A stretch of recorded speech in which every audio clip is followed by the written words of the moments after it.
All right.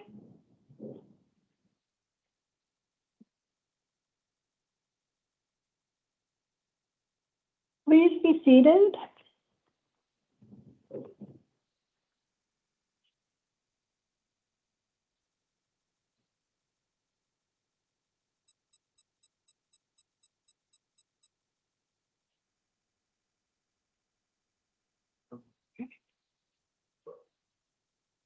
Good morning. This is the 2 a.m. initial appearance hearing calendar for July 2nd, 2026.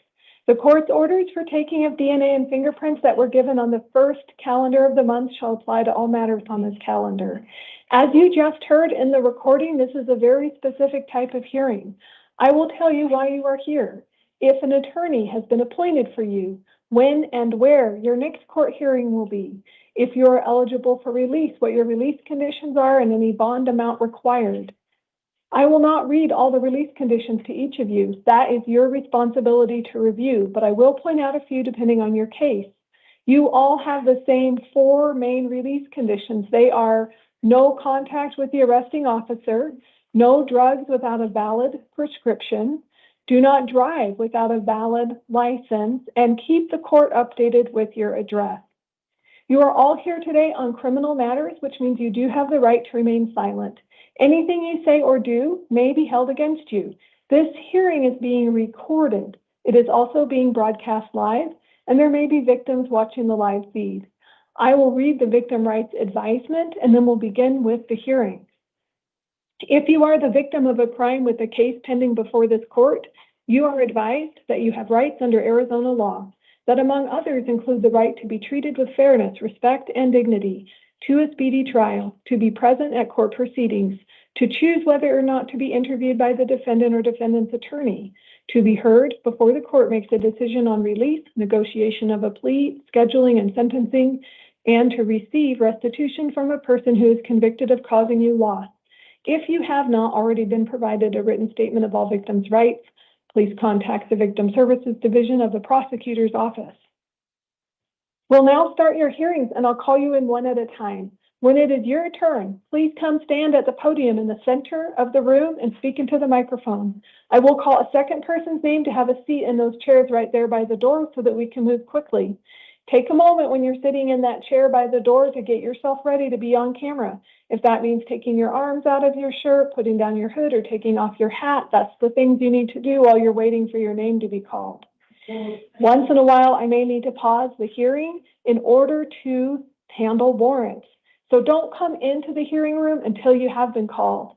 When your hearing is over, you will be provided with all the paperwork that has the information I'm about to say to you. So it will have the date, time, location of your next hearing. It will have your attorney's phone number and the bond amount, as well as those release conditions that you need to review. All of this is on your paperwork. It's important for you to have that. We'll begin this morning with Ronald Frizzle. please come to the podium. And then after that, Victor Mata, have a seat by the door, please.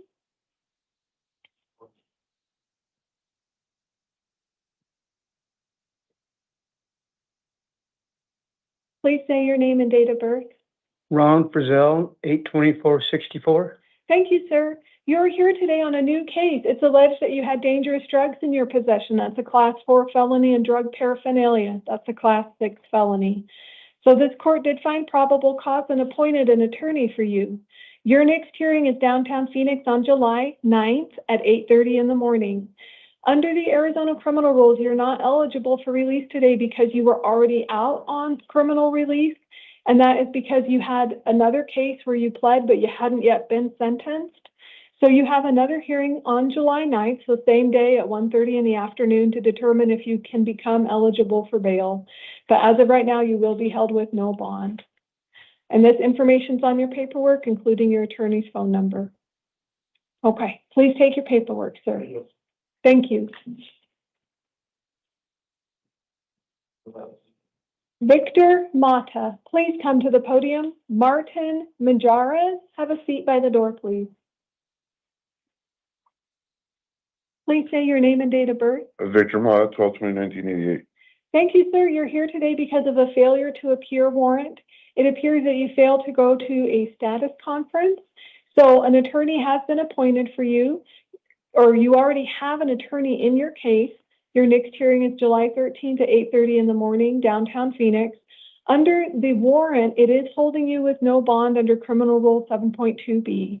So if you, when you go to your hearing on the 13th, they will discuss that with you, but you do have an attorney, so you are free to call them to ask questions as well. Okay, please take your paperwork, sir. Thank you. Next, we have Martin Manjares. Please come to the podium, and then Melford Sauceda, have a seat by the door, please. Hello. Please say your name and date of birth. Martin Manjares, September 4, 1996. Thank you, sir. You are here today on a justice court warrant. It's alleging that you drove without a valid license. I did see that you are in custody on other matters, though, as well. So an attorney has been appointed for you in the matter of bond, and I've set a $50 bond to make sure that you don't miss this hearing again. Your next hearing is at Country Meadows Justice Court on July 8th at 8:30 in the morning. If you become eligible for release before then, you are free to pay the $50 bond and take yourself out there to Country Meadows Justice Court. But if not, then you will be transported by the deputy so that you won't miss that hearing. Okay. All right, please take your paperwork, sir. Thank you. Melford Sauceda, please come to the podium. Keon Bird, have a seat by the door, please.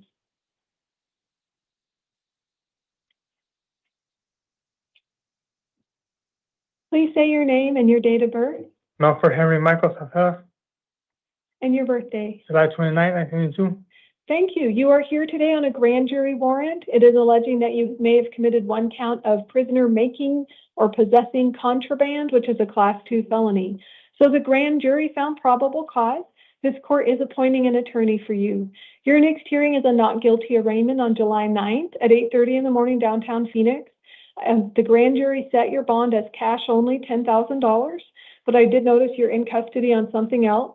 So as long as there's a bond on there, they'll transport you to that hearing. If you're eligible for release in your other matter and you post this bond, make sure you go to that hearing or they will issue a warrant for your arrest. Please take your paperwork, sir. Keone Bird, please come to the podium, and then Schwan Holabai, have a seat by the door, please.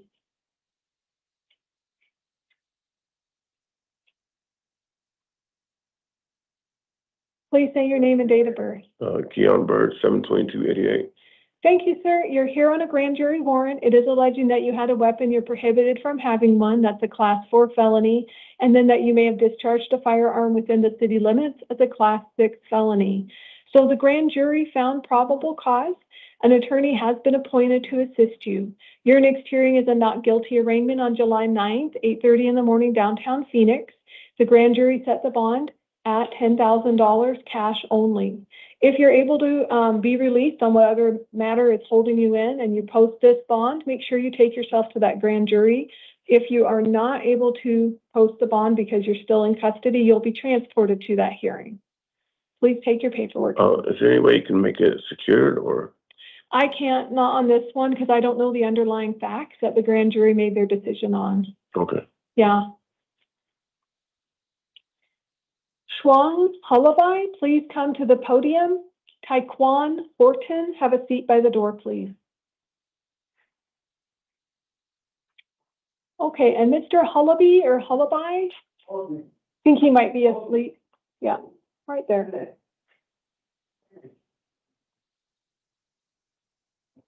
Okay, Mr. Hullaby, Shuang Hullaby.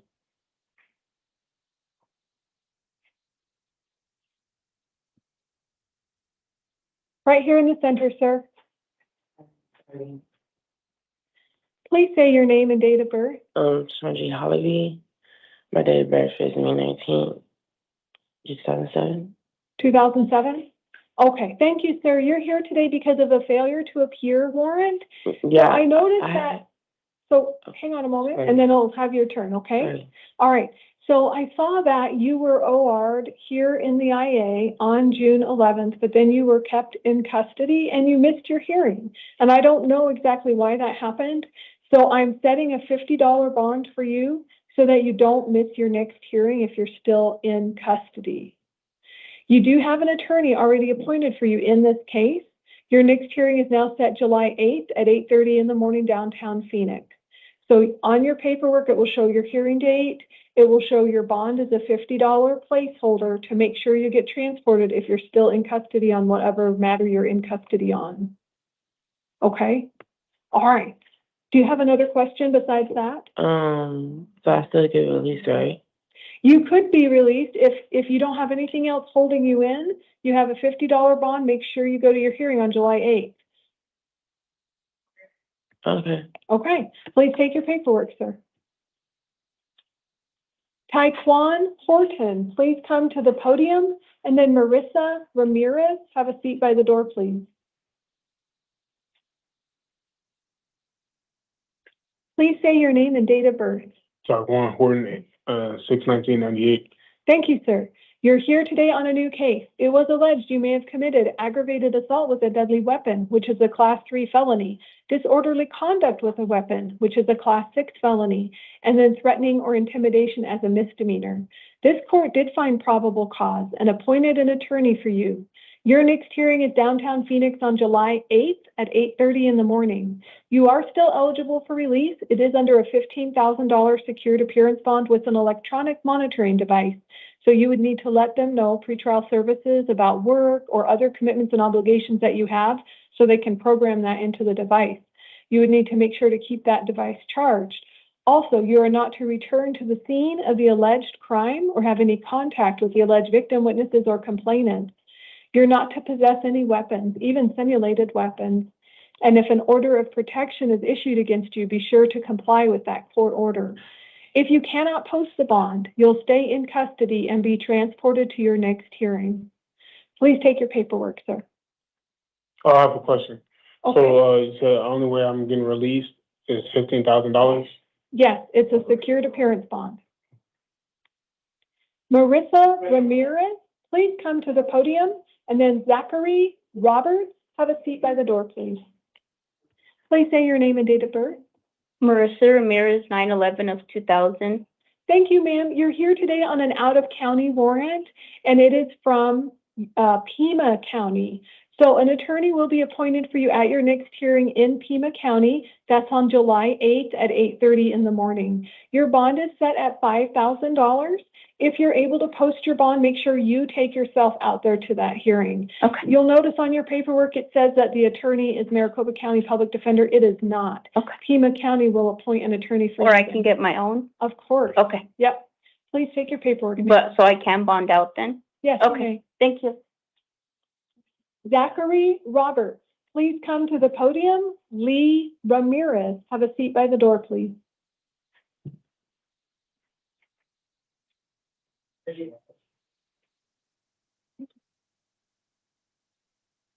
Good evening, Your Honor. Good morning. Please say your name and date of birth. Zachary Roberts, June 11, 1982. Thank you, sir. You're here today on a failure to appear warrant because you didn't go to your sentencing hearing on the 25th. So you already have an attorney in your case. Now you have a new hearing date. It is July 13th, 8:30 in the morning, downtown Phoenix. When you fail to appear, they issued a warrant for your arrest. It carries a $2,500 bond. I didn't fail to appear. I appeared late, and it was because somebody was driving me and they came late. My lawyer told me today that he quashed the warrant. So I always double check, and I'm looking again right now. There is no motion to quash filed yet. If he filed it today, it just might not have hit the docket yet. And so what I have right now is a valid warrant. If he filed it on the 1st of July, I don't see it. The last entry I see is June 26th, where a bench warrant was issued because of your absence at the time of the hearing. So at the moment, it's still a valid warrant. If the judge or commissioner who receives that motion rules on it, they can override my order. But at the moment, I have to go with what I can see as a valid warrant. Well, I'm only doing 3 days in jail for a DUI. So it's a valid warrant, and at the moment, it appears that you didn't go to your sentencing hearing, which is very serious. I did. I was late. I was Right. like 10 minutes late. And unfortunately, that's not reflected in the record. So what I can see is that you weren't there at the time of the hearing. So there is a bond. It's $2,500. If you're not able to post it, you'll stay in custody and be transported to your next hearing. But if you are able to post it, make sure you go on the 13th. Please take your paperwork, sir. So am I gonna be doing more than that, than the time that I was supposed to do because of this? Well, you'll be held in custody until you either pay your bond or go to your hearing. Well, my hearing is the same day at what? It's on the 13th. It's on July 13th is now your new hearing. So today is the 2nd. Yep. Lee Ramirez, please come to the podium. Monique Hernandez, have a seat by the door, please. I did. Please say your name and date of birth. Lee Ramirez, 12/20/1979. Thank you, sir. You're here today on two matters. One is a probation violation warrant and one is an arrest warrant. On the probation matter, it's alleged that you violated terms 3 and 5. So an attorney has been appointed for you and your next hearing date is July 8th at 8:30 in the morning. This carries a $100 bond. On your other matter, it is an arrest warrant. It's alleging that in August of 2025, you may have resisted arrest with physical force. That's a class 6 felony. And then you may have shoplifted as a misdemeanor. Yes. So the state is bringing charges against you. This court is appointing you an attorney, and your hearing on this is actually the same day, July 8th at 8:30 in the morning. It is a different courtroom, though, and this one has a $1,000 bond. Right. So it's $1,100 secured. If you're able to post it, call your probation officer, let them know about your 2 hearings on the 8th, and then go to your 2 hearings on the 8th. Make sure you check in on time or before so they know you're there and you can get credit for being there. Right. All right, please take your paperwork, sir. Thank you. Monique Hernandez, please come to the podium. Anthony Sanchez, have a seat by the door, please.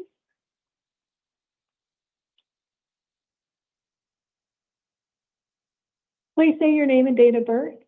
Monique Celestina Hernandez, 9/20/1990. Thank you, ma'am. You are here today on a probation violation warrant alleging terms 3 and 5. So an attorney has been appointed for you, and your next hearing is July 8th at 8:30 in the morning. You have a $350 bond. If you're able to post it, call your probation officer and go to your hearing. If not, you'll stay in custody and be transported to your hearing. Okay, I wasn't on probation. Monique Celestina Hernandez? Yes. Okay. This appears to be a warrant for probation. Yeah, It I looks like- was released and I wasn't on probation, so I don't know what's going on. Okay. A lot of people at the homeless shelter, when I went to go try to get services, they were trying to tell me that it was a note saying to call my probation officer. I wasn't on probation, so I don't know what's going on with So that. if this is you are still on probation.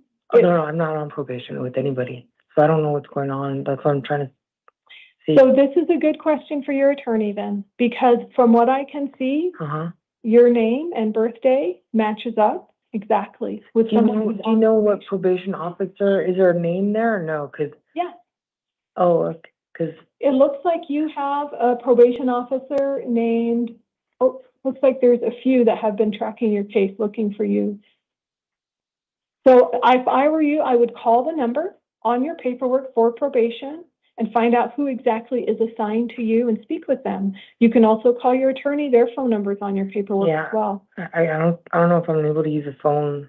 They have phones for you that you can use here. Like I don't have money, so. So Should I they just do wait- have, they will wait take till I'm collect released? calls. I'm not going to release you today, ma'am, because your Oh, name. no, I said, do I wait till I'm released to call them? You say what? Do I wait till I'm released to call them? You're a probation officer, yes. Okay. But you can call your So how attorney long am I gonna be in custody? until your hearing date. It's all in the paperwork, ma'am. So, okay, so the hearing is gonna be on like the 8th or something, so I'm staying in till then? Unless you post your bond. Yes, ma'am. Yeah, no, I don't have any contact with anyone, so there's no such thing as like calling anyone, so I stay in here till Okay, I guess a long time, like, go ahead and is take it your gonna be, paperwork. is it gonna be more than like the 8th? That's up to the probation judge. You'll need to Okay, speak with. so I'm not on probation, so I have to wait to talk to a probation, judge, even though I'm not on probation?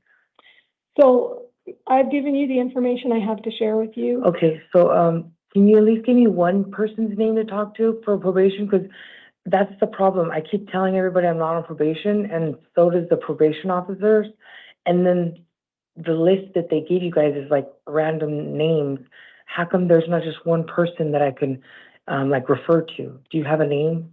I have information for you on that paperwork, and you can take that paperwork and use it, but I'm not Okay, going I'm to give sorry. you any more I'm right sorry, now. it's because I asked you and then you said there's like a couple names, but I get what you're saying now. You don't really know what's going on, but I'll find out. Thank you so much.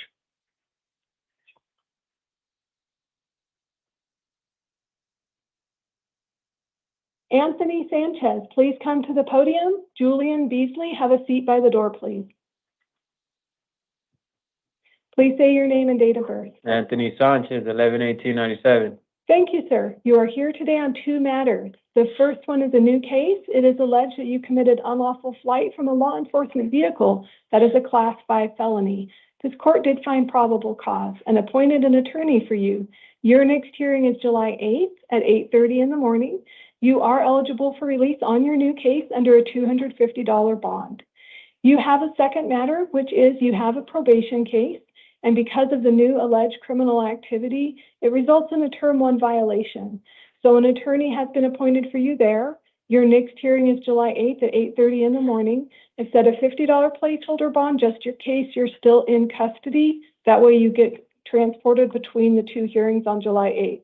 If you are able to post your bond, sir, so altogether, you've got a $300 secured appearance bond. Altogether? That's it, altogether. With probation? No, you are on probation, sir. So Okay. if you're able to post your bond, make sure you go to both hearings, the new case and the probation case. They're in the same courthouse on July 8th. Make sure you check. If I post my bond? Say it again. You said if I post my bond? Right. If you don't post your bond, you'll stay in custody and be transported to your hearing. And it's only 300 right now? Yes, sir. Altogether? Yes, sir. And then I gotta pay that 50, huh? The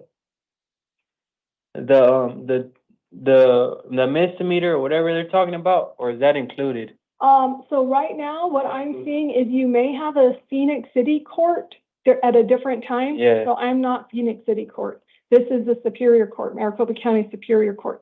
So that is separate, and I can't really tell you about that. So if my family puts up 300, I could, and the misdemeanor one, I could get bonded out. So you might want to wait until you go to Phoenix City Court to find out what they want as well. And then you'll have your total. But I can't tell you what Phoenix Court will decide. Okay. Thank Please you. take your paperwork. Thank you, sir.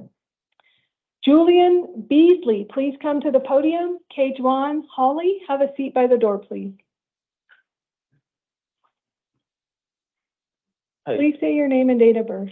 Julian Beasley, 09/01/2006. Thank you, sir. You are here today on a new case alleging aggravated assault as a Class 2 felony, criminal trespass into a residential yard as a misdemeanor, and carrying a deadly weapon under 21 years of age as a misdemeanor. So this court did find probable cause and appointed an attorney for you. Your next hearing is July 16th at 8:30 in the morning. Your criminal history has very limited reports, 0 failures to appear, and so you are going to be released under electronic monitoring. What that means is they will give you an electronic monitoring device that you need to keep charged. Let pretrial services know about any work commitments or obligations you have so they can program that in. They will supervise your release until you go to your hearing on July 16th. While you are released, don't return to the scene of the alleged crime or have any contact with the alleged victim, witnesses, complainants, or co-defendant in this case. And then make sure you don't have any weapons because you're not 21, no alcohol either, okay? So review your release conditions carefully, keep your monitor charged, and go to your hearing. Please take your paperwork. I had one question. When would I be released? In a few hours. Okay, thank you. Wait, John Hawley, please come to the podium. Deirdre Jackson, have a seat by the door, please. Please say your name and date of birth. Clay John Allen, And your birth. January 6, 1996. Thank you, sir. You're here today because of an arrest warrant from August of 2025. It's alleged that you had a weapon and you're prohibited from having one as a Class 4 felony. So the state has brought charges against you. This court is appointing an attorney for you. Your next hearing is downtown Phoenix, July 16th at 8:30 in the morning. Okay. You are going to be released under pretrial services. Okay. So what that means is you need to call them within 72 hours of your release, and they'll supervise you until July 16th when you go to your next hearing. Okay. I got questions. So they said, basically, they sent a warrant out for my arrest. Right, and you So, didn't get it. I called them. I called the court, and they told me I ain't have no court. The case was dismissed. They told me the case was dismissed, and I did time served was 2-3 days. You'll have to talk to your attorney about that because now they've brought charges against you. For real? So what's my bond? 0? That's right. You have to call pretrial services. They'll supervise you until the 16th. Okay. So when I gotta do that? In a few hours, sir. Okay. All right. All right. Please pay your paperwork. Deirdre Jackson, please come to the podium. And then Mr. Keith Booker, have a seat by the door, please.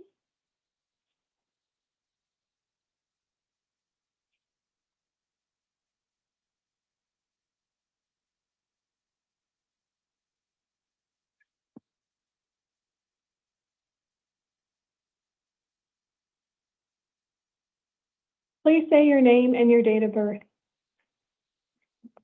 We'll have to start with your name and your date of birth. Deirdre Ann Jackson, 12/1/1978. Thank you, ma'am. You are here today because of a failure to appear at your status conference. You already have an attorney in your case. Your next hearing is July 8th at 8:30 in the morning. You have a $1,000 bond with the same release conditions as before. If you're able to post your bond, make sure you go to your next hearing. If not, you'll stay in custody and be transported to your next hearing. Please take your paperwork, ma'am. Thank you. Mr. Coker, please come to the podium. Jared Mitchell, have a seat by the door, please.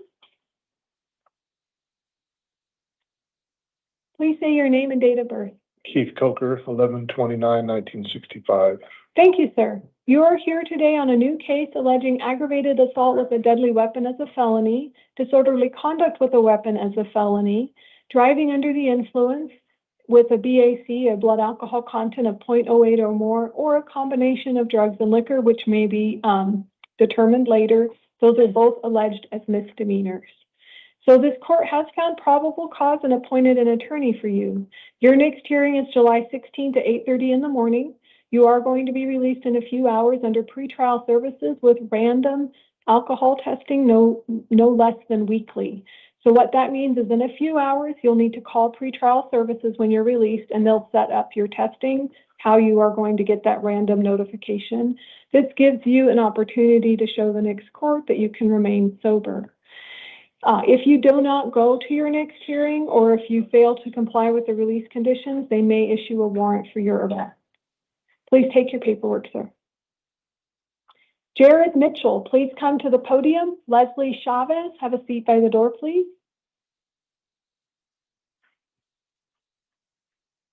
Good morning. Good morning. Please say your name and date of birth. Jared Mitchell, July 20th, 1997. Thank you, sir. You're here today on 3 matters. The first one is a new case. It is alleging that you had a weapon and you're prohibited from having one. That is a Class 4 felony. This court did find probable cause and appointed an attorney for you. Your next hearing is July 16th at 8:30 in the morning. You are going to be released to the supervision of your probation officer. I did read through your notes, and it appears that you are attempting compliance with probation. So just make sure that you keep that up and follow your terms of probation with no weapons. Yes, ma'am. Okay, so your other 2 matters are your probation cases, and in each of those, you are also going to be released to the probation officer's supervision. So your hearing dates are July 8th for your probation cases. You still have to go because you have new term 1 violations in your 2 probation cases. Yes. And then July 16th for your new case about the allegation of having a weapon. So make sure you go to both court hearings, make sure you call your PO and let them know what happened and your new court date. Yes, ma'am. All right, please take your paperwork. Have a good day. Leslie Chavez, please come to the podium. Jason Joseph, have a seat by the door, please. Please say your name and date of birth. Leslie Francis Chavez, 9/30/1980. Thank you, ma'am. You're here today because of a justice court warrant alleging theft, and it's alleging that you haven't been to your hearing. So no attorney is being appointed for you, but you can hire one or represent yourself. Your next hearing is at University Lakes Justice Court. Their phone number and their address will be on your paperwork. Your hearing is July 21st, 1:30 in the afternoon. So you're going to be released in a few hours on your promise to go to that hearing. But you need to understand, ma'am, that because there's a warrant outstanding, it's not resolved. If you have any law enforcement contact between now and the 21st, you'll end up back here. Okay. So call University Lakes, see what you can do to get this resolved. Make sure you go to your hearing. Okay. All right, please take your paperwork, ma'am. Jason Joseph, please come to the podium. Nicholas Rodriguez, have a seat by the door, please.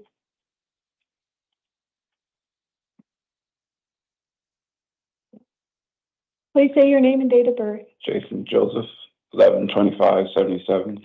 Thank you, sir. You're here today on an arrest warrant. It's alleged that back in May of 2025, you may have caused criminal damage as a Class 5 felon. So the state is bringing charges against you now. This court has appointed an attorney to assist you.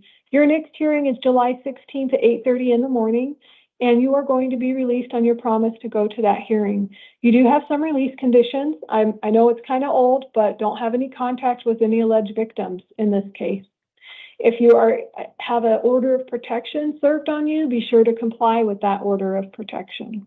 Yes, if those don't apply, then that's okay. But if that does apply, make sure you follow that court order. All right, please take your paperwork. I was going to get my own attorney. Is that okay? Oh, that's fine. Just Okay. let them know when you go. They'll file a notice of appearance with court downtown, and then you won't have the state's attorney. Okay, thank you. Mm-hmm. All right, Mr. Nicholas Rodriguez, please come to the podium, and then Laura Ramirez, have a seat by the door, please. Please say your name and date of birth. Nicholas Rodriguez, 5/14/84. Thank you, sir. You're here on a new justice court case alleging that you drove without a valid license. It's a misdemeanor, so no attorney is appointed. You can hire one or represent yourself. Okay. Your next hearing is at Desert Ridge Justice Court, July 20th, 1:30 in the afternoon. You are going to be released on your promise to go out to that hearing. Make sure you don't drive without a valid license. Okay. Please take your paperwork. Laura Ramirez, please come to the podium. Robert Sosa, have a seat by the door, please. Please say your name and date of birth. It's Laura Ramirez, 3/30/1979. Thank you, ma'am. You're here today on 2 matters. The first one's a new justice court case alleging that you failed to stop when the police commanded it as a misdemeanor. So no attorney is being appointed for you in this case, but you can hire one or represent yourself. Your next hearing is on July 16th, 1:30 in the afternoon at Encanto Justice Court. You are being released on your promise to go to the hearing. The other matter you have is a justice court warrant, and it's out of El Centro Justice Court. It is alleging that you failed to go to your hearing for driving under the influence and failing to obey a police officer. So they issued a warrant for your arrest. So now you have a new hearing date, July 16th at 9:30 in the morning. Their phone number, their address, it's all on the paperwork. And I need to alert you that, or caution you that even though you're going to be released on your promise to go to these two hearings at El Centro and Encanto, these warrants are unresolved and outstanding. So if you have any law enforcement contact, you could end up back here until you go get this taken care of. So call them, go to your hearings, get these warrants resolved. Will do. With all due respect, I went because it was around Christmas and I asked for a continuance and for it to be sent to Veterans Court, and I didn't get no letter. And so I called them and they're like, it's under the judge. And then I was working somewhere and they told me, hey, something came up on your background. You can't work no more. And I'm like, and I was gonna call, but you know, we all work a lot now. But yes, I will. Actually, I was already gonna go, but if I'm gonna have a warrant, I don't wanna be here again. And so I'm gonna go take care of that. And thank you so much. Oh, and another thing, I wasn't gonna stop. I didn't stop because I have my puppy in the car, and I didn't want them to take my puppy to the shelter. So I just wanted to exit out of the freeway, and I just signed the officer, but he wasn't having it. So, but yeah, I didn't really run. I just my puppy safe, so that's what matters. Okay. Yeah. All right. Please take your paperwork, ma'am. Right over there, right where you came in. Robert Sosa, please come to the podium. Ami Heisler, have a seat by the door, please. Morning. Please say your name. Go ahead. Robert Francis Sosa, 1029-78. Thank you, sir. You're here today on a new case. It was alleged that you may have committed theft of means of transportation. That's a Class 3 felony, as well as dangerous drugs in your possession. That's a Class 4 felony. Based on the law enforcement report, this court did find probable cause, appointed an attorney for you, and your next hearing is July 16th at 8:30 in the morning. You are going to be released on your promise to go to the hearing, no contact with the alleged complainant or witness. And then make sure, don't have any drugs without a valid prescription. That includes marijuana, THC products as well. You got it. Please take your paperwork. Thank you, Your Honor. Amy Heisler, please come to the podium. Michael Holder, have a seat by the door, please. Hi. Say your name and date of birth. Amy Jane Heisler, 62375. Thank you, ma'am. You are here today on a new case. It's alleged that you may have been trafficking in stolen property. That's a Class 3 felony. Also possessing a weapon by a prohibited person, Class 4 felony, and then theft or control of stolen property as a Class 5 felony. So based on the law enforcement report, this court found probable cause and appointed an attorney for you. Your next hearing is July 16th, 8:30 in the morning, downtown Phoenix. You are going to be released on your promise to go to that hearing and follow the release conditions. Do not go back to the alleged scene of the crime or have any contact with the alleged victim. Make sure you follow those other conditions that do result by, like, no weapons, okay? Yes. Mm-hmm. All right, please take your paperwork. Thank you. Michael Holder, please come to the podium.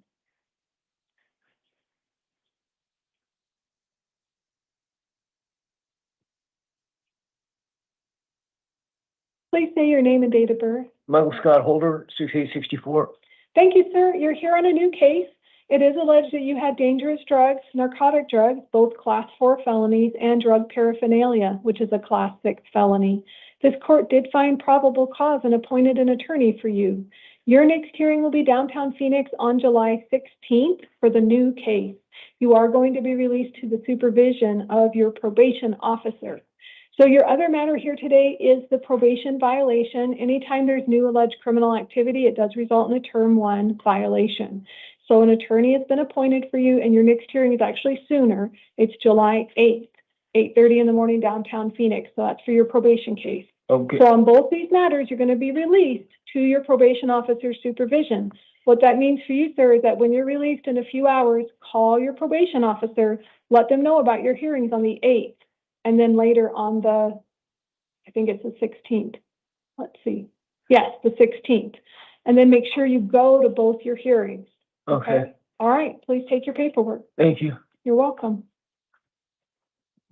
We do have a few individuals that we're going to be seeing as house calls. So I will read through them. It's not my intention to return to this recording. If there are any changes, they'll be reflected in the written orders. Number 1 is Mr. Gabriel Adrian Gonzalez, date of birth 11/12/2004. He's being combative. It's a new case alleging a possession of a weapon by a prohibited person, class 4 felony. An attorney has been appointed. His next hearing is July 8th, 8:30 in the morning. He has a $50,000 secured appearance bond, and he has no contact with the alleged victim, witnesses, or complaints, no weapons, no drugs, even simulated or marijuana-based, and he needs to contact his parole officer if he's able to post his bond, because it appears he is out on Arizona DOC parole. The next individual is Jaden Coleman, date of birth 9/27/2005. He's being combative also. He has a new case alleging fraud schemes, class 2 felony, aggravated taking of its identity of another, class 3 felony, and then taking the identity of another as a class 4 felony. And that's 14 counts of that. This court did find probable cause and appointed an attorney to assist him, and his next hearing is July 16th at 8:30 in the morning. Based on his criminal history or lack thereof, he is going to be released on his promise to go to that hearing, but he's not to return to the scene of the alleged crime or have any contact with the alleged victim, witnesses, or complainants. The next individual is Rosendo Hernandez, date of birth 10/25/1989. They are also being combative. A new case alleging dangerous drugs, class 4 felony, drug paraphernalia, class 6 felony. An attorney has been appointed for them. Their next hearing is July 16th, 8:30 in the morning, and they are going to be released under pretrial services. So I will explain to them they need to call them within 72 hours.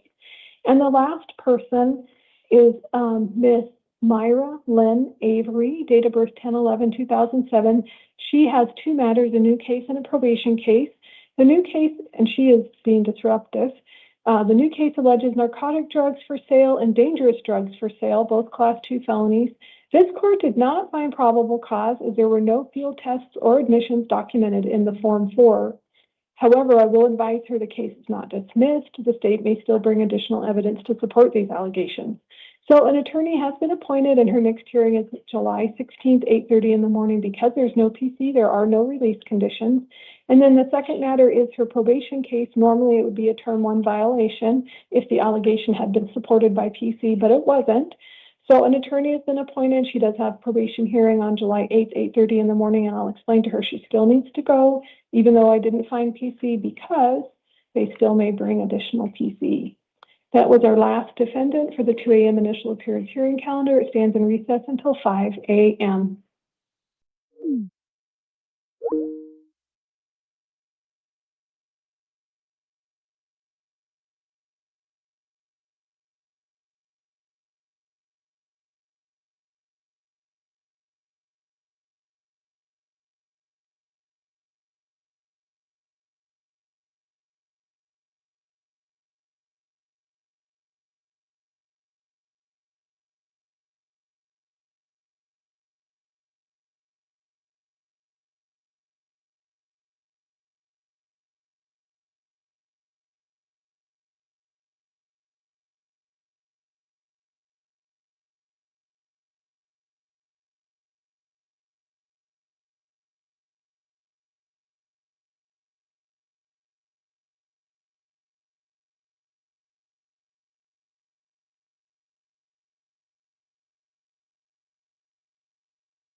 All right.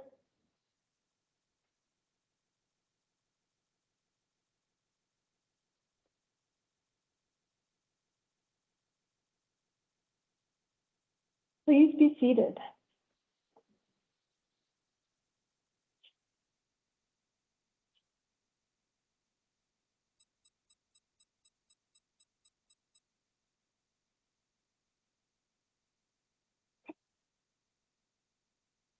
Good morning. This is the 5 a.m. initial appearance hearing calendar for July 2nd, 2026.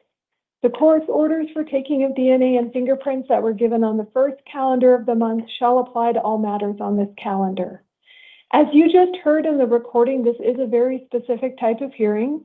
I will tell you why you are here, if an attorney has been appointed for you, when and where your next court hearings will be, if you're eligible for release, what your release conditions are, and any bond amount required.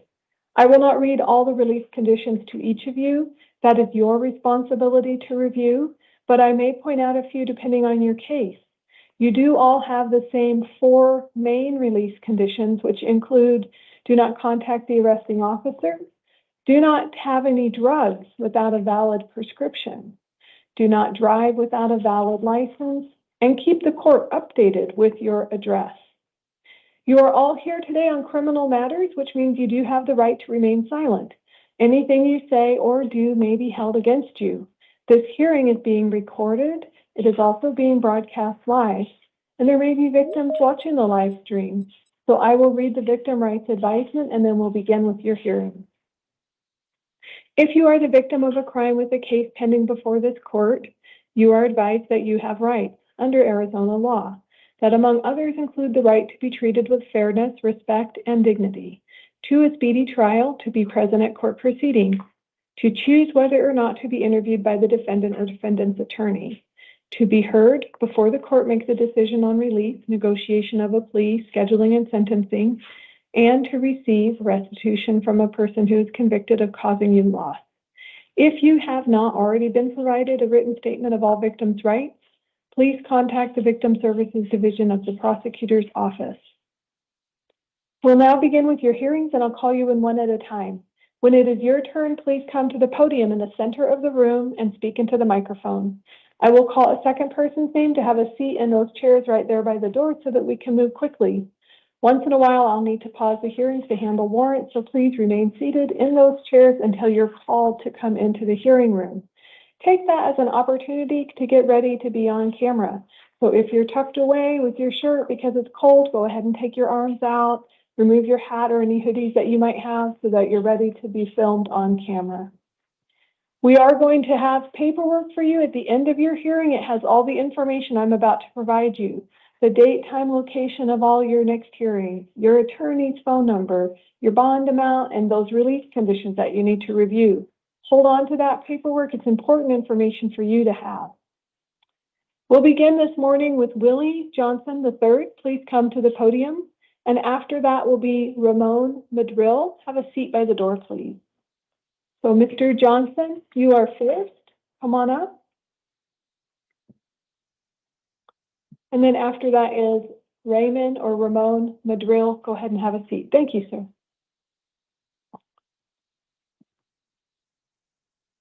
Morning. Good morning. Please say your name and date of birth. Willie Joe Johnson, the third, And your birthday. 11/7/73.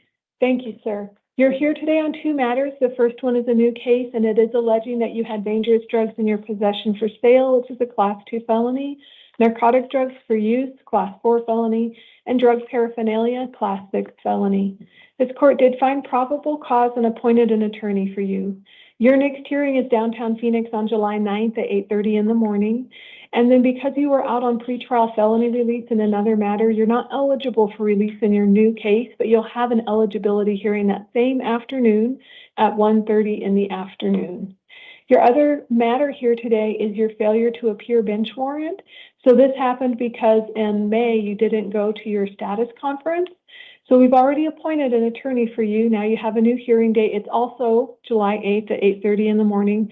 So it is at the same time. They'll make sure you get to check into both hearings. And then this one will show a $1,000 bond, but don't pay that because you're not eligible for release until that afternoon when they make that determination. All right, all the information's on your paperwork. Please take your paperwork, sir. Thank you. Ramon Madril, please come to the podium. Michael Luna, have a seat by the door, please.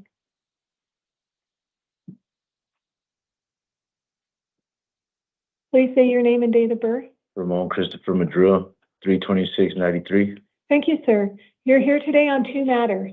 The first one is a probation violation warrant. It's alleging terms 6, 11, 12, 14, 15, and 17, and that your whereabouts have been unknown since April. So an attorney has been appointed for you, and your next hearing on this is July 8th, and that's at 8:30 in the morning. It has a $250 bond. Your other matter, though, sir, is a probation violation warrant alleging terms, and they're the same terms plus 21 and 22. And under this one, under the Arizona Coroner Rule 7.2C, you're not eligible for release. So you do have an attorney, and your hearing will still be July 8th, and they'll see you on both cases most likely at the same time. But don't pay that other bond because you're not going to be eligible for release till you see the probation judge. Okay. All right, please take your paperwork, sir. Thank you. Michael Luna, please come to the podium. Ashley Fenella, have a seat by the door, please. Right in the center. You can bring it over or set it down. Yep. Sorry. It's okay. Michael Luna, 1106-1996. Thank you, sir. You're here today on a new case. It's alleged that you may have committed 2 counts of aggravated assault with a deadly weapon, which is a Class 4 felony. Based on the law enforcement report, this court found probable cause and appointed an attorney for you. Your next hearing is downtown Phoenix. It is on July 8th at 8:30 in the morning. You are still eligible for release under Arizona law. The bond is set at $50,000 secured, so you can use a bond company. I did notice, though, that you are on federal probation, and they do have a warrant issued. I don't see it yet, though, so you'll probably be sent back here sometime today or tomorrow if they do get that hold come through. I'm not sure how they're going to handle that, but I just wanted to make you aware before you put down the money. Okay, so you have, if you're able to post your bond and for some reason that other hold doesn't come through, make sure you call your probation officer, follow your terms of probation. And then I noted that you have children in common with the alleged victim. So you're still permitted to have parent time with those children, but you'd have to go through a third party as long as they're not named on any type of order of protection. Okay. Please take your paperwork. Thank you, sir. Ashley Fenella, please come to the podium. Leo Barker, have a seat by the door, please. Please say your name and date of birth. Ashley Fennels, 10/22/86. Thank you, ma'am. You are here today on an out-of-county warrant, and it is from Yuma County. They're alleging that you failed to appear and that you may have had introduced drugs or weapons to a juvenile facility and drug paraphernalia in your possession. What? Yeah, so these are things that you can talk to your attorney about. Those are the things that were on the warrant. So your next hearing is at Yuma County Superior Court, July 8th at 8:30 in the morning. You do have a $30,000 secured appearance bond that was set by Yuma County. If you're able to post it, make sure you call looks like you're on probation, so call that officer within 72 hours. I did include the special condition that you may travel outside of Maricopa County if you post your bond because you need to go to Yuma County for the hearing. If you're not able to post your bond, though, you'll stay in custody and be transported to your next hearing. Okay. And just to alert you, we are having a software issue. So on your paperwork, it will say the Maricopa County Public Defender. That is not your attorney. Yuma County will give you the information when you get there. Okay. All right. Please take your paperwork, ma'am. Thank you.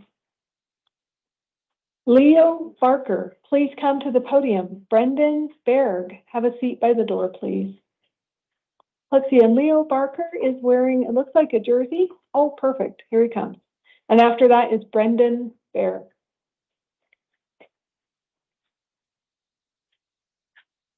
Please say your name and date of birth. Leo Percy, born for 7/18/72. Thank you, sir. You're here today on 3 matters. The first one's a new case alleging dangerous drugs in your possession, Class 4 felony, drug paraphernalia as a Class 6 felony, and then not giving your true name as a misdemeanor. This court did find probable cause and appointed an attorney for you.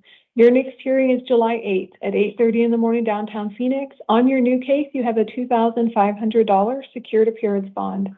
Your other 2 matters are your probation matters. So in each of them, there is a new term 1 allegation because of this alleged criminal activity. So an attorney has been appointed. Your next hearing is also July 8th at 8:30 in the morning. One of them carries a $500, the other one carries a $250 bond. So altogether, you're looking at $3,250. If you're able to post your bond, call your probation officer within 72 hours and go to your hearing. If not, you'll stay in custody and be transported to your next hearing. Please take your paperwork, sir. Thank you. Okay. Oh, yep. Same way. Yep. Brendan Berg, please come to the podium. Teal White Dirt, have a seat by the door, please.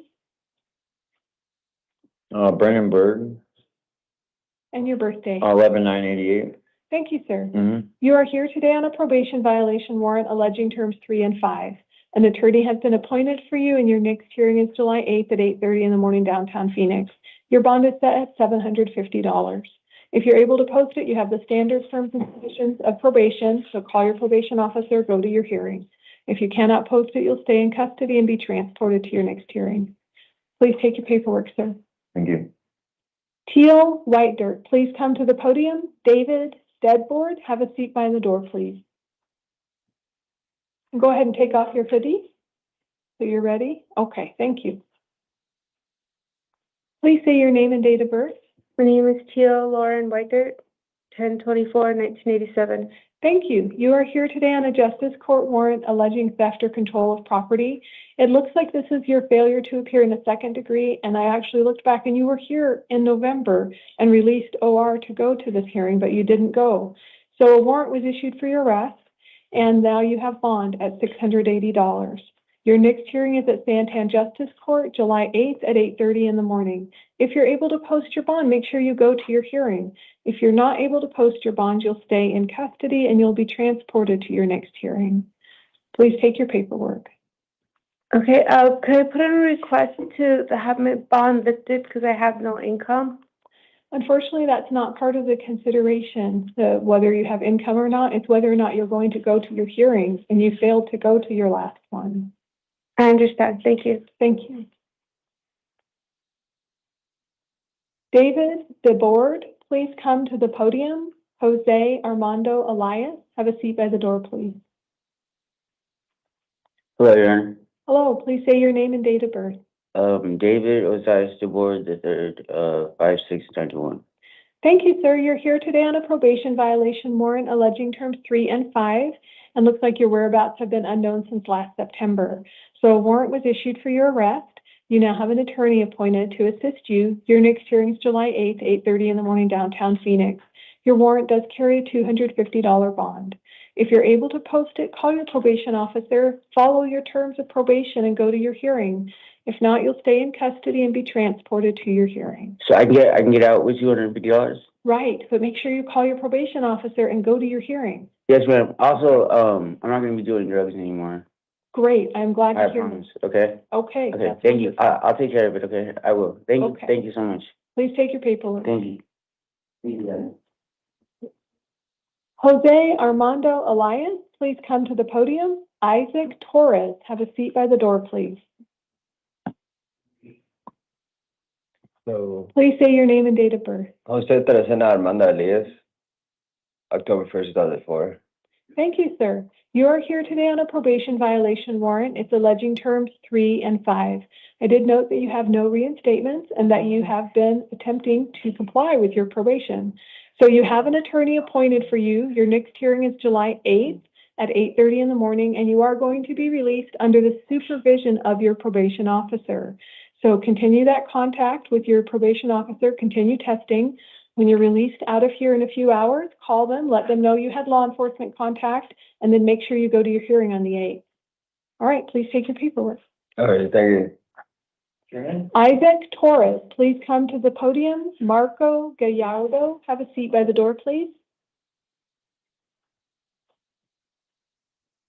Please say your name and date of birth. Isaac Torres, my date of birth 7/11/89. Thank you, sir. You're here on a new case alleging narcotic drugs in your possession as a Class 4 felony and shoplifting as a misdemeanor. This court did find probable cause, appointed an attorney for you, and your next hearing is July 16th at 8:30 in the morning, downtown Phoenix. You are going to be released under what's called pretrial services supervision. So in a few hours from now, when you are released, make sure you call them. Their number's on your paperwork. They'll supervise your release until July 16th when you go to your hearing. Okay. All right, please take your paperwork. Marco Gallardo, please come to the podium. Ethan Archuleta, have a seat by the door, please.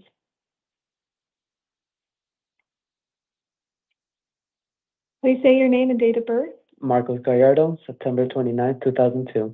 Thank you, sir. You are here today on an arrest warrant alleging that in May of 2023, you may have committed theft or control of stolen property as a Class 5 felony. The state is bringing charges against you now. So this court is appointing an attorney for you. Your next hearing is downtown Phoenix, July 16th at 8:30 in the morning. You are going to be released on your promise to go to the hearing. Make sure you keep your address updated with the court. They weren't able to find you, and so they issued a warrant for your arrest. Yeah. So from here on out, make sure you always keep your address updated with the court, okay? Okay. All right, please take your paperwork, sir. Ethan Archuleta, please come to the podium. Cameron Morales, have a seat by the door, please. Please say your name and date of birth. Ethan Blaine Archuleta, March 30th, 2002. Thank you, sir. You're here today on a new municipal court case alleging disorderly conduct or fighting as a misdemeanor. This court did find probable cause and appointed an attorney to assist you, as it does appear to be a domestic violence matter. Your next hearing is at the Peoria Municipal Court on July 21st at 9 in the morning. There was a victim impact statement that was submitted and considered. You are going to be released on your promise to go to the hearing and to follow the release conditions. Your release conditions include that you're not to return to the scene of the alleged crime or have any contact with the alleged victim, witness, or complainant. I understand that's your residence, sir. And so you may call local law enforcement one time, and they'll go with you to pick up necessary things that you'll need between now and your hearing date. Clothing, medication, identification. They will not resolve property disputes, but they will assist you so you can lawfully go back one time to gather your items.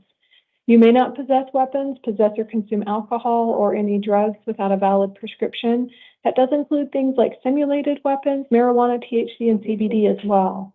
If an order of protection is issued against you, you must comply.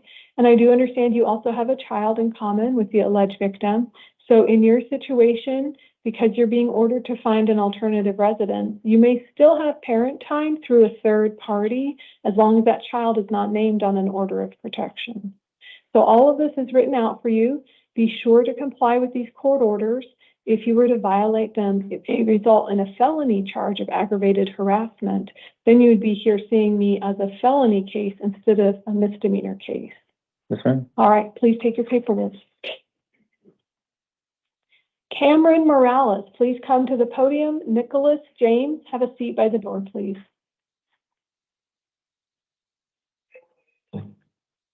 Please say your name and date of birth. Cameron Morales, October 29th, 1993. Thank you, sir. You're here today on 3 matters. The first one is an arrest warrant alleging that in January of 2025, you may have committed aggravated driving under the influence with a passenger under 15 years old, and that's considered a Class 6 felony. And then there's also aggravated driving under the influence with a blood alcohol of 0.08 or more and 0.15 or more with passengers under 15 years old. Those are also considered Class 6 felonies. So you'll see those listed out as separate allegations. So the state has now brought charges against you on this. So this court is appointing you an attorney, and your next hearing is July 16th at 8:30 in the morning, downtown Phoenix. You are going to be released under pretrial supervision with random illegal drug and alcohol testing. So make sure you call them within 72 hours and be in contact with them so they can let you know when you need to go in for your random tests. This will allow you to show the next court you can remain sober. You are also not to drive a motor vehicle with anyone under 18 years old while you have this case pending. When you go see the judge on the 16th, they may change this order, but for right now, under these allegations, you can't drive without a valid license, and you also can't drive with anyone under 18. Okay. Your other two matters, sir, are a justice court warrant out of Santan Justice Court. Actually, they're both out of Santan Justice Court. So they have failure to pay allegations. They're pretty old, 2024, and then the other one is 2025. So no counsel is going to be appointed for you because now it's an issue of paying your fines and fees, so they issued warrants for you. But you do have a hearing on July 21st, and that is at 9 in the morning at Santan Justice Court. Okay. So I need to alert you that when you are released in a few hours from now under pretrial supervision, these warrants are still outstanding. So I've included Santan Justice Court phone number on your paperwork. You can call them, try to work something out and resolve your warrants even ahead of time, but make sure you go to your hearing if you don't, because if you have any law enforcement contact between now and the 21st, you still have an outstanding warrant. You could end up back here.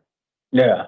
Yeah. So well, the reason why, so I lost my job because I took the plea deal that they gave me. Okay. And so I wasn't able to go with the payment plan. And so it just screwed everything up. And then they wanted me to go to the classes for the same thing. So I ended up going to a 3-month, behavior health, rehabilitation center, and I had to pay my mortgage up to date for 3 months, and it was just a big mess. But So definitely get a hold of them, talk to them, figure out what you can do to get these warrants so they're not outstanding, because right now you've got 2 out of Santan that are outstanding warrants. okay. And the information is on your paperwork, so their phone number is there too. If you already have it, that's great, but please get a hold of them and figure out how to resolve these warrants. Okay. All right, please take your paperwork, sir. Am I being released today? You are in a few hours. Yeah. And I'll have all the dates on the, okay. Mm-hmm. Nicholas James, please come to the podium. And then after that, we'll have Robert Macklin III. Good morning, Your Honor. Nicholas James here, represent as a living man to Nicholas James. Okay, and your date of birth, sir? And the date of birth, it'd be September 27th, 1986. Thank you, sir.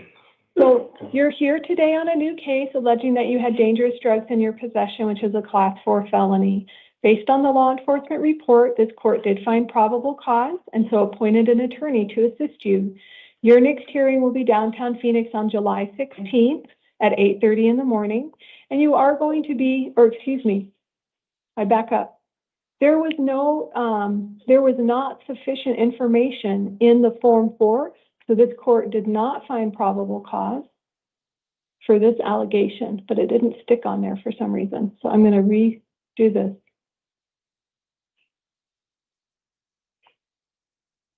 Okay. All right. This court did not find probable cause on this allegation, but I need to advise you that doesn't mean that the case is totally dismissed. The state may still bring additional evidence to support that allegation. So there is still an attorney appointed. You have a hearing date of July 16th, 8:30 in the morning, downtown Phoenix, but you do not have any release conditions. In a few hours from now, you will be released. The only thing you need to do is make sure you go to that hearing. And if you have questions, you can contact your attorney. Their phone number will be on your paperwork. All right, go ahead and take your paperwork. Thank you, sir. And actually, we do need to reprint it. So if you'll just have a seat, they'll bring it to you in just a minute. Okay. All right, and I'm going to go ahead and read in this house call while we wait. Okay. So we have 2 house calls this morning. Mr. Jesse Brown, date of birth 3/15/2001. He is here because of a failure to appear warrant. He's unable to function. It's alleged dangerous drugs in his possession, Class 4 felony, drug paraphernalia, Class 6 felony. And because it's a failure to appear, he already had an attorney. His next hearing is July 8th, 8:30 in the morning. He has a $500 bond, same release conditions as before. The other individual is Mr. Jose Valadez, October 29th, 1995. It's a justice court warrant. It's NASWA. His allegations here are threatening or intimidation. And they're misdemeanors. An attorney has been appointed for him, though, because these do appear to be domestic violence charges. His next hearing is July 9th, 8:30 in the morning at El Centro Justice Court. He has a $2,500 secured appearance bond with release conditions. He's not to contact the alleged complainant or witness, not to possess weapons, and obey any order of protection that might be issued against him.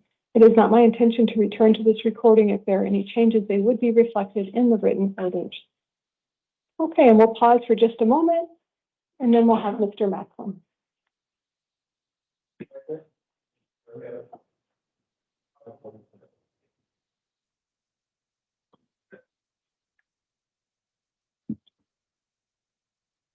Go ahead and come on in, sir. Thank you. And I believe we have attorneys appearing.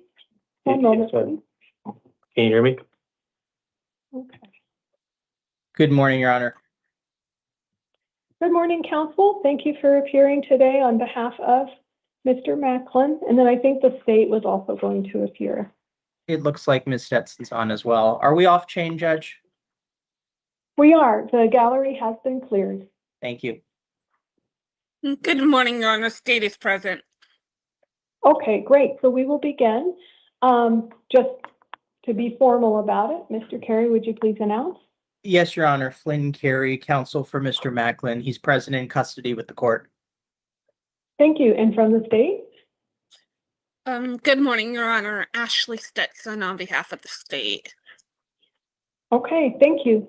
So we are here today on allegations of 4-count sexual conduct with a minor, which is a Class 2 felony, 1-count child enticing using electronic device as a Class 4 felony, and 1-count sexual abuse as a Class 5 felony. Mr. Carey, were you able to review the state's recommendations and the Form 4? Yes, Your Honor. I'm not going to speak to PC, but I would like to speak to bond when it's appropriate. Okay. All right. So this court did find probable cause then, and at this point, we'll go ahead and look at release conditions. And then I believe, Ms. Stetson, if you would like to make your argument, please do not repeat what is in the Form 4. I have read it. And Your Honor, the state is just asking for bond to be set in the amount of $150,000 cash based on the information provided in the Form 4, Your Honor. Beyond within the Form 4, the state would note the relationship between the victim and the suspect, Your Honor. This looks to be a position of trust between the victim and the suspect, so there are concerns given that the state does believe that the suspect is a danger to the community, specifically minors in the community. So that's the reason why the state is asking for the bond that it was asking for. Thank you, Your Honor. Okay. Thank you, Ms. Stetson. Mr. Carey? Yes, Judge. First, as a matter of housekeeping, I noted on the state's recommendation, the strangulation box, DV strangulation box was checked, and my guess is that was in error. So obviously, I think the court's not going to take that into account, but I saw it, so I'm citing it. Judge, the reality is, obviously it's not time for me to speak against the charges. It's more about the bond. I think in order to safely protect the community, but also ensure his attendance, I don't think a high bond is really necessary in this case. I understand the allegations are serious, but the reality is he lives with his parents. He's been a resident of Arizona throughout his life. He did cooperate with law enforcement initially in his first interview today and didn't go anywhere when they then secured a search warrant, came back and did a PC arrest. So he doesn't really appear to be a flight risk. I'd also note, Judge, that again, not to minimize the allegations, but this is not a DCAC with a younger victim. The allegation is with a 16-year-old. So I think it is a little bit different for bond purposes. So I would suggest that a high bond is not necessary. The court is well within its right, and I know your preference is typically to use electronic monitoring pretty liberally on these cases. I think you could secure this defendant's attendance with electronic monitoring, release conditions, pretrial services. If Your Honor needed a bond on this just for further assurances, we'd ask that it be secured instead of being cash. I think 150 is wildly excessive for the allegations here. Okay. Thank you, counsel, for your arguments.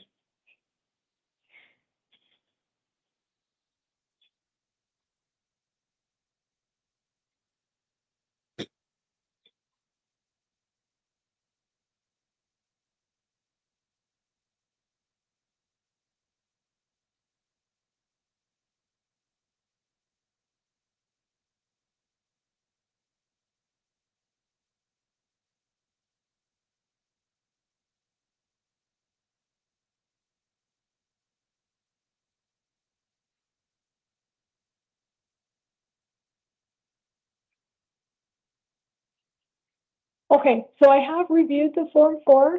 I did look at the state's recommendations, and I have considered the seriousness of the allegations, but also the time that has lapsed between when this is alleged to have happened, as well as the reporting.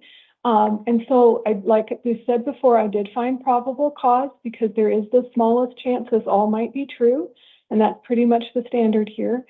So your next hearing will be July 8th, 8:30 in the morning, downtown Phoenix. I am going to set bond. It will be secured appearance bond of $50,000. And then there will be electronic monitoring. You are not to have any contact with the alleged victim, witnesses, or complainants. You're not to have any contact with minors. I do understand that might interrupt your current employment, but that is very important in this case. You're also not to have any weapons, possess or consume any drugs, or leave the state.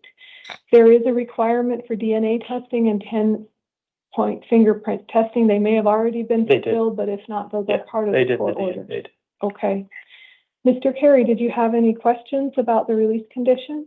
No, Judge, and I know a lot of my cases in front of you. I'm just here for the appearance, but I'm going to stay on. So to the extent that you just keep me in the system, that would be fine for this one. He doesn't need appointment of counsel.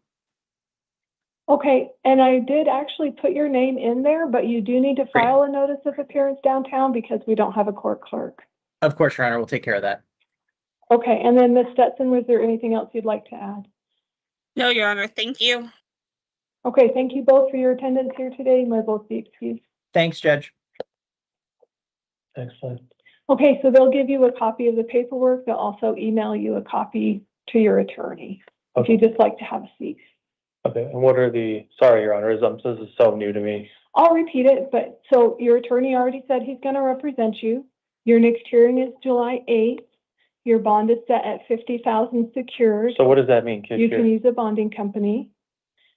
I don't know. A bail bonding company. They give you phone numbers in the lobby, or you can call your attorney collect and talk to him about how to set that up. Yeah, sorry for the question. It's okay. Yeah, you do have an attorney though, so you can ask them a lot more. Yes, ma'am. Thank you. You're welcome. Okay, and I already read in the house call, so that was our last defendant for the 5 a.m. At this time, 5 a.m. is in recess, and the initial appearance hearing calendar is in recess until 8 a.m. Yep.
Hey, I'm getting ready to virtually appear on the 8 a.m.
All right. Good morning. Thank you. You may be seated.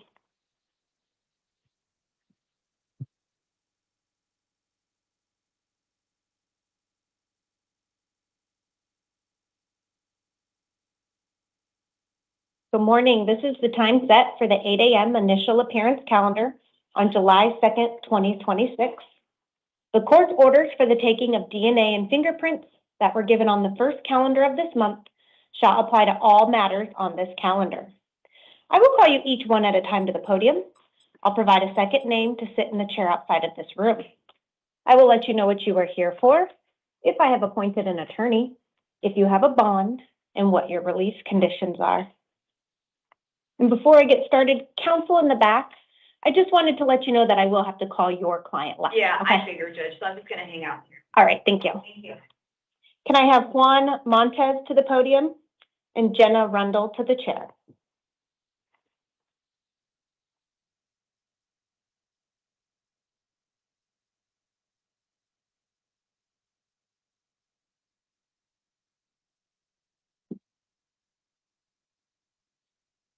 Good morning. Can I get your name and date of birth? Juan Luis Montes, 11/10/86.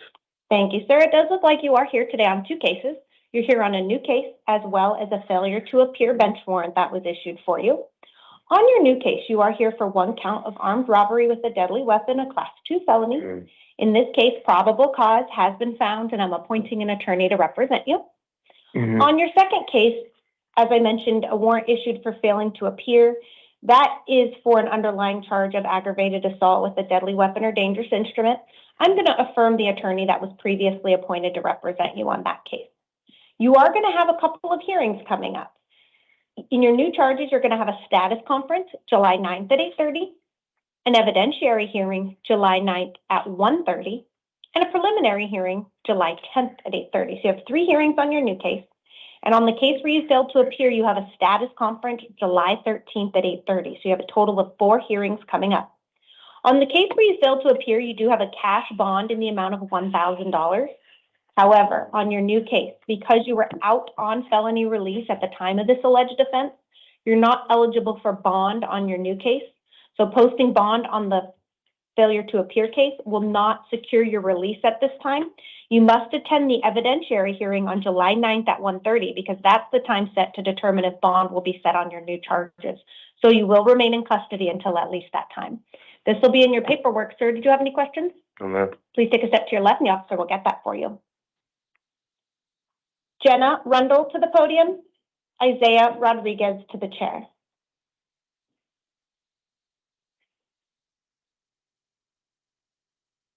May I get your name and date of birth? Jenna Rundle, 5/27/87. Thank you, ma'am. It does look like you are here today on a new case. It is for one count of dangerous drug possession, a class 4 felony, one count of narcotic drug possession, a class 4 felony, one count of drug paraphernalia possession, a class 6 felony, and one count of criminal trespass, a class 3 misdemeanor. Probable cause has been found, and I am appointing an attorney to represent you. You have 3 hearings coming up. You're going to have a status conference July 9th at 8:30, an evidentiary hearing July 9th at 1:30, and a preliminary hearing July 10th at 8:30. In this case, you were out on felony release for a separate case that you currently have pending, and because of that, you're not eligible for bond today. The time set to determine if bond will be set on your new charges is that evidentiary hearing on July 9th at 1:30, so you will remain in custody until at least that time. Did you have any questions, ma'am? No. Please take a step to your left, and the officer will get that for you. Isaiah Rodriguez to the podium and Angel Rodriguez to the chair.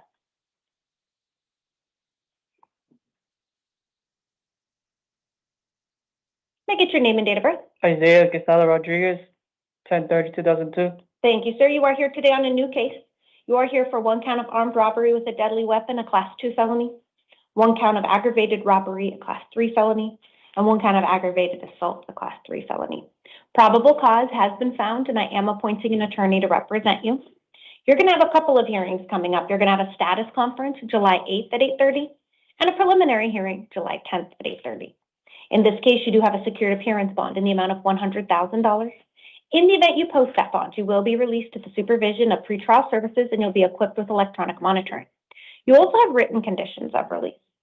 You are not to return to the scene of the alleged crime, no contact with any alleged victim, complainant, or witness, no contact with any co-defendants, and you're not to possess any weapons. This will be included in your paperwork. Did you have any questions? No, ma'am. If you'll step to your left, the officer will get that paperwork for you. Angel Rodriguez to the podium. Antonio Ruelas to the chair. May I get your name and date of birth? Angel Quesada Rodriguez, October 12th, 2004. Can you repeat your date of birth? October 12th, 2004. Perfect. Thank you so much. You are here today on a new case. It is for 1 count of armed robbery with a deadly weapon, a Class 2 felony, 1 count of aggravated robbery, a Class 3 felony, and 1 count of aggravated assault, a Class 3 felony. Probable cause has been found, and I am appointing an attorney to represent you. You're going to have 2 hearings coming up. You're going to have a status conference on July 8th at 8:30, a preliminary hearing July 10th at 8:30. You do have a secured appearance bond in the amount of $100,000. In the event you post that bond and are released from custody, you will be released to the supervision of pretrial services and equipped with electronic monitoring. You also have written conditions. You may not return to the scene of the alleged crime, no contact with any alleged victim, complainant, or witness, no contact with co-defendants, and you may not possess any weapons. This will be in your paperwork. Did you have any questions? No, ma'am. Please take a step to your left, and the officer will get that paperwork for you. Antonio to the podium.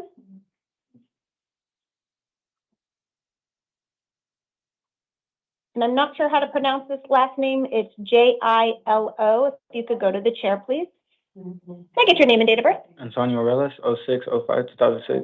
Thank you, sir. It does look like you are here today on a new case. It is for 1 count of aggravated assault involving a deadly weapon or dangerous instrument, a Class 2 felony, 1 count of armed robbery with a deadly weapon, a Class 2 felony.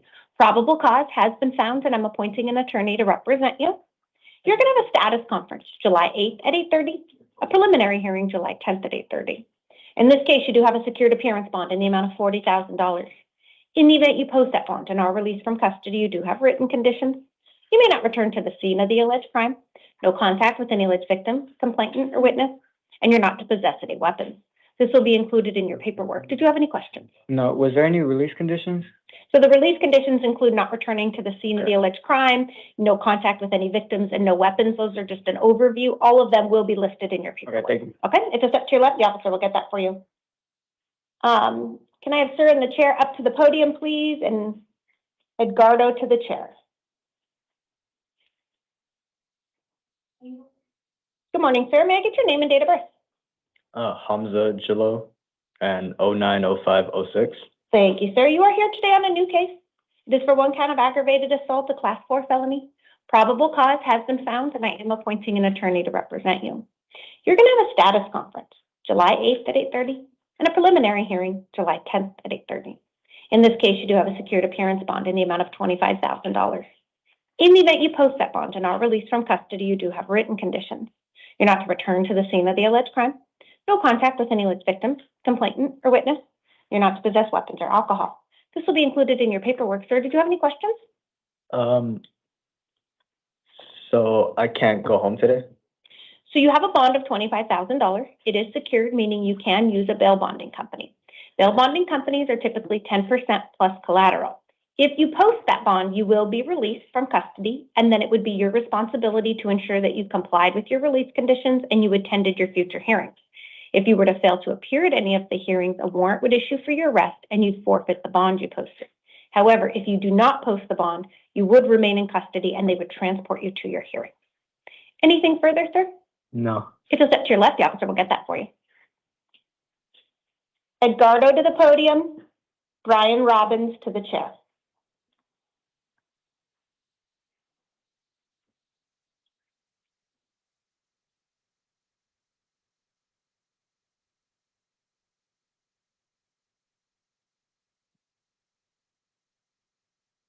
Can I get your name and date of birth? Edgardo Escarcega, August 31st, 1997. Thank you, sir. It does look like you are here today on 2 cases. You're here on a new case as well as a probation violation warrant that was issued. Your new charges are for 1 count of aggravated robbery, a Class 3 felony. Your probation violation warrant alleges you violated Term 4. I'm finding probable cause on your new charges. I'm appointing an attorney to represent you in both cases, and I'm going to set 3 hearings. They are 3 days in a row. You're going to have a status conference July 8th at 8:30, a probation revocation hearing July 9th at 8:30, and a preliminary hearing July 10th at 8:30. On your new charges, you do have a secured appearance bond of $5,000. In your probation case, it is $250. That is a total bond of $5,250. In the event you post that bond and are released from custody, you do have written conditions. You may not return to the scene of the alleged crime, no contact with any alleged victim, complainant, or witness, and you must contact your probation officer within 72 hours of release. That'll be included in your paperwork, sir. Did you have any questions? If you'll step to your left, the officer will get you that paperwork. Brian Robbins to the podium and Trent Yazzie to the chair. May I get your name and date of birth? Brian Robbins, 9/22/1988. Thank you, sir. It does look like you are here today on 2 failure to appear bench warrants that were issued for you. These issued on June 9th of 2026. I am going to affirm the attorney previously appointed to represent you, and you're going to have a status conference July 8th at 8:30. That date and time applies to both cases. You do have a secured appearance bond of $2,500 in each case for a total bond of $5,000. In the event you were to post that bond and be released from custody, you would have written conditions. You're not to possess weapons or alcohol, and you're not to drive a motor vehicle without a valid driver's license. You'd also need to ensure that you attended all future hearings. If you were to fail to appear again, another warrant would issue for your arrest, and you'd forfeit any bond that you may have posted. This will be in your paperwork, sir. Did you have any questions? Nope. Please take a step to your left, and the officer will get that for you. Trent Yazzie to the podium, Alexander Wright to the chair.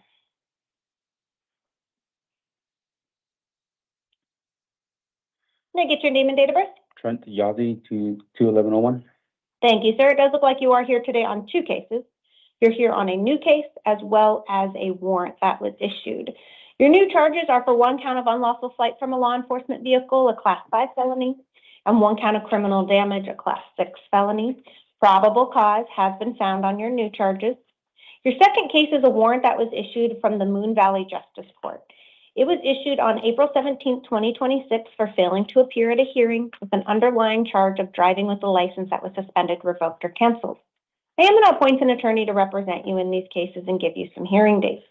On your new charges, your hearing dates are going to take place in the downtown Superior Courthouse in Phoenix. That's going to be a status conference July 8th at 8:30, a preliminary hearing July 10th at 8:30.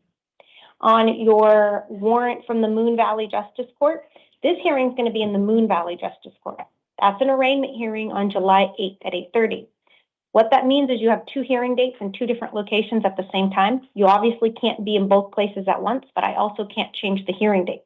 So what you need to do is I've included the Moon Valley Justice Court phone number in there. You need to let them know that you have a hearing in the Superior Court that same date and time and ask them to reset this for you. They will likely do that. It's not an uncommon issue that we come across.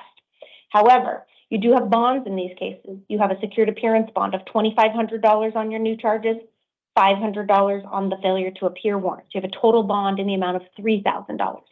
If you post that bond and are released from custody, again, it's your responsibility to get yourself to these hearings. Contact Moon Valley Justice Court to let them know that you need to reset that hearing. If you don't do that and you fail to appear, a warrant will issue for your arrest and you'll forfeit the bond you posted. You also have written conditions of release in your new charges because there was a criminal damage charge. You're not to return to the scene of the alleged crime, no contact with any complainant or witness. You're also not to drive a motor vehicle without a valid driver's license. This will be in your paperwork, sir. Did you have any questions? No. Please take a step to your left and the officer will get that for you. Alexander Wright to the podium and Samuel Alvarado to the chair.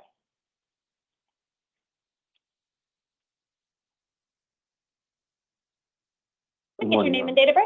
My name is Alexander Wright, 4/5/1991, Your Honor. Thank you, sir. It does look like you are here today on 2 cases. You're here on a new case as well as a direct complaint that was filed. Your new charges are for 1 count of taking contraband into a correctional facility, a Class 2 felony, and 1 count of dangerous drug possession, a Class 4 felony. The direct complaint, that was filed on June 8th of 2026. It has an offense date of January 30th of 2026, and it is for 1 count of dangerous drug possession, a Class 4 felony. Probable cause has been found on your new charges. I'm appointing an attorney to represent you on both cases. You have 2 hearings coming up, and they're the same date and time for both cases. So you have a status conference July 8th at 8:30, a preliminary hearing July 10th at 8:30. In your new charges, you have a secured appearance bond of $1,500. In the direct complaint, you have a bond of $500. So you have a total bond of $2,000. In the event you post that bond and are released from custody, you do have written conditions. You're not to possess or consume drugs without a valid prescription. You're not to drive a motor vehicle without a valid driver's license. And then you need to ensure that you attend all of your future hearings. If you fail to appear, a warrant will issue for your arrest and you'll forfeit your bond. Any questions, sir? I have another court case on July 10th for probation that was from the last time that I was here.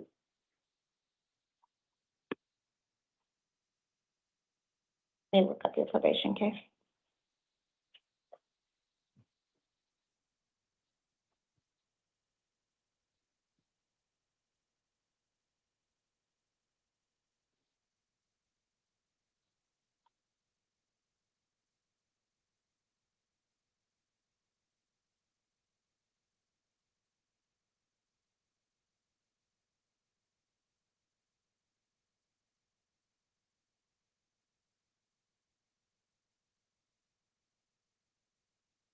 Okay, yeah, so you do have a non-witness violation hearing on July 10th at 8:30 in the morning.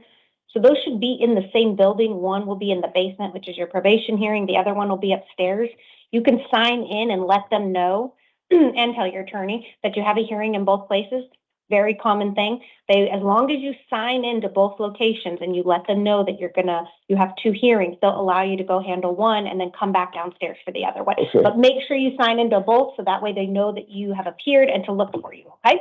Because it's an all morning process, okay? All right, thank you. All right, thank you, sir. Just step to your left, the officer will get that for you.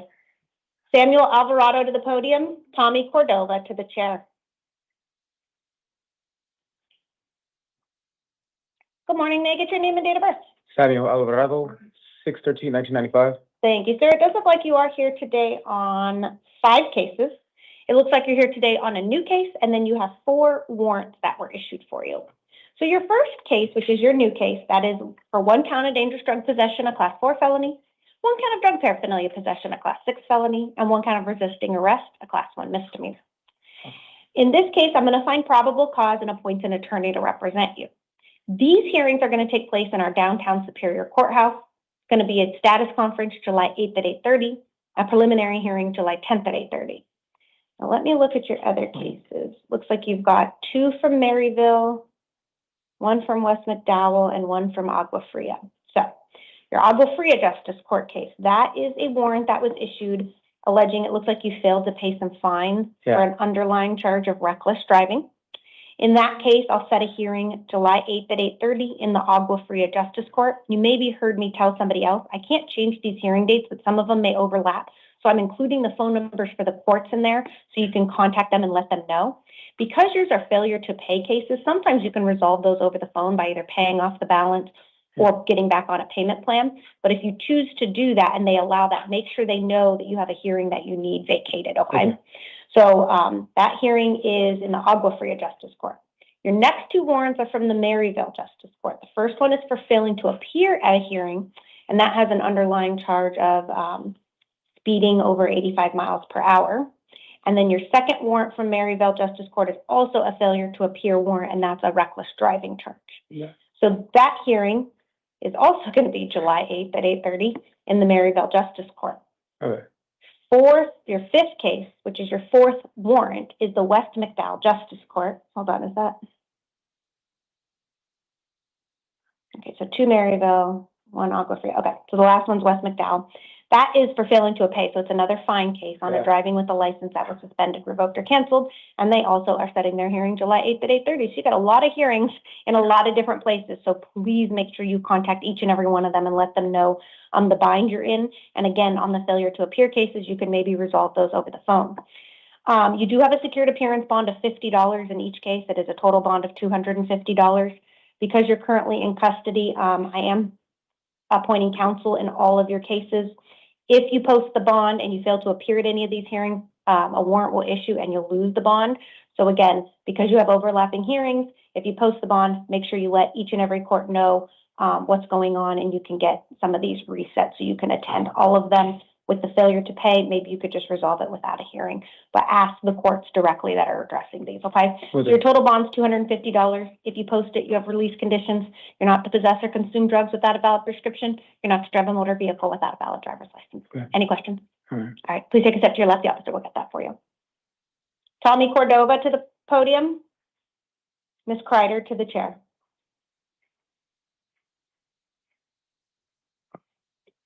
May I get your name and date of birth? Tommy Cordova, 5/16/1985. Thank you, sir. It does look like you are here today on two cases. You're here on a new case, as well as a failure to appear bench warrant that was issued for you on your probation case. Your new charges are for one count of possession of a weapon by a prohibited person, a class 4 felony. Probable cause has been found, and I'm appointing an attorney to represent you. In the case you failed to appear, as I mentioned, it is your probation case. I'm going to affirm the attorney previously appointed to represent you. You're going to have 3 hearings coming up. They're going to be 3 days in a row next week. Status conference, July 8th at 8:30. A probation revocation hearing, July 9th at 8:30. And a preliminary hearing, July 10th at 8:30. On your new charges, you have a secured appearance bond of $1,250. In your failure to appear warrant, you have a bond of $250. That is a total bond of $1,500. In the event you post that bond and are released from custody, you do have written conditions. You're not to possess weapons or alcohol, and you must contact your probation officer within 72 hours of release. This will be included in your paperwork, sir. Did you have any questions? No. If you'll take a step to your left, the officer will get that for you. Ms. Kreider to the podium. Destiny to the chair.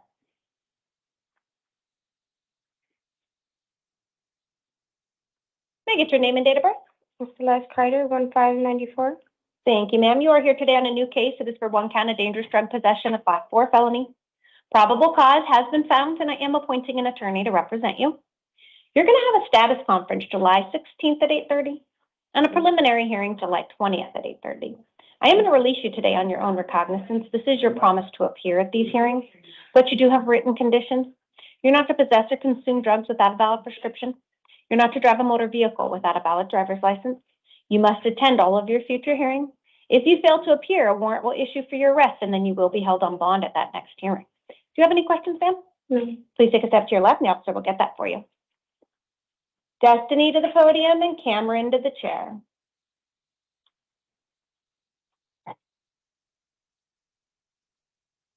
May I get your name and date of birth?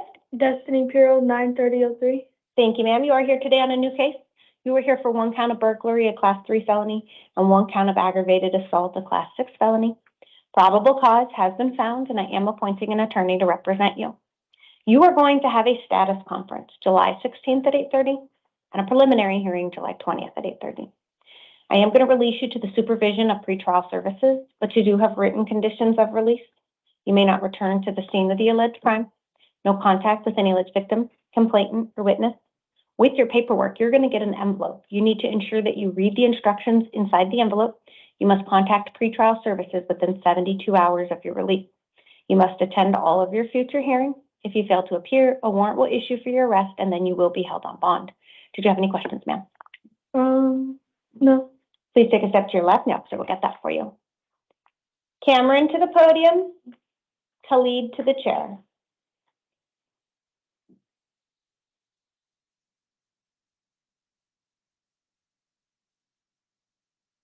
May I get your name and date of birth?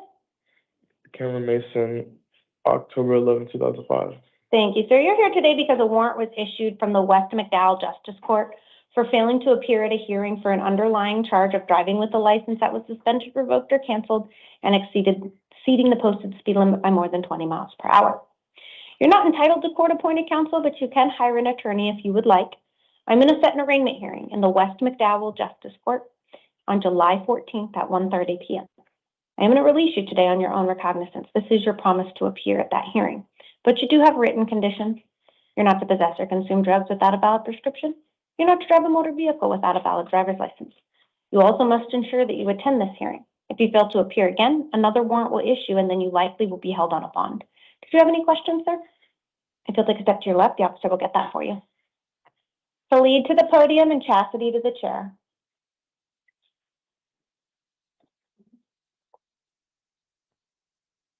Can I get your name and date of birth? Khalid, Zainul Abidin Hassan Al Sahli, January 19, 1999. Thank you, sir. Yes. It looks like you are here today on a new case. It is for one count of shoplifting, removal of goods, a class 5 felony. Probable cause has been found. However, in order to determine whether or not you are indigent, and I'm going to appoint an attorney, I do have a question for you. I did review the financial profile that you completed with the pretrial services, and I just wanted to confirm that the assets that you have are accurate in here. I do list that you have over $1 million in assets. In Is the that Middle accurate? East, yeah, my father is rich in the Okay. Middle East, yeah. But I'm here, I'm doing graduate studies here alone. Okay, and are you currently Po- working? Pocket money, yeah. Are you currently working? So my parents sends me pocket money. Okay, and so that's the other income of $5,000? That's my pocket money a month, yeah. Okay. Yeah, that's the whole story. They thought I'm shoplifting, but I was smoking outside. Okay. All right. I didn't take a single merchandise outside the store. Okay. No damage So made. what I'm going to do is I'm going to set a status conference July 16th at 8:30, a preliminary hearing July 20th at 8:30. I'm not going to appoint an attorney today, but you can hire one. If you do believe you're unable to do that at the next hearing, ask the judge at that time if they believe it's appropriate. As I said, you have a hearing July 16th, July 20th. I'm going to release you today on your own recognizance. This is your promise to appear. You do have written conditions of release, though. You can't return to that location, and no contact with any alleged victim, complainant, or witness. And then again, make sure you go to those hearings. If you fail to appear, a warrant will issue for your arrest, okay? Any questions? Can I ask or no? You can ask questions. I don't recommend talking about the facts of your case today, but absolutely, if you have questions, feel free.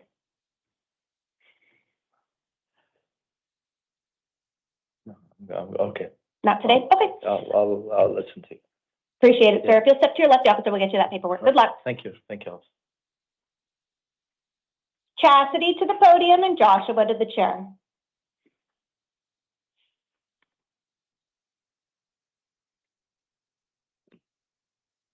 Can I get your name and date of birth? Chastity Meeks, 10/19/1977. Thank you, ma'am. You're here today on a new case.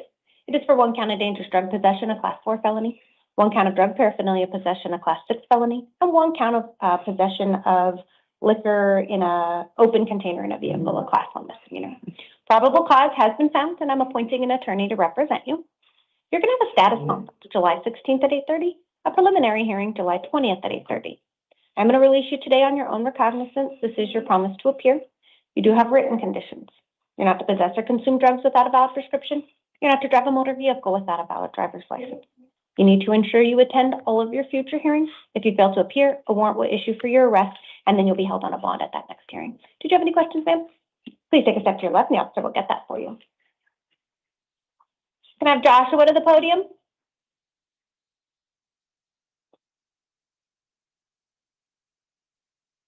Can I get your name and date of birth? Yeah, Joshua Hutchinson, 2186. Thank you, sir. It does look like you are here today on a new case. It is for 1 count of narcotic drug possession, a class 4 felony, 1 count of drug paraphernalia possession, a class 6 felony, and 1 count of obstruction or refusal to provide a true name, a class 2 misdemeanor. Probable cause has been found, and I am appointing an attorney to represent you. Hold on, let me go back and review that really quick. I apologize. Let me correct the record. I'm not going to find probable cause for the charges today. That does not mean they are dismissed. They may test the substances that were located and move forward with it, but for purposes of today, they did not provide enough information. So what that means is I'm still going to give you some hearing dates. You must attend those hearing dates, otherwise a warrant will issue. You are being released as to these charges. You just need to make sure that you follow up and go to the hearings, okay? Okay, thank Your you. status conference is July 16th at 8:30. Preliminary hearing July 20th at 8:30. So go to those hearings to avoid any warrants being issued, but you are being released today, okay? Okay. Any questions for me? Yeah, where do I go now? Okay. So they're going to take you to processing, and they'll, as long as this is the only thing you're here on, then they'll release you. Okay. The paperwork they're going to give you is going to give you all the instructions for attending these future hearings. It is a lengthy process, though. It takes about 4 to 6 hours to get to release from custody, okay? I'm going to have you sit in the gallery. Can you reprint this case? I'm going to reprint this case, and they'll bring you out your paperwork. If you could just take a seat in the gallery, okay? Okay. Yeah, just sit right out there. Thank you, Mr. Hutchinson.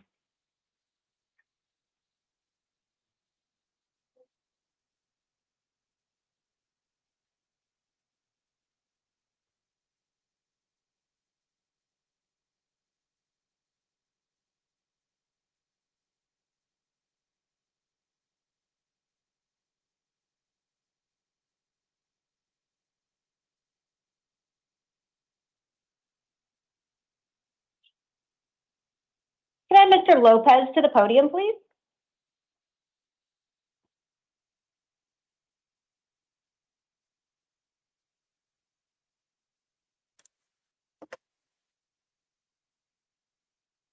Good morning, sir. May I get your name and date of birth?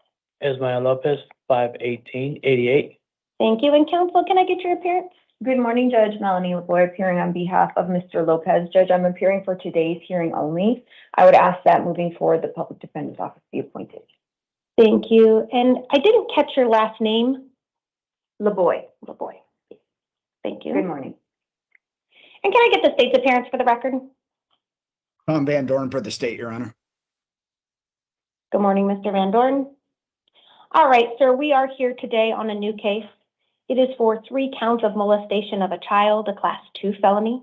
I will note that you do have Ms. LaBoy here representing you today. It does look like the notice of appearance was filed by Mr. Dean, so that's what's listed in the order.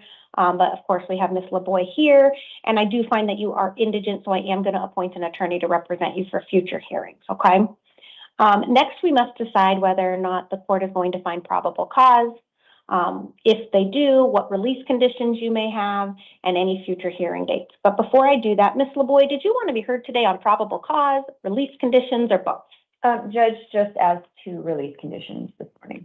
Thank you, Ms. LaBoy. The court is going to find probable cause here today. So next we are going to discuss any release conditions you may have. And so, Ms. LaBoy, did you get an opportunity to review the state's recommendation? Judge, I did, and I reviewed it with my client as well. Wonderful. Thank you so much. And anything you would like to place on the record as it relates to release conditions? Yes, Judge. I see that the state is requesting cash bonds. Just a couple things for the court to note. Mr. Lopez has no criminal history. He's not a flight risk. In fact, his family actually took him to the police department. So he's got family support. Judge, the other big thing is that even though my client is an adult, his mother has guardianship over him due to some mental difficulties. And in fact, Judge, he is 100% disabled for the state. So does receive compensation for that via Social Security. He does work as a painter, Your Honor. So we would ask that the court consider a lower bond. We'd also consider that the court change the current requested bond to a secured bond versus a cash bond. Thank you, Ms. LaBoy. And Mr. Van Dorn, is there anything you wanted to place on the record? Yes, Your Honor. Thank you so much. The state does agree with defense counsel that this particular defendant does not have any criminal history, and we do also acknowledge that he was brought to the police station by his family members. But, Your Honor, the state is recommending a $150,000 cash-only bond with electronic monitoring should the defendant be able to post. Your Honor, the victim in this case is a 10-year-old minor child, and she ended up disclosing to her siblings and then ultimately her parents that this defendant had inappropriately touched her private parts on 3 separate occasions while he was giving her a foot massage. The victim participated in a forensic interview, and a confrontation call was also made to this defendant by the victim's mother. And during that confrontation call, the defendant ended up telling the mother that on one occasion while giving the victim a massage, his hand had slipped under her clothes, and he ended up touching her in her private area. Once the defendant was brought to the police station by family members and post Miranda, the defendant also did make admissions to giving the victim's massages, with the most recent incident being about a week before Father's Day. He told the officers he was giving her a massage when his hand slipped under her shorts and under her underwear while she was being tickled. And because she had moved, that is when he ended up touching her in her private area. While that is the only incident in which this defendant admitted to touching the victim in this case, he did also tell police that there was another occasion where he almost touched her, but he was able to stop himself from doing so.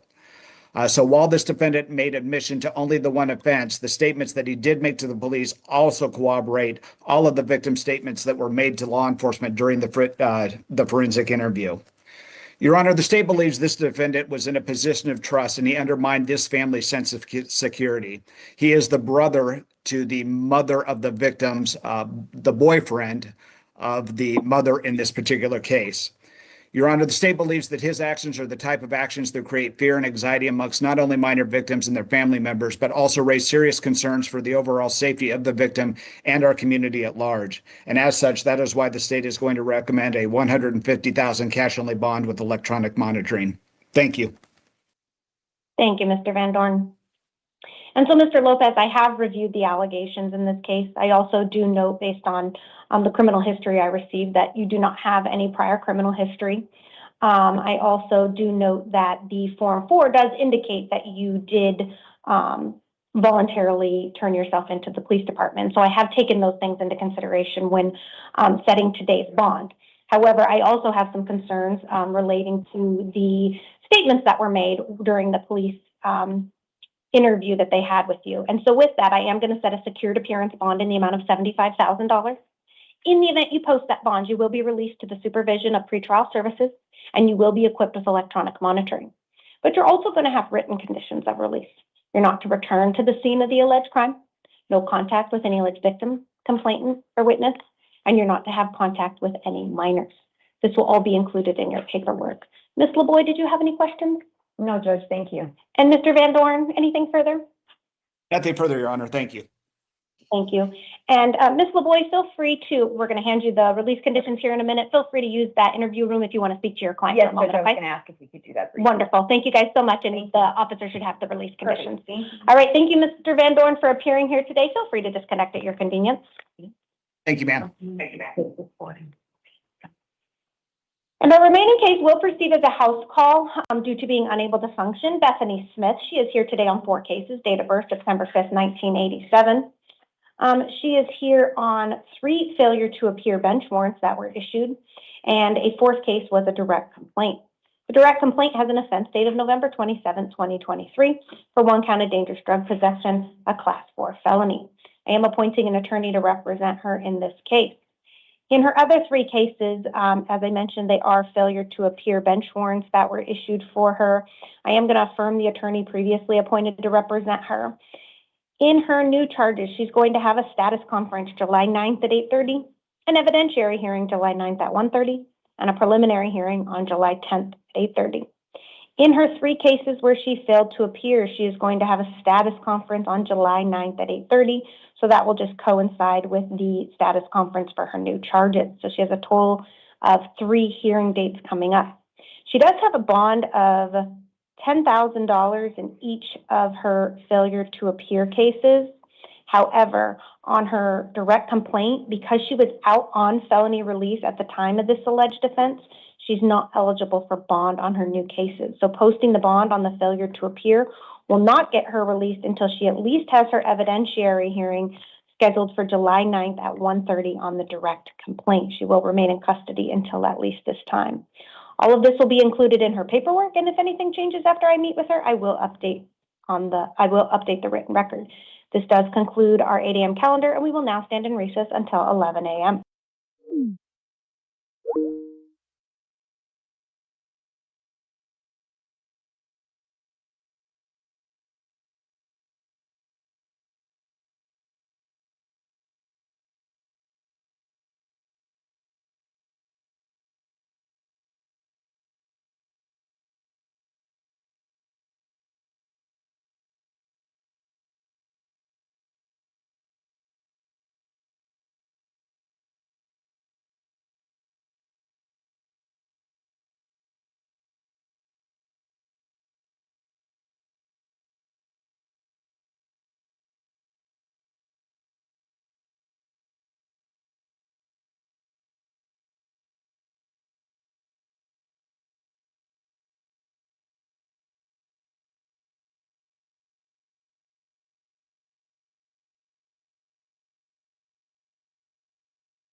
Good morning, Your Honor. Morning. Morning. Your Honor, would you like the Spanish matters to go first? Yeah, please. You read my mind. It looks like we might have two this morning. We do, Your Honor. And the interpreter standing by. Thank you, Mr. Davis. Good morning to you as well. Thank you. Joseph, get back in your spot. You're not going to court, man.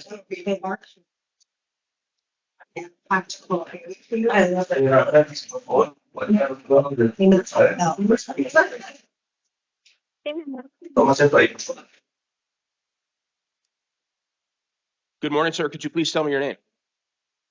Buenos días, señor. Deme su nombre, por favor. Álvaro Armenta Torres. Álvaro Armenta Torres. All right, Mr. Armenta Torres, this is your initial appearance. I'm seeing you on charges. Bien. Go ahead, Mr. Davis. I'm sorry.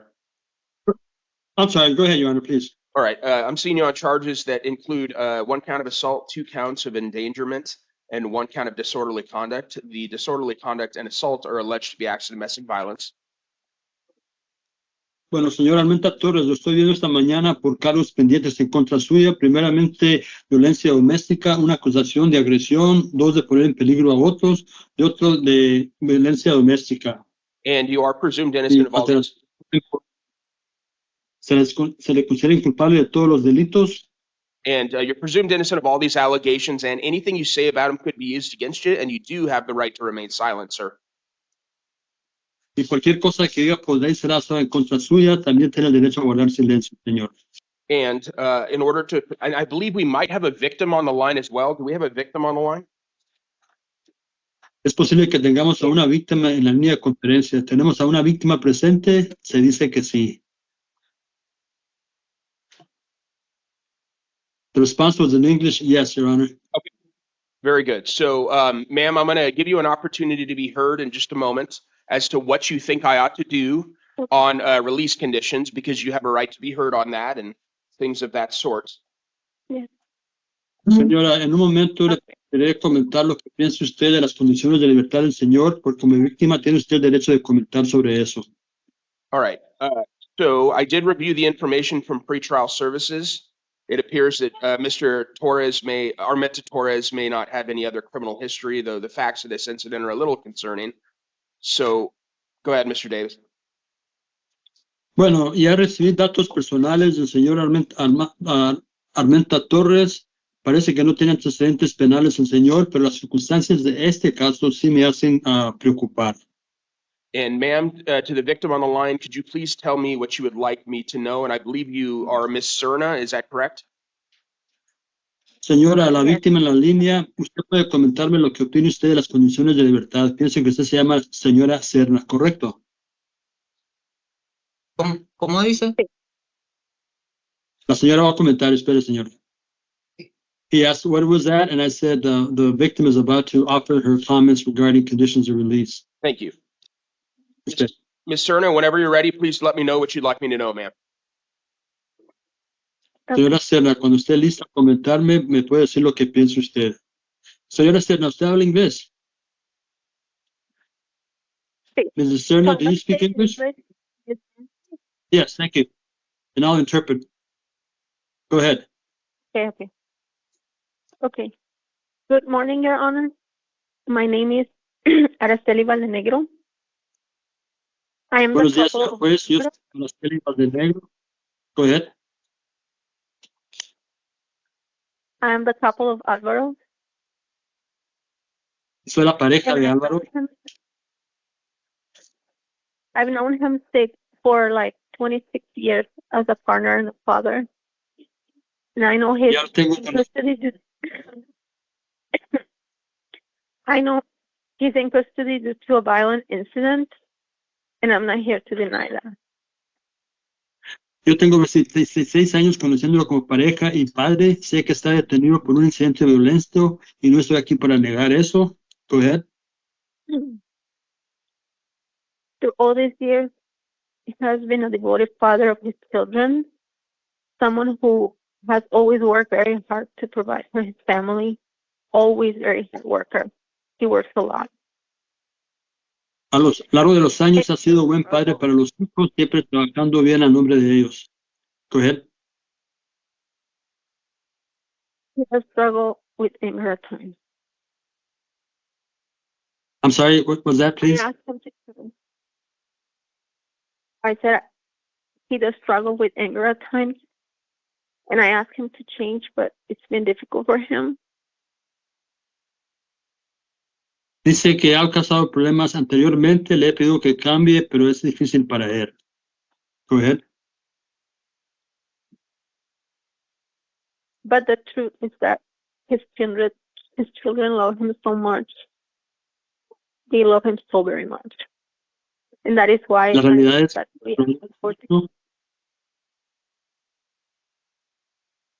por eso pedimos que usted considere.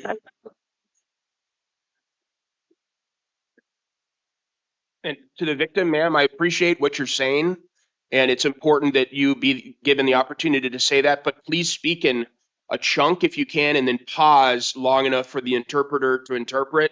Given the lag on the phone conference line and all that, you really need to break it up more than you are, please. Le dice que es importante que pueda comentar lo suyo, pero que es necesario hablar en trozos de información porque hay una demora telefónica y para hacer una traducción propia que haga información en trozos. Go ahead. Okay, so because his children love him so very much, they're talking to me right now. They're telling me they love him so very much. They want his dad. And that is why I respectfully ask the court to consider giving him the opportunity to be close to them. And I understand that can only happen, under the conditions of the court. Thank you so very much for your time. Los niños me comentan que aman mucho a papá y quisiera que pudiera estar de regreso. Es lo que pide que considere el juez eso, pero sabe que tiene que ser bajo circunstancias y condiciones que el juez le imponga. Muchas gracias. Thank you, ma'am, for your sentiments. I appreciate you being on the line today and sharing what you shared. Gracias, señora, por haber estado presente en la línea de conferencia para comentar lo que quisiera expresarme. And just to confirm, what I'm hearing from what you're saying on the phone today and what I'm seeing from what you told pretrial services is that you are okay with Mr. Armenta Torres's release. Is that correct? Ahora, conforme lo que usted ha expresado aquí, lo que le comentó a la Agencia de Servicios previos al juicio y lo que parece que está usted conforme y de acuerdo con que pueda salir de la cárcel, señor Armenta Torres, ¿correcto eso? Sí. All right. Yes. All right. So given the absence of other criminal history, the views of the victim shared this morning, both verbally and through pretrial services, the court is going to release Mr. Armenta Torres with certain conditions.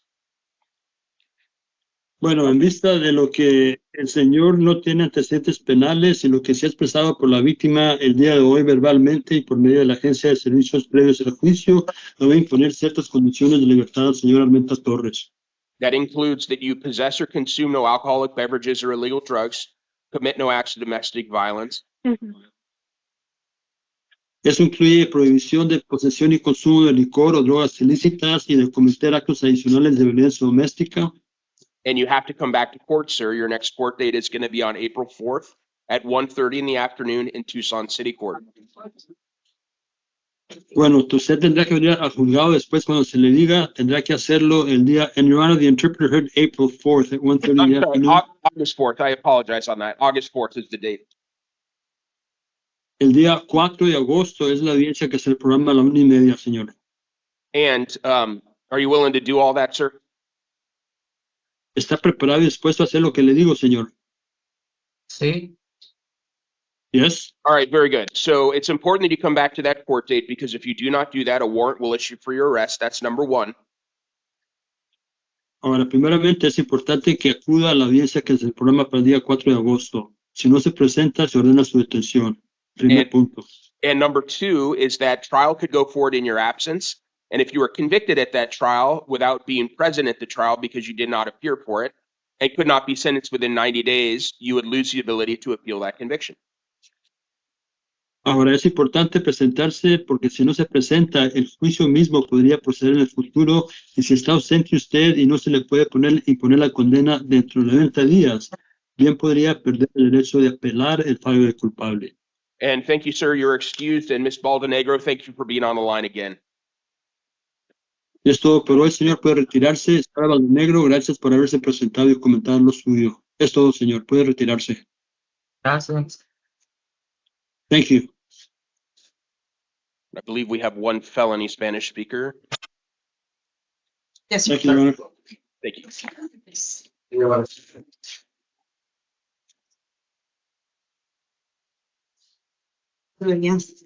Yes. Good morning. Could you please tell me your name? Buenos días. ¿Podría darme su nombre, por favor? Cristiana Alejandra Valenzuela Vega. Cristiana Alejandra Valenzuela Vega. All right. This is your initial appearance, ma'am. It looks like you've been charged with one count of possession of a narcotic drug for sale. Bueno, señor, esta audiencia es su comparecencia inicial. Parece ser que se le acusa de una acusación de tenencia de droga ilícita para la venta, And droga you, narcótica para la you are presumed innocent of that allegation, and you do have the right to remain silent. And it's important to note that anything you say could be used against you. Ahora, se le considera culpable de todo. Tiene usted derecho a guardar silencio. Cualquier cosa que diga podrá será usada en contra suya. And you also have the right to have an attorney represent you. I'm going to appoint the Pima County Public Defender's Office, ma'am.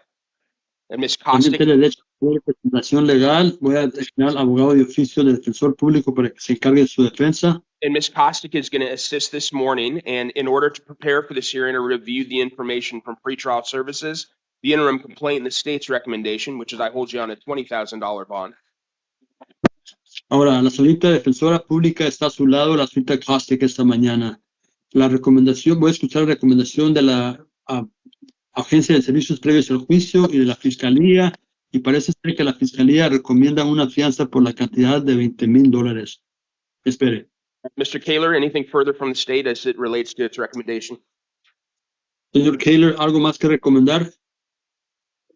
Your Honor, given the high amount of drugs located in the vehicle, it was approximately 10,000 fentanyl pills. I think the $20,000 bond is appropriate.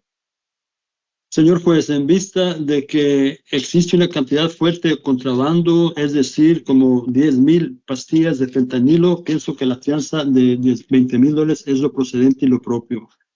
All right, thank you. Ms. Kostick. Your Honor, Ahora, I'd ask the court to consider the fact that Ms. Valenzuela Vega has verified housing with her mother and family support.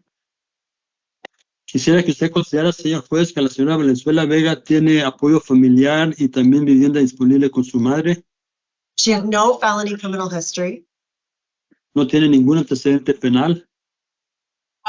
The court the rule the nature of the offense and the allegations. Usted puede considerar las condiciones del caso, las circunstancias y la índole de la acusación formal. And the strength of the evidence presented in the interim complaint. También la fuerza de las pruebas que se presentan en la querella inicial. And I would note that the complaint lacks information regarding the owner of the vehicle, También notaré que la querella inicial no indica nada de la propiedad del automóvil que se utilizó.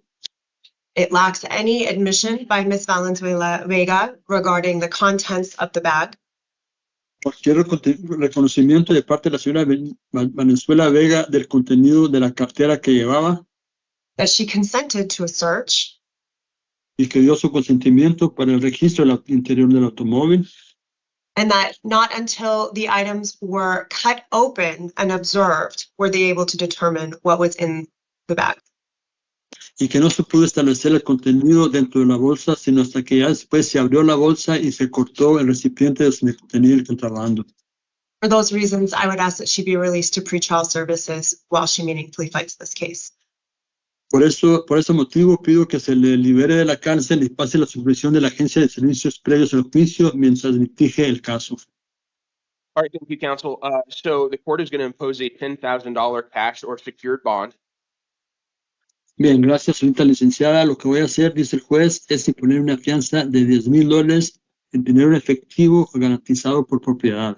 On one hand, the quantity of pills alleged is concerning, but on the other hand, Ms. Valenzuela Vega has no other criminal history. Bueno, de un punto de vista, la cantidad fuerte de contrabando es algo concerniente, pero también reconozco que la señorita Valenzuela Vega no tiene ningún antecedente penal en su historia personal. And ma'am, if you post that bond, you will be released to the supervision of pretrial services, so please comply with any monitoring or treatment that they ask you to comply with. Ahora, señorita, si logra depositar la fianza, pasará usted a la supervisión de la agencia de los servicios previos al juicio y tendría usted que cumplir con las condiciones que le impongan ellos en cuanto a monitoreo y vigilancia. Also ordering no alcoholic beverages or illegal drugs, no firearms or weapons. También le prohíbo consumo de licor o drogas ilícitas o posesión de armas de fuego o armas de cualquier tipo. Your next court date is a preliminary hearing. That's going to be on July 13th at 1:30 in the afternoon. La próxima comparecencia en su caso se programa para el día 13 de julio a la 1:30 por la tarde. Es una audiencia preliminar. Please stay in contact with your attorney at the public defender's office because they can tell you more about the preliminary hearing and what else is going on with your case. Ahora, sigue usted en contacto y en comunicación con el abogado asignado del defensor público porque ellos podrán mantener informada del proceso del caso y las audiencias que vienen después, incluyendo la audiencia preliminar. And ma'am, if you do get out of custody, then it's important that you come back to future court dates because if you do not do that, a warrant will issue for your arrest. Ahora, si logra depositar la fianza para salir, señora, es importante presentarse en las audiencias que se le programen. De otra manera, se ordena su arresto y el caso procede en su ausencia. Thank you very much. You are excused. Gracias, es todo. Pero lo de la fianza es como lo tendría que pagar todo. I'm going to let the translator, just for official record, can the translator please assist with Ms. Valenzuela Vega's questions, just so that we have a certified translator? La pregunta al juez, la que acaba de hacer, señora, ¿podría repetir la pregunta, por favor? Okay, lo de la fianza se tiene que pagar en su totalidad, ¿ya? ¿O cómo es? No, it's cash or secured. As regards to the bond, does it have to be paid in one amount or what can be done? And Ms. Kosick responds, no, it can be paid in cash or secured by property. So you can use a bonding agent, 10% down in cash and the rest in a car or jewelry or some other property. ¿Podría usted comunicarse con un agente de depósito de fianzas para depositar un entre del 10% en efectivo y el resto del valor de la fianza de $10,000 podría asegurarse con propiedad como a un automóvil, título de propiedad, joyería, etc.? And a lawyer can also help you file a motion to get it reduced further. El abogado que se le asigne ya después podrá pedir que se considere la fianza de nuevo para reducir una cantidad más alcanzable. Okay. Su mamá, ella, thank you. I'm just going to take a moment to counsel her. Yeah, take it. Thank you.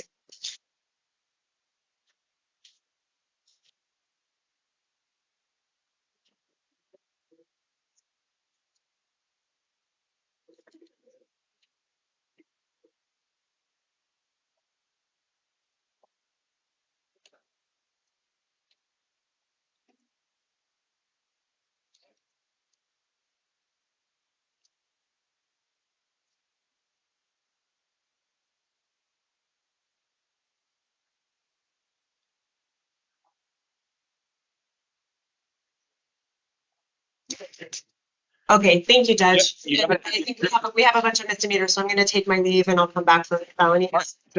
Okay. Thank you this morning, and you have a good rest of your day and a good court. Oh, wait, one more? Okay. Oh, I'm going to stick around. I'm going to stick around, Your Honor, because it sounds like maybe we have some keep separates that need to go first before the mass. Okay, I just want to confirm one thing before Mr. Davis signs off. We have no more Spanish speakers at the jail. Is that correct? I don't see any. I thought only two. Okay, all right. That is correct. All right, I only saw two. I just wanted to confirm. So, Mr. Davis, thanks again. Have a good weekend, sir. Thank you. You as well, Your Honor. Thank you. While we're waiting, there were a couple of people who had who were on probation, didn't have holds at the time that I started reviewing at like 6:30. Have any probation holds come in since then? Last day, I did probation violation, was booked on his the felony based Bautista. Oh, she's got it. She does have a hold now. Yeah. Okay. Green from the U.S. Marshals hold. Green has a mark. Okay, I figured. Okay. Ramos and Rios have probation violation. Ramos and Rios have probation violations, so they wouldn't be released today. They have to go in front of their IA judge. Okay, great. All right. Good morning, ma'am. Could you please tell me your name?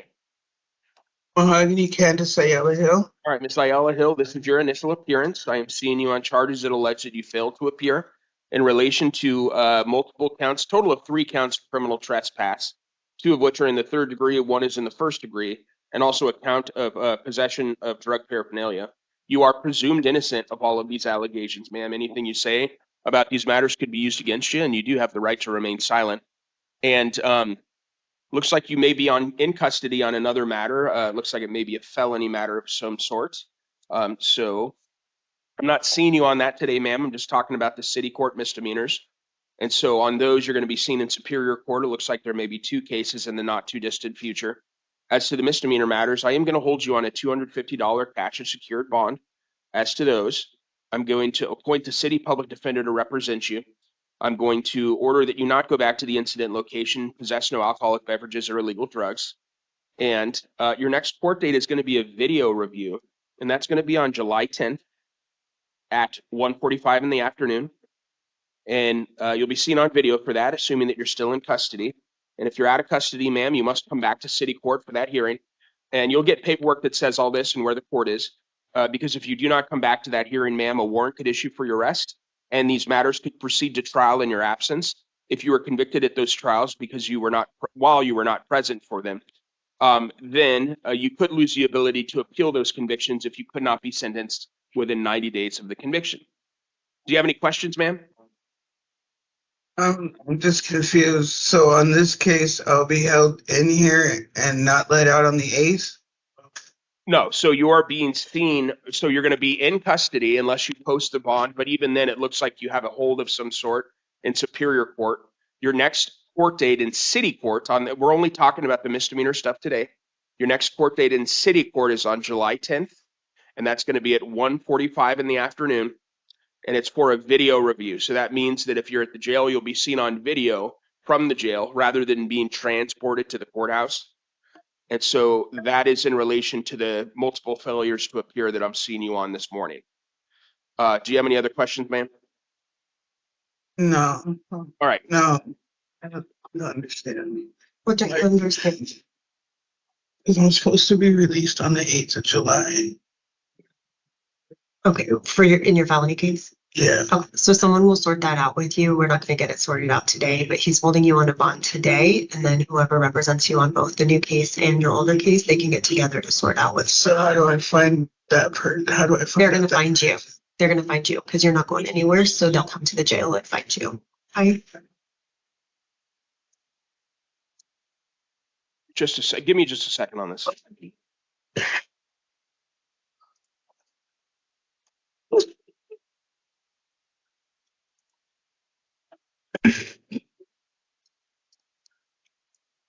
I know Miss Ayala. Well, do you remember who your lawyer was in the case? It's been here 4 months. I'm looking at it right now. It looks like Miss Ortega of the legal advocate's office. Brianna Ortega. Yeah, Brianna Ortega. And so, hang on, Miss Ayala Hill. I'm taking a look at things. I was working under the assumption that you had a felony hold that was going to keep you longer than the 8th. But I have since looked at the minute entry in relation to the felony cases that you're being held on, and it does reflect that you were sentenced to 30 days on June 8th of 2026, which means correctly, as you stated, you'd be released on July 8th. In light of that, if I release you on this matter, ma'am, on the city court matters, will you come back to court? Yes. Okay. Yes. Really important that you do that. I don't mean to lecture you, ma'am, but if you don't come back to court, you're going to get another warrant for your arrest. You're going to find yourself in the jail again when you'd rather not be. So I am going to give you a chance, ma'am, and release you. Give me just a second. I got to get you another court date. It's going to be on July 28th instead. Your paperwork will state it. So that's going to be July 28th at 9:30 in the morning. Okay, and they'll give me the paperwork? Yes, ma'am. Yeah, you're going to get that paperwork. No problem. Can the court confirm, just by virtue of the minute entry that I just looked at, is Ms. Ayala Hill, was she sentenced to probation after that 30 days? Okay. Just a second. Yes, She was. I just wanted to be able to counsel her on her obligations when she walks out, if you're on. Yes, it looks like it's a 3-year term of probation standard. Okay. Okay, thank you, Judge. Yep. We can mute us while he's working.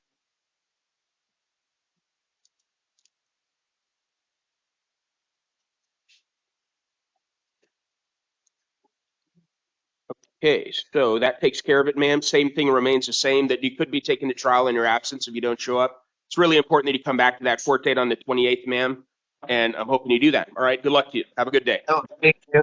Thank you, Judge. You're welcome.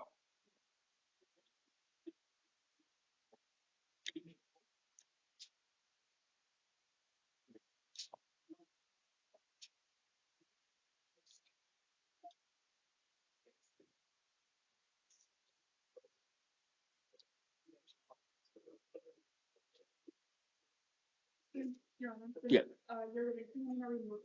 Okay, thank you.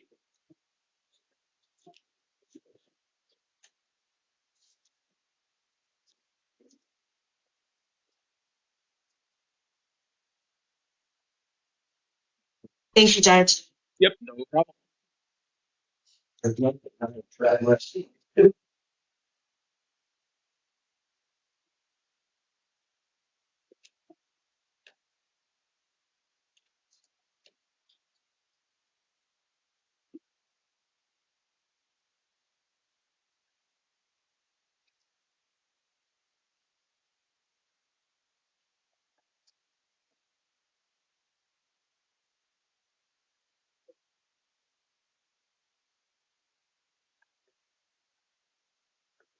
Great.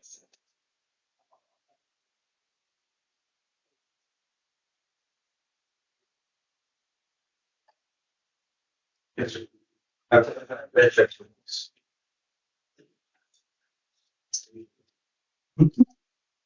Good morning. Please tell me your name. Your Honor. It's Nolan Quinn Purdy, Your Honor. All right, just a second. All right, so Mr. Purdy, this is your initial appearance, and it's actually a review hearing, excuse me. Looks like you have an out-of-county matter out of Pinal County that is, basically, we set these review hearings just to track your local matter. Once your local matter resolves, you will probably be transported back to Pinal County to resolve the matter that you have up there that relates to an allegation of fleeing from law enforcement. And so, as it relates to your local matter, sir, given that that appears to still be pending, I'm going to set another review hearing for you, and that is going to be on just a second.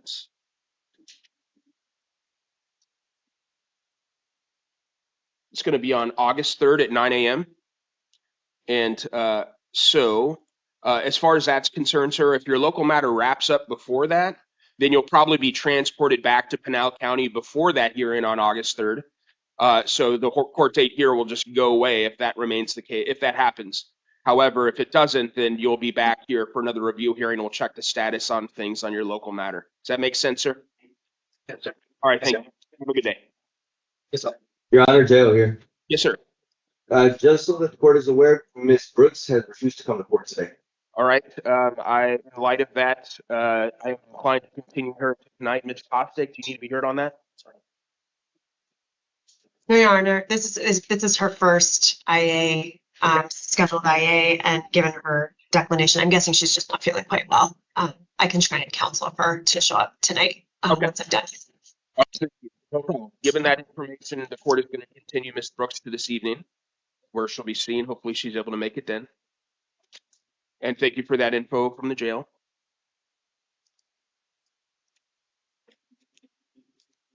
All right, Your Honor, I will take my leave for the misdemeanors and see you for the felonies. All right. Thank you. Good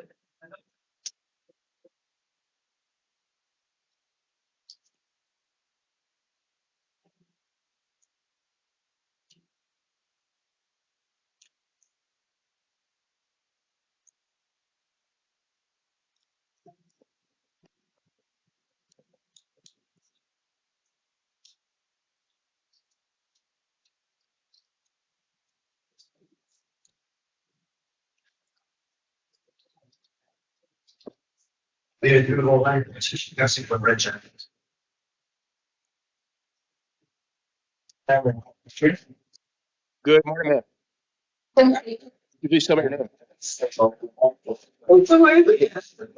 Please, I'm sorry, could you tell me your name, ma'am? Hey, from Maricopa. All right, thank you, Ms. Padilla. This is your initial appearance. I'm seeing you on a charge that alleges that you possess drug paraphernalia. It's alleged to have happened yesterday about 3:30 in the afternoon. You are presumed innocent of that. Anything you say about it can be used against you, and you do have the right to remain silent. I'm also seeing you on a couple other matters, and one is out of South Tucson City Court alleging that you failed to appear in relation to a couple shoplifting cases.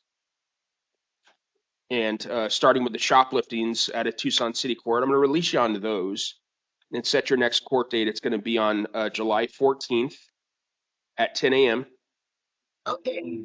And it's important that you come back to that court date, ma'am, because if you do not do that, you're going to get another warrant for your arrest. These cases aren't going away.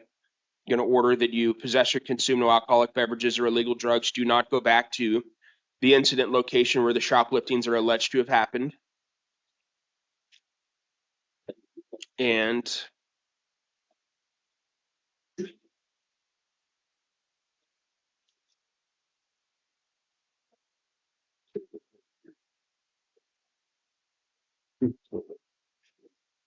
then moving to the two justice court matters. Again, one of them alleges the new charge of possession of drug paraphernalia. The other alleges shoplifting, failure to appear in relation to a shoplifting allegation. Going to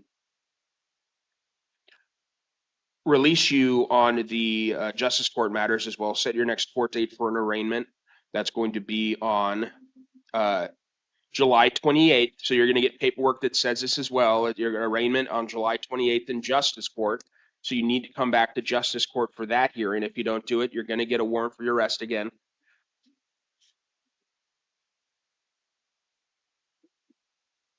And that also applies to the drug paraphernalia charge that is the new case.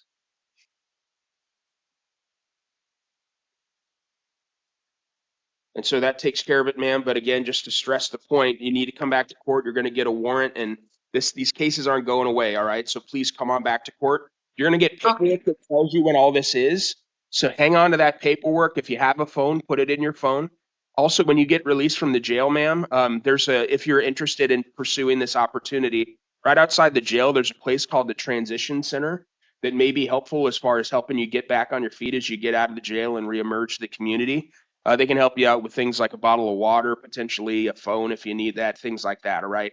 So when you actually exit the jail, there's like a blue path that you can walk along that'll take you right to the trailer. It's worth checking out before you head back out on your way, all right? Okay. Have a good day, man. Good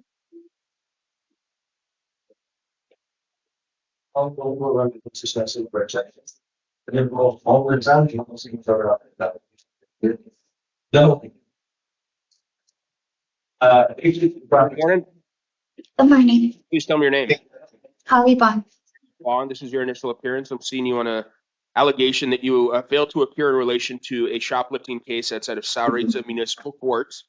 And to that, you are presumed innocent. You do have the right to remain silent. Anything you say about it could be used against you. And if I release you, ma'am, will you come back to court? No, sir. All right, really important that you do that because, this is how you end up at the jail, is if you miss court dates without a good reason and, without getting it cleared. So your next court date is going to be on July 28th. That's at 8:30 in the morning. It's going to be down in Sahuarita.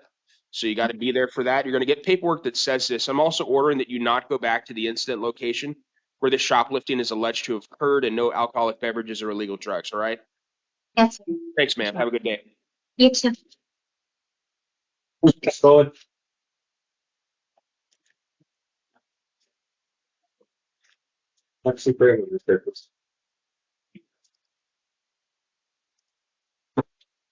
Good morning.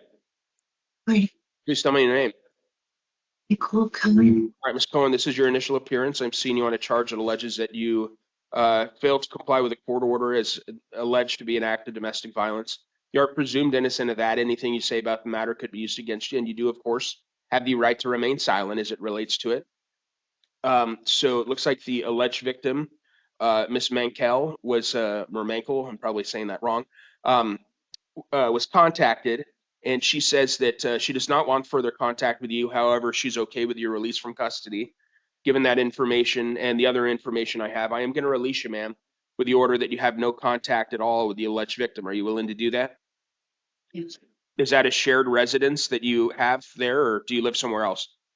It's a shared residence, my mom. Okay. All right. So what I'm going to do is I'm going to check a box that says that you may return with a police escort to pick up your belongings. That's a fairly common process.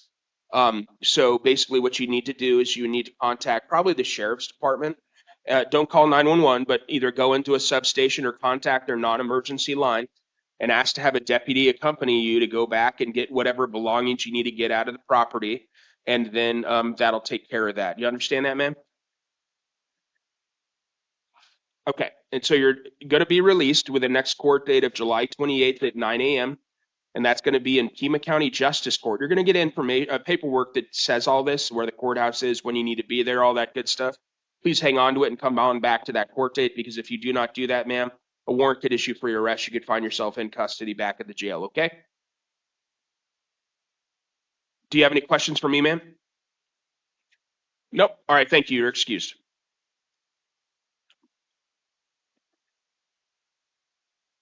Ms. Lloyd, do you stand up? Or back, please?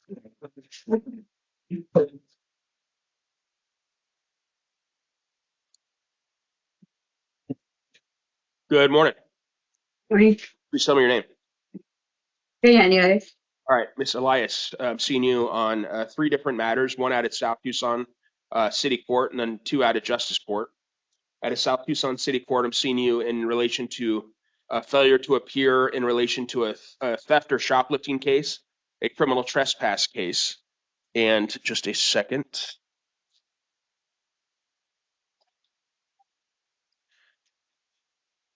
So I am going to release you on the South Tucson matter. And set your next court date as July 14th. It's going to be at 10 a.m. It's really important that you come back to that court date, ma'am. Will you come back to that court date? Yes, sure. All right, you got to do it, because you're just going to end up in custody at the jail again if you don't come to court. And if it were me, I'd rather, make sure I go to that court date and go to the courthouse rather than go to the jail. I'm also ordering that you not go to the incident locations where these 2 things are alleged to have happened out in South Tucson. No alcoholic beverages or illegal drugs. So that takes care of that. We're going to move now to the Justice Court matters. And on those, I'm seeing you on a failure to appear in relation to a criminal trespass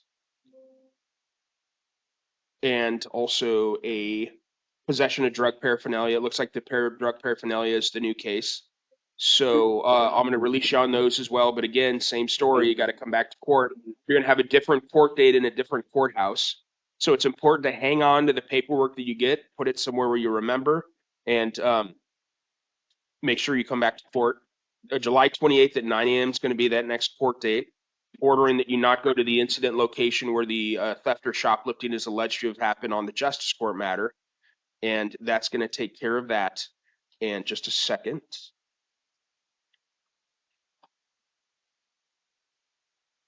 One last thing is that as you get out of the jail, ma'am, you'll be released in the next couple hours or so. There's a place called the Transition Center that is just around the corner. It's outside the jail, but on the same property. If you want to stop by there on your way out before you reemerge in the community, they may be able to help you out, get a bottle of water, potentially help you get a cell phone, things like that. Those sort of supports, they offer them there. It's right at the jail. So if you're interested in exploring that, ma'am, please head on over to the Transition Center when you get out of the jail. And there's a blue pathway actually on the sidewalk when you get released from the jail that should lead you over there, okay? Yes. All right, thank you. Have a good day. You're excused. Mr. Pacheco?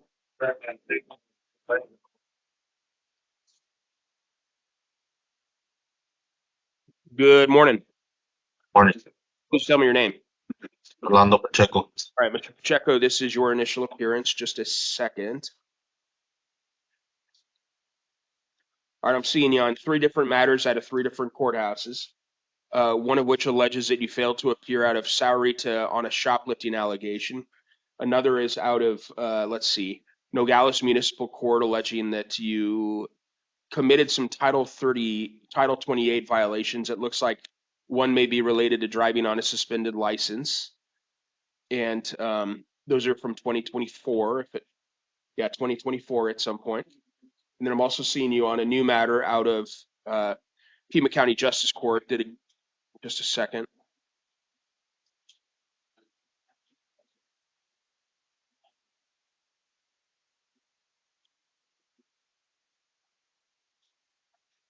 Again, alleging that you are driving on a suspended license. So on all these matters, sir, you're presumed innocent. Anything you say about him could be used against you, and you do have the right to remain silent.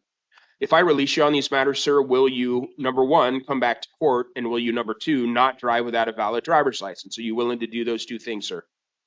Yes. All right. Really important that you do that because the jail awaits for folks that don't show up to court dates. All right. So on your let's see, on your justice court matter, I set your next court date. That's going to be July 28th at 9 a.m. You're going to get paperwork that tells you that and where the courthouse is if you're unfamiliar. And then turning to the Saurita matter, on that, I'm going to set your next court date. Ooh, unfortunately, it is just a second. Can I get another?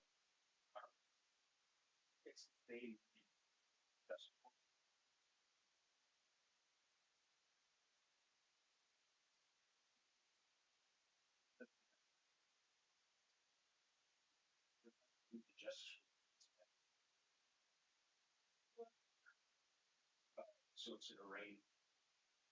Yeah.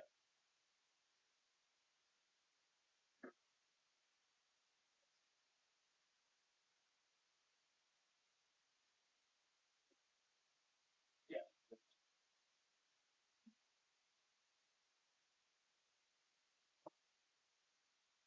Oh, the 28th.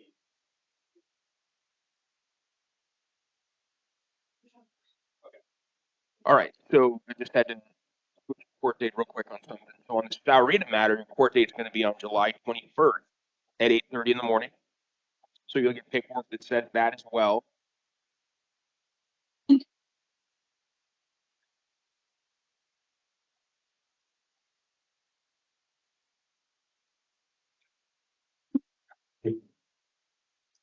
And let's see.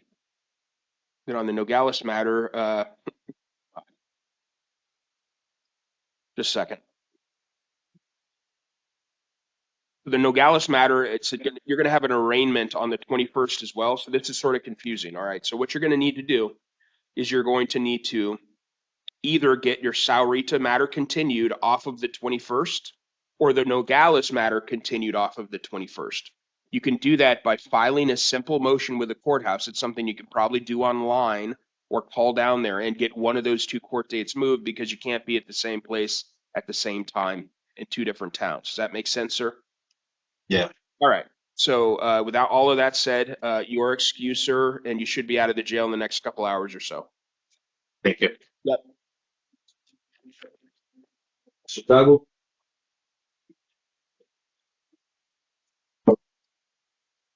Good morning, sir. Good morning. Please tell me your name. Ezra Sagu. All right, Mr. Sagu, this is your initial appearance. I'm seeing you on charges that allege that you committed 2 counts of disorderly conduct alleged to be an act of domestic violence, 1 count of, and to all of those allegations, you are presumed innocent. Anything you say about him could be used against you. And you do have the right to remain silent. And just a second. Alleged to be an act of domestic violence, 1 count of, and to all of those allegations, you are presumed innocent. Anything you say about him could be used against you. And you do have the right to remain silent. And just a second.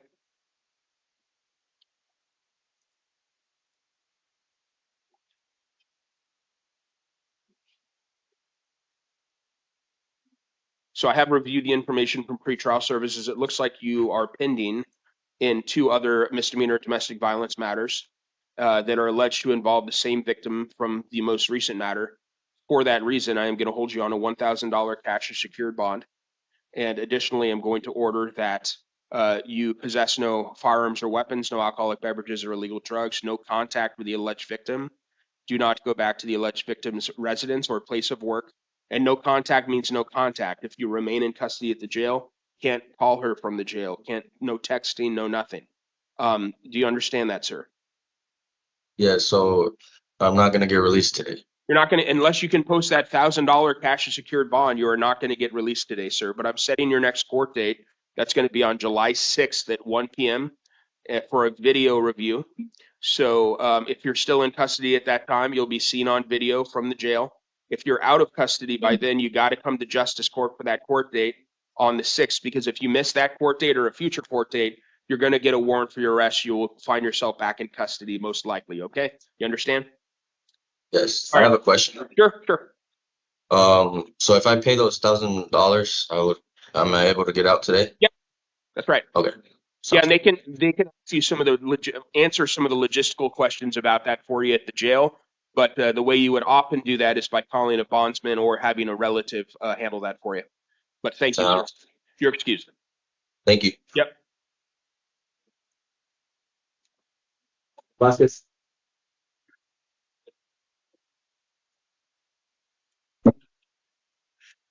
Good morning, sir. Morning. Please tell me your name.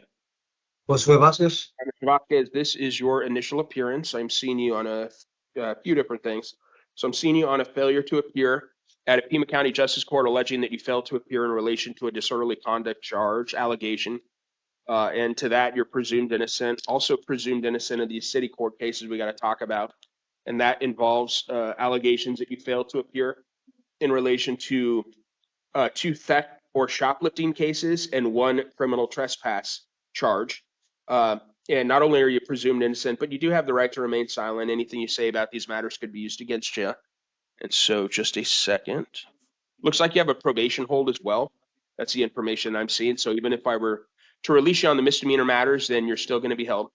I am going to, as to the justice court matter, I am going to release you on that one, understanding that you still have the probation hold. Your next court date is going to be on July 28th, and it's going to be at 9 a.m., and that's going to be for an arraignment.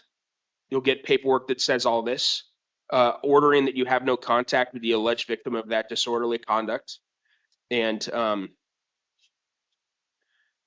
that no alcoholic beverages or illegal drugs, no firearms or weapons. And then move into the city cases. On those, I'm gonna release you as well, set what's called a non-transport review. And that's going to be on August 14th at 9 a.m. Also appointing the city public defender to represent you. And on those, ordering that you not go back to the incident location where the thefts or shoplifting are alleged to have occurred, or the trespass. No alcoholic beverages or illegal drugs. And so while I did release you on the cases that you're being seen on today, you still have that felony hold. So I appointed the city public defender to represent you, sir, on the misdemeanor case at a Tucson City Court. So talk with your attorney about everything that's going on. They can help coordinate things between the felony and the misdemeanor to help get things resolved for you as you see fit, as quickly as possible. All right. Thanks, sir. You're excused. Ms. Coker.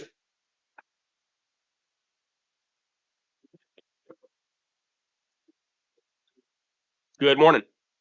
Morning, Please tell me your name. Valerie Coker. All right, Ms. Coker, this is your initial appearance. Seeing you on a charge that alleges that you committed disorderly conduct alleged to be an act of domestic violence. You are presumed innocent of that. Anything you say about it could be used against you, and you do have the right to remain silent. Just a second. Domestic violence. That's what it's just alleged, ma'am. You're presumed innocent of all this. Relates to an allegation that something happened about 6:30 last evening, and so it's important not to talk about it to the extent that you remember anything about that or have any thoughts on it. Just now's not the time to say it because anything you say could be used against you. Just a second. So it looks like you are being held without bond in relation to a Superior Court felony matter. So in light of that, I'm going to hold you on a $250 cash or secured bond. What is the, what is the felony hold for? Just a second, I can tell you. It's a probation violation warrant. So there's some allegation that you did not comply with the terms of your probation on a felony matter. And so that's the hold there. So in any event, What's the bond for? The bond on what? You said I have a bond. Well, it's a $250 cash secured bond. It's so that you get credit. But actually, let me take a look at something real quick. Either way, so it's important to note that whether I release you on this case or I hold you on this case, you're not getting out today because of that felony hold. But let me take a look. It may make things move more smoothly if I set what's called a non-transport review. Give me just a second so I can take a look at something.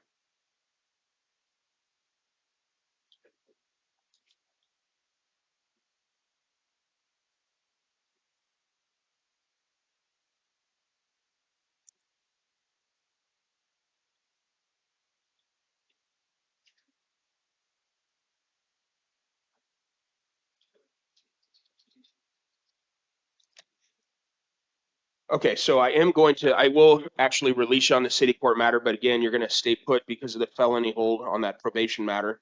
I'm gonna set what's called a non-transport review. And that is going to be on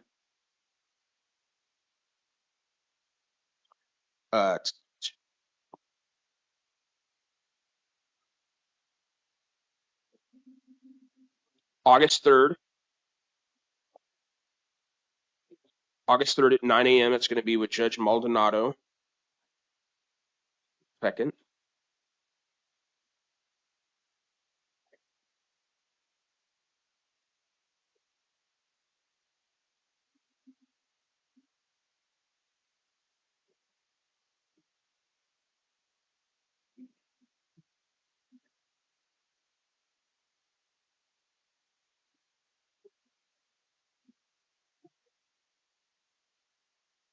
And I'm also ordering, ma'am, that if you get out of custody, no alcoholic beverages or illegal drugs, no acts of domestic violence, no firearms or weapons, no contact of any kind with the alleged victim. That's Cynthia Betters. That includes not going to her residence or the incident location. I'm appointing the city public defender to represent you, ma'am.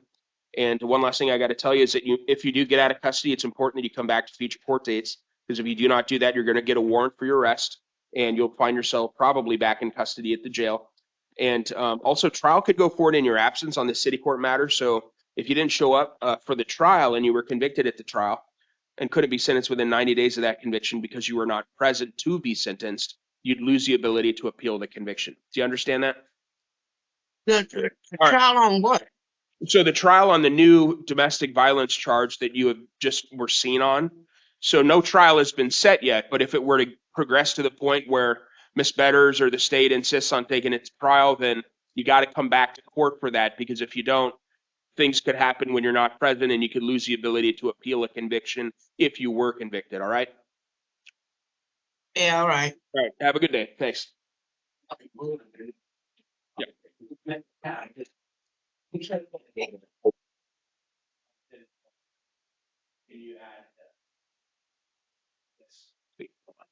Sorry. Your Honor, we're trying to get Mr. Cooper up right now. We're gonna go to Mr. Granada first. Okay, thank you. Yes, sir.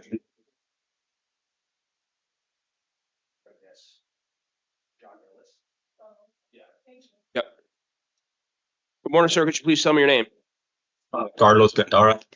Gandara, this is your initial appearance. Give me just a second.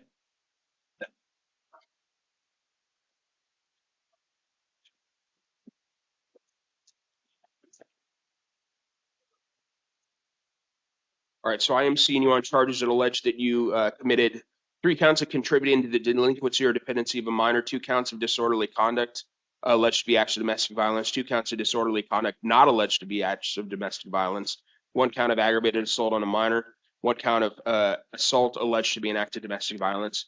To all these things, sir, you're presumed innocent. Anything you say about them could be used against you, and you do have the right to remain silent. And I am going to hold you on a $1,000 cash secured bond on this matter and set your next court date. It's going to be a video review. That's going to be on July 8th at 1:30. Appoint the city public defender to represent you.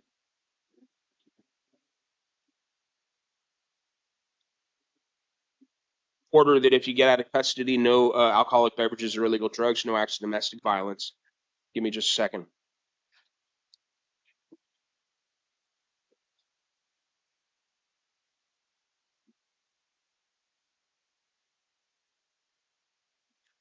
For the record, one of the alleged victims, Ms. Soto, indicated that she does not oppose your release. However, I am going to hold you on that bond.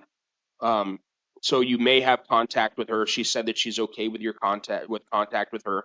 So whether you're in or out of the jail, sir, I am okay with you having contact with her because she is. And so that takes care of it, other than to let you know, sir, that if you do get out of custody, you must come back to court, because if you do not come back to court, you're going to get a warrant for your arrest, sir. You'll get probably find yourself back in custody. And one last thing, sir, is that if you don't come back to court, then trial could go forward in your absence. And if you were convicted at that trial and could not be sentenced within 90 days of that conviction because you didn't show up for court, then you could lose the ability to appeal that conviction. Do you understand, sir? Yes. All right, thank you very much. Yep. Cooper. Oh, thank you. No, you're fine.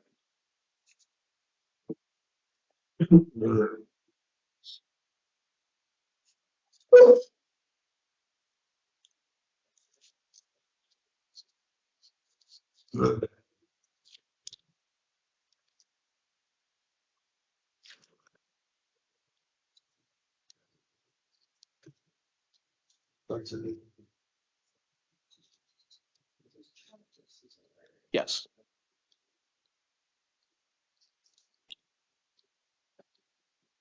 Okay.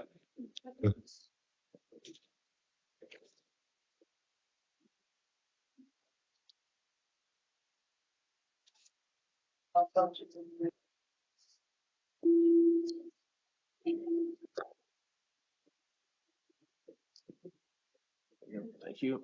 And good morning, sir. Could you please tell me your name? Reagan Franklin Cooper. Cooper, this is your initial appearance.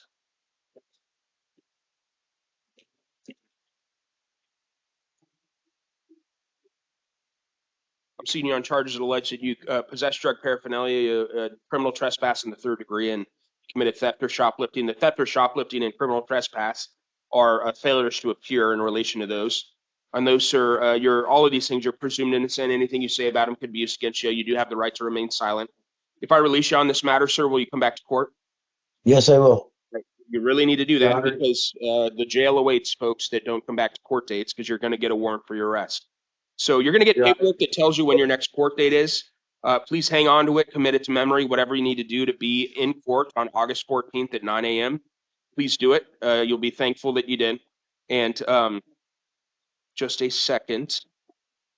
And it looks like, just a second, you may have a probation hold now that I mention all this. Sorry to spring that on you, but that's what I'm seeing now. Better to know now than later. And so for that reason, I'm still going to release you on this matter, but you're being held on that felony, so you're not going anywhere. I am going to appoint the city public defender to represent you, ordering you to go to the incident location. So you're going to have an attorney on this case, which will be helpful. And then that next court date is going to be a non-transport review. It's still on August 14th at 9 a.m. though, so the court date remains the same. All right, sir, one last thing for me, and then we'll be done, is that you got to come back to future court dates if you get out of custody because you'll get the warrant, like I said. Also, if you don't come back to court, then trial could go forward in your absence. If you were convicted at that trial, couldn't be sentenced within 90 days of the conviction. Because you didn't show up, then you'd lose the ability to appeal the conviction. All right? Yes, sir. Thank you, sir. You're excused. Thank you.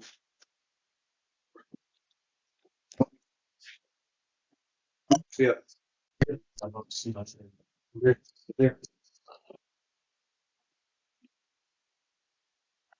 Let's see, Richard.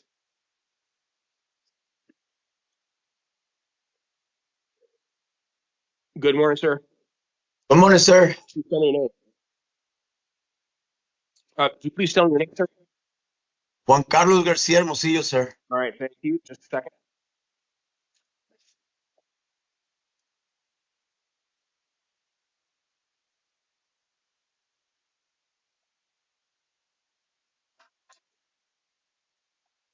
All right, so this is your initial appearance. I'm seeing you on charges that allege that you failed to comply with a court order that's alleged to be an act of domestic violence, 2 counts of contempt of court, 1 count of disorderly conduct alleged to be an act of domestic violence, and 1 count of criminal damage specifying that you may have damaged something.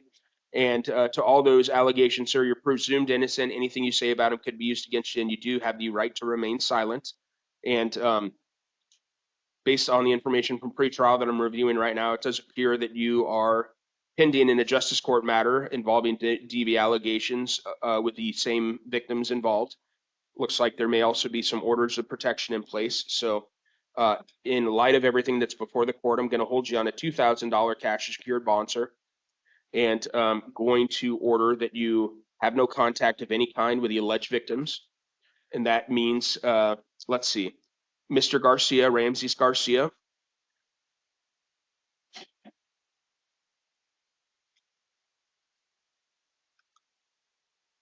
Rosa Gutierrez Marquez,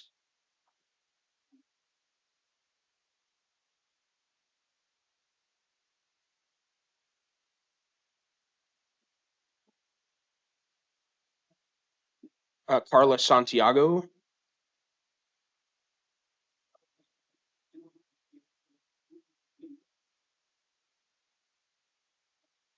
And Gerardo, Gerardo Salcido Santiago.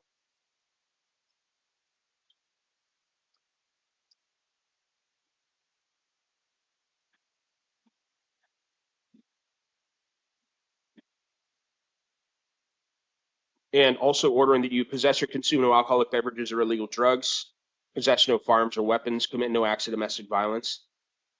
And additionally, do not go to the victim's residence.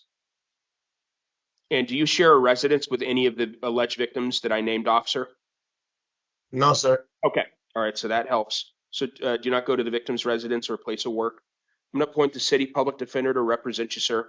And no, just for what it's worth, no contact is no contact. So that means no in-person contact, no phone contact, no nothing. So your next court date is going to be in Tucson City Court. And that's going to be on, just a second.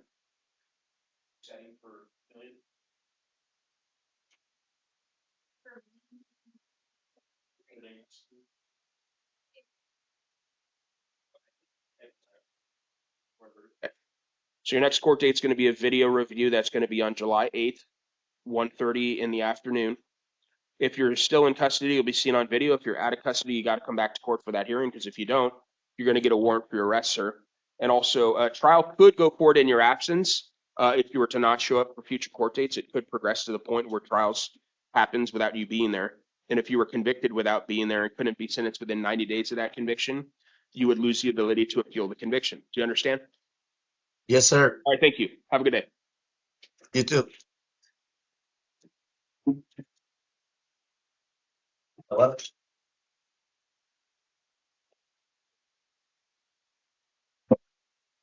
Good morning.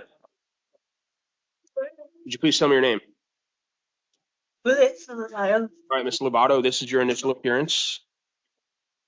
I'm seeing you on a charge that alleges that you failed to appear in relation to a possession of prescription-only drug allegation, and to that you were presumed innocent. It looks like you also may have a probation hold, so no matter what I do on the misdemeanor matter, you're still going to be held at the jail. And I do see that a probation violation at a Superior Court. So on the misdemeanor matter, I'm going to release you on that with the understanding that you're still going to be held on the probation matter. I'm going to set what's called a non-transport review. It's going to be on August 14th at 9 a.m.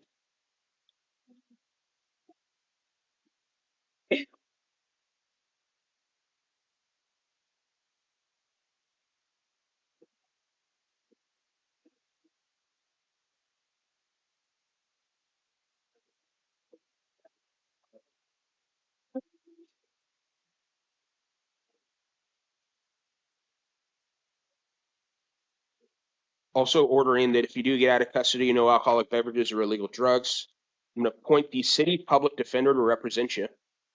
And then you must come back to future court dates, because if you don't do that, you're going to get a warrant for your arrest. Also, trial could go forward in your absence. If you were convicted at that trial and could not be sentenced within 90 days of the conviction because you did not appear for trial, then you would lose the ability to appeal the conviction. Thank you, ma'am. You're excused. Do you have a question? No? All right.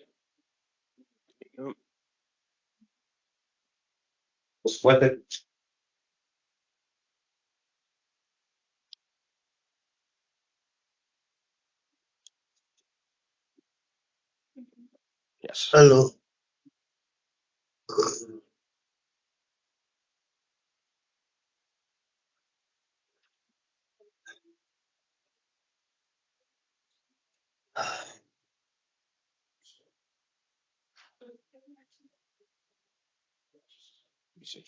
Thank you.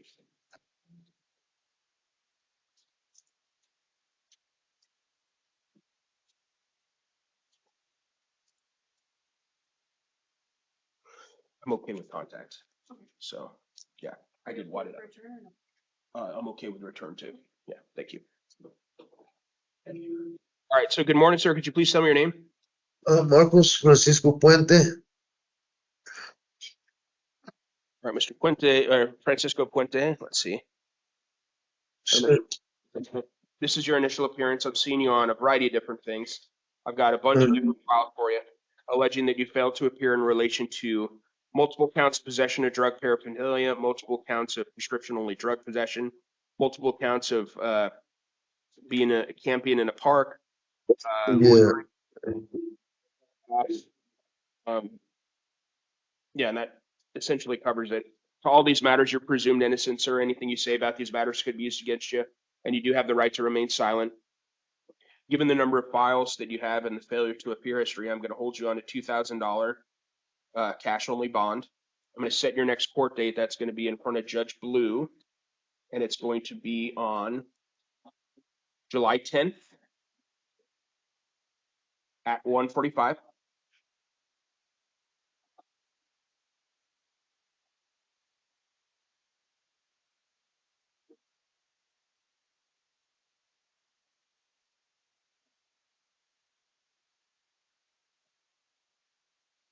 And that's going to be, again, in front of Judge Blue, ordering that you not go back to the alleged incident locations where all these things are alleged to have occurred, appointing the city public defender to represent you, possess, consume no alcoholic beverages or illegal drugs.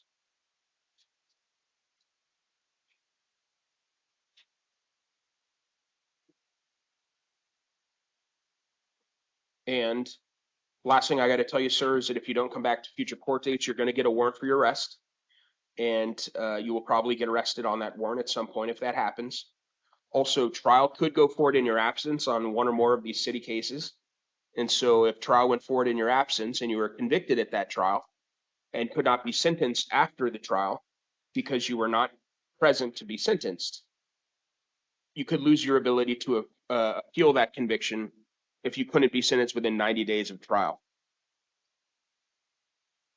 Any questions, sir? So I'm not getting released. Unfortunately, you got about 10 or 12 files, lots of failures to appear. So for that reason, I am ordering you held. I did appoint the city public defender to represent you, sir.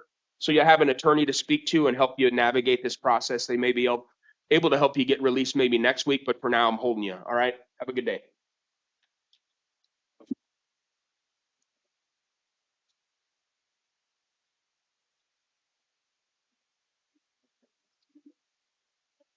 Berg. Berg.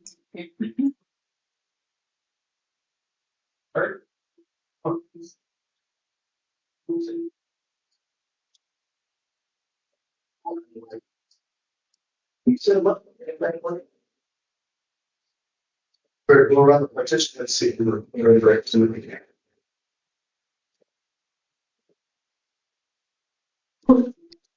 morning. Morning. Please tell me your name. Adriana Rachel Berg. All right. So I think Ms. Poptic may be coming back in a second here.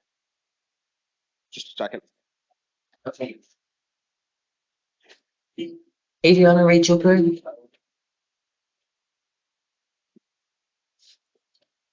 Can you write down the attorney right now, please?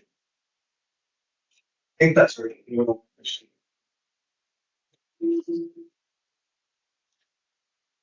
In jail, if Ms. Kostick is available, please have her come back. We're back to felonies now. Yes, Your Honor, we're getting the attorney now. All right, thank you.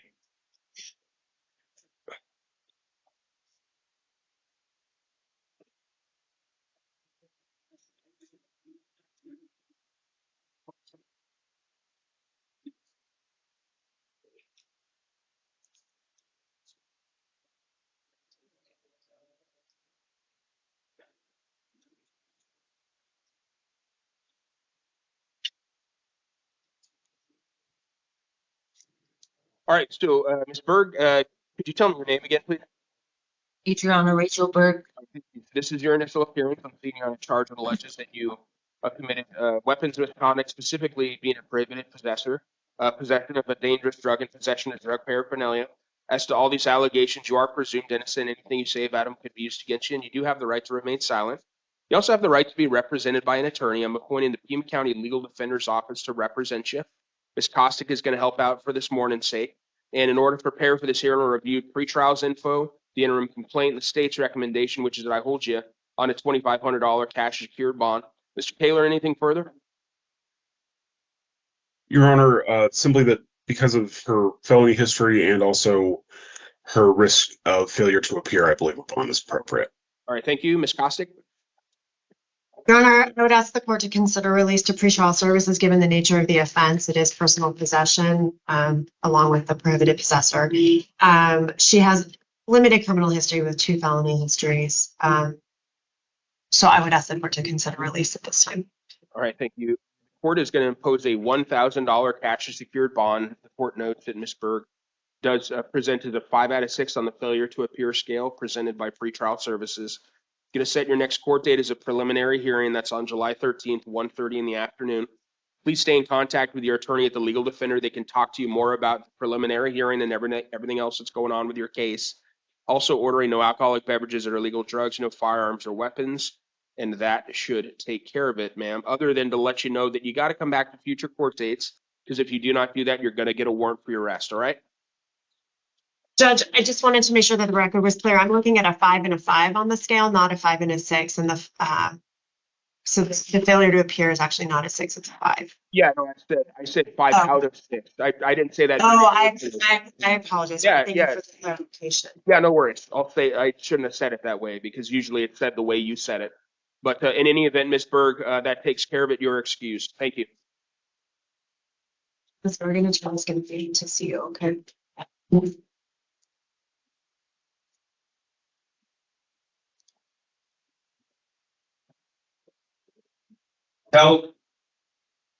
Alex.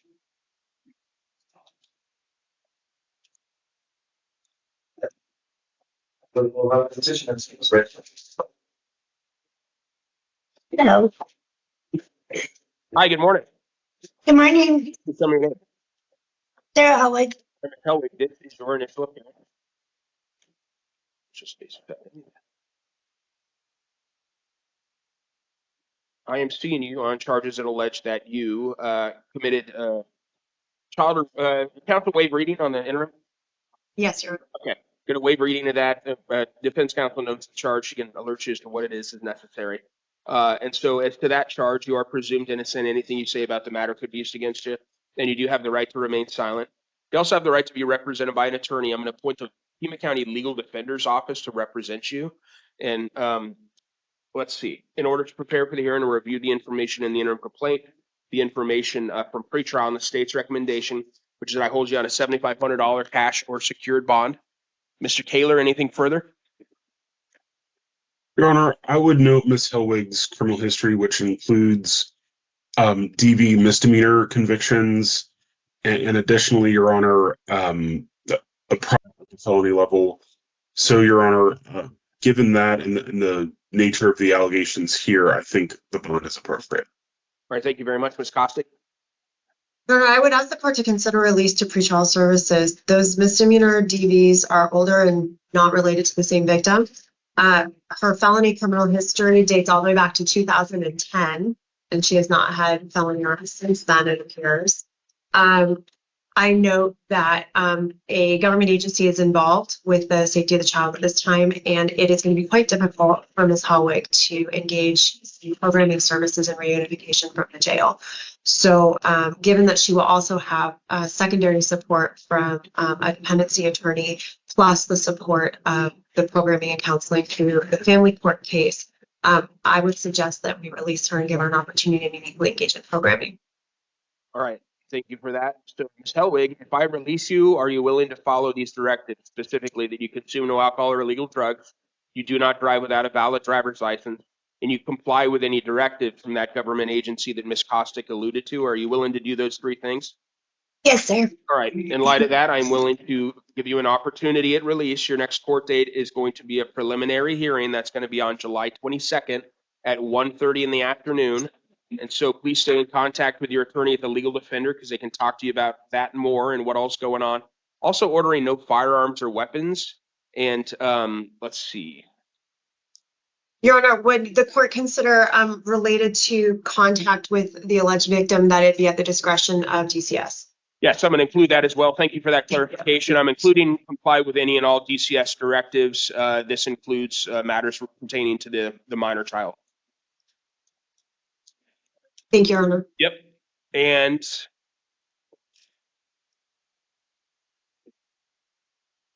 You must come back to future court dates. If you don't do that, you're going to get a warrant for your arrest, and that's not good. And so that takes care of it, ma'am. You are excused. Thank you. Thank you.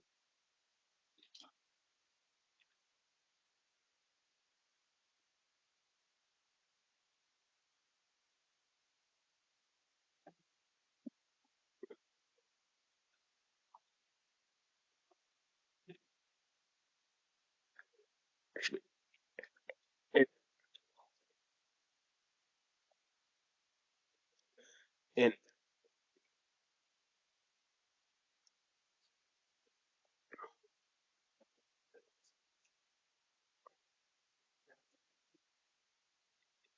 And hang on a second. I hate to do this, but I forgot, I did neglected to see that you have a Tucson City Court matter as Oh, well. okay. So we need to talk about a city court matter that you have in front of Judge Million. And so that is relates to a petition to revoke probation in order. And uh, let's see. And so that relates to a petition that is dated January 26th of 2026. As to that, you're presumed innocent of the allegations that are contained in that petition. And Judge Million is requesting that I hold you on a $2,500 cash bond. And so, Ms. Costick, I am inclined to impose some sort of bond, probably the cash bond that's being requested by Judge Million. In light of that, I can adjust the felony conditions if you would like as necessary. But I wanted to give you an offer. I realize it's a misdemeanor, but given the kind of curveball that I threw you here unintentionally, I want you to be heard on that as you'd like. Can I have a moment to discuss in counsel with the client? Thank you. Absolutely. Yep.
So on this for the petition, I'm assuming we're looking at 70 and 30.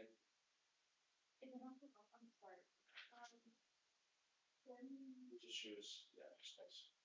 Million the next year. Yes. Yeah. Your Honor, I have counseled Ms. Howig, and we prefer to keep the pretrial services recommendation and decision at this time. All right. Thank you. You're welcome. And so just a second, I'm getting the next court date in Tucson City Court. Okay.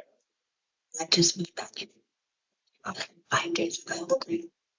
So that's I was coming back because they don't see or okay, but well, they're going to handle it for you by producing. All right. So I'm going to hold you on the bond that Judge Million is requesting. So that's the $2,500 cash only bond. And but I'm going to keep everything on the felony as I said. So nothing changes there. Your next court date in City Court is going to be on July 8th at 1:45 in the afternoon. That's going to be for a video review in front of Judge Million. And so if you are still in custody, you'll be seen on video for that. If you're out of custody, you must come back to City Court because if you don't, you're going to get another warrant for your arrest. All right. Thank you, ma'am. You're excused. Have a good day. Sorry about that. Too much going on here.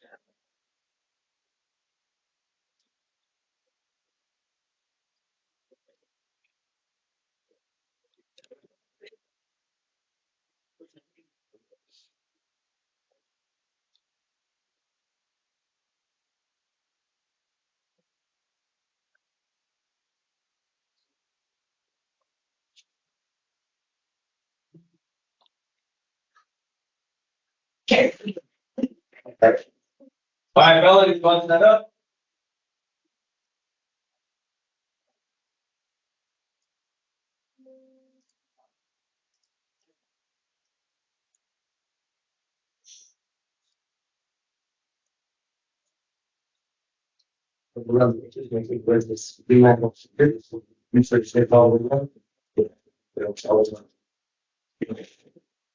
Good morning, sir. Morning. Please state your name. Joseph Isaac. All right, Mr. Ivey, this is your initial appearance. I'm seeing you on charges that allege that you possessed a dangerous drug and you possessed drug paraphernalia. You're presumed innocent of both those allegations. Anything you say about them could be used against you. And you do have the right to remain silent. You also have the right to be represented by an attorney. I'm appointing the Pima County Public Defender's Office to represent you. In order to prepare for the hearing, I did review the information from the interim complaint, the information from pretrial, and the state's recommendation, which is that I release you to pretrial, set a steps court hearing. Mr. Kaler, I'm assuming you have nothing else you need to be heard on that. No, you're. All right, Ms. Kostick, are you in agreement with that, and are you willing to waive time on the PH? Yes, sir. All right, thank you. So, Mr. Azzi, couple things. So first of all, it looks like you might be eligible for a program called STEPS, which is a really good opportunity if you are eligible for it, because what it means is it gives you a way to have this entire case dismissed before you ever get indicted, let alone convicted. That's a big opportunity for you. The way that you would earn that is by agreeing to engage in some drug treatment and actually doing the drug treatment. And if you do all of what the program asks of you and you're eligible for it in the first place, then the whole thing gets dismissed. I don't need an answer from you today. You're obviously entitled to talk to an attorney about it first. But are you interested in hearing more about that opportunity, sir? Yes, I am. All right, very good. So I'm going to set what's called a steps court hearing. It's going to be 1 week from today. That's going to be on July 9th at 9 a.m. And that's going to be in Pima County Superior Court in front of Judge Miller on the 3rd floor. And so that takes care of that. And then as far as the preliminary hearing date, the preliminary hearing is going to be on August 17th at 1:30 in the afternoon. And you're going to be released to the supervision of pretrial services, so please comply with any monitoring or treatment that they ask you to comply with. I'm also ordering no alcoholic beverages or illegal drugs, no firearms or weapons. One last thing from me, sir, is that you got to come back to future court dates, because if you do not do that, you will get a warrant for your arrest. You can find yourself back at the jail, okay? Okay. Thank you, sir. Have a good day. Thank you. So show up that date at the courthouse, give us a call on Wednesday, you'll get some additional information on Wednesday, okay? Okay. Ms. Bautista.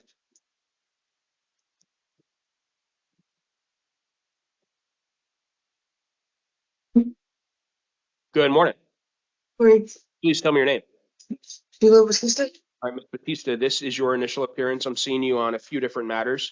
So I'm seeing you, let's see, on new charges alleging promoting prison contraband, possession of a dangerous drug, possession of drug paraphernalia, and then another possession of drug paraphernalia. I'm also seeing you on 3 warrants alleging failure to appear at a Pima County Justice Court for theft, criminal trespass, and shoplifting. I also have 1 file for you at a Tucson City Court alleging, let's see, a new case involving possession of drug paraphernalia and being in a park after it's closed. To all these matters, ma'am, you're presumed innocent. Anything you say about them could be used against you, and you do have the right to remain silent. On the felony matter, I'm appointing the Pima County Public Defender's Office to represent you. And in order to prepare for this hearing, I have reviewed the information in the pretrial services workup, the information in the interim complaint, and the state's recommendation, which is that I hold you on a $2,000 cash or secured bond. It looks like Ms. Batista is being held in relation to a failure to appear in a matter out of Superior Court as well. That's being held without bond for the time being. Mr. Kaler, anything further the state would like to add? Nothing additional, Your Honor. All right, thank you. Ms. Kostick?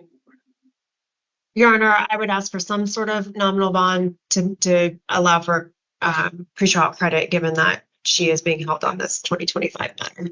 All right, the court is going to hold you, ma'am, on a $2,000 cash secured bond. Going to set a preliminary hearing that's going to be on July 13th at 1:30 in the afternoon. So please stay in contact with your attorney at the Public Defender's Office, because they can talk to you more about what all's going on with that and anything else in your case. Also ordering no firearms or weapons, no alcoholic beverages or illegal drugs. And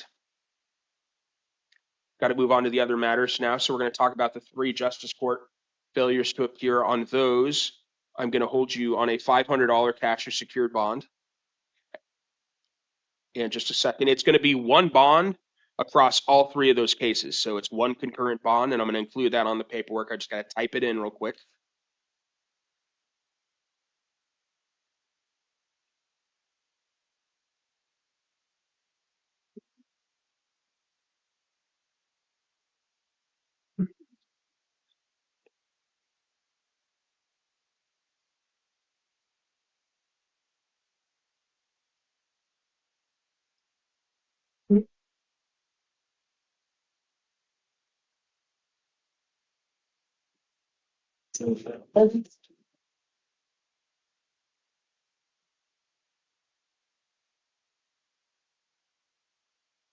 I am appointing Alexander Ball as your attorney on that matter. His information and phone number will be on the paperwork that you get. On that, I'm also ordering do not return to the incident location where this theft is alleged to have occurred. Your next court date is going to be on July 6th, and that's going to be at 1 o'clock in the afternoon in Justice Court. If you're still in custody, you'll be seen on video for that.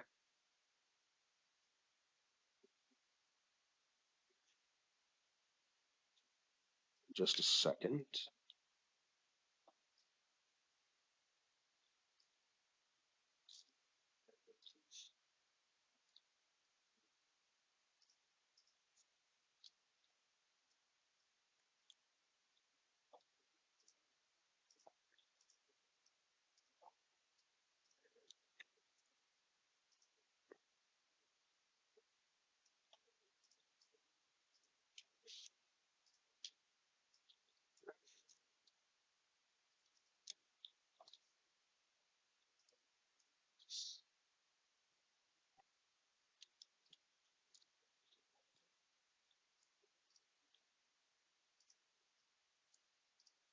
Okay, got it all done. So moving to last but not least, the city case. And on that, that involves new charges. So on those, I'm actually going to release you on those, but I'm going to set what's called a non-transport review. So in the event that you still happen to be in custody on the other matters that we've talked about, you'll be seen on that on August 14th, 2026, August 14th, 9 a.m. Also appointing the city public defender to represent you. And that takes care of it. Other than, ma'am, you got to come back to future court dates. You'll get a warrant if you don't. And also trial on the city court matter, trial could go forward in your absence. If you were convicted at that trial, it could not be sentenced within 90 days of the conviction because you were not present to be sentenced. You'd lose the ability to appeal the conviction. Do you understand that, ma'am? Do you understand that if you don't come back to court, that you might lose some rights, including your right to appeal a conviction? That's what he's trying to tell you. Okay, she says yes. All right. Okay. Thank you very much. You're excused, ma'am. So lawyers are going to be out to see you and let you bond yourself. And it's going to be $2,500 total if you want to get up here to meet otherwise your lawyer. And Camille Shao from my public defender's office is going to be out to see you early next week. And then Mr. Walsh should be in touch with you before that hearing on the 6th. Okay? Okay. I don't know how you make a call. You have to ask the CRs that you make a phone. They can be out. Mr. Canyon. Please all the way up, please.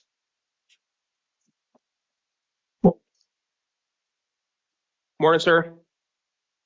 Can you tell me your name? Marco Pañez. Tommy, this is your initial appearance. I'm seeing you on a couple things. I'm seeing you on a warrant that issued out of the grand jury in relation to charges involving taking the identity of another, theft of a credit card, and fraudulent use of a credit card. Also seeing you on a matter alleging that you failed to appear at a Tucson City Court in relation to a drug paraphernalia case. Looks like you might also be pending in a steps matter. I'm not seeing you on that today, though. And so let's see. The bond on the warrant out of the grand jury lists $1,000. And on all these matters, I should say, sir, you do have the right to remain silent. Anything you say about them could be used against you. And you also are presumed innocent of all these allegations. And I'm going to appoint the Pima County Legal Defender's Office to represent you. And in order to prepare for the hearing, I reviewed the information from pre-trial, the information on the warrant, and the state's recommendation, which is I hold you on a $3,000 bond. And that's in lieu of a no bond hearing being set. Mr. Taylor, anything further you'd like to be heard on that? Nothing further, Your Honor. Thank you. Ms. Costick. Your Honor, in light of the fact that the state does have the right to ask for no bond hearing, but is offering a bond, we will take that if the court would consider pretrial services. He does have an offer of housing, mailing, and transport by his mother, so he has clear family support. This is a direct indictment. And the other pending matter is a preliminary, is a PI number, so it looks like it's a personal possession stuff matter. So I've asked the court to take all of that into consideration. All right, thank you. The court does note that he has a 6 on the failure to appear scale as promulgated by pretrial services. The court is going to impose that $3,000 cash as secured bond. The next court date is going to be an arraignment. That's going to be 1 week from today on July 9th. And it's going to be at 1:30 in the afternoon in Superior Court. So also ordering no firearms or weapons, no alcoholic beverages or illegal drugs, no contact with the alleged victim as it relates to the felony matter. And then we're got to talk about the Tucson City Court matter as well. And that's the failure to appear on the drug paraphernalia allegation. And on that, I'm going to release you and set what's called a non-transport review. That's going to be on August 14th at 9 o'clock in the morning. I'm going to appoint the city public defender's office to represent you.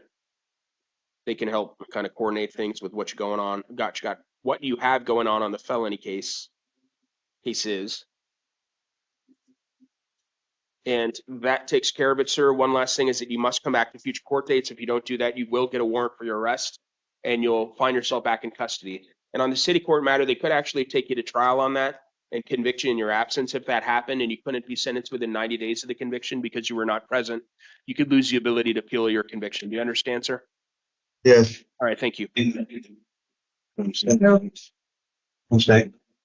unless you have the 3,000. If you have 3,000, you can. Mr. Garcia?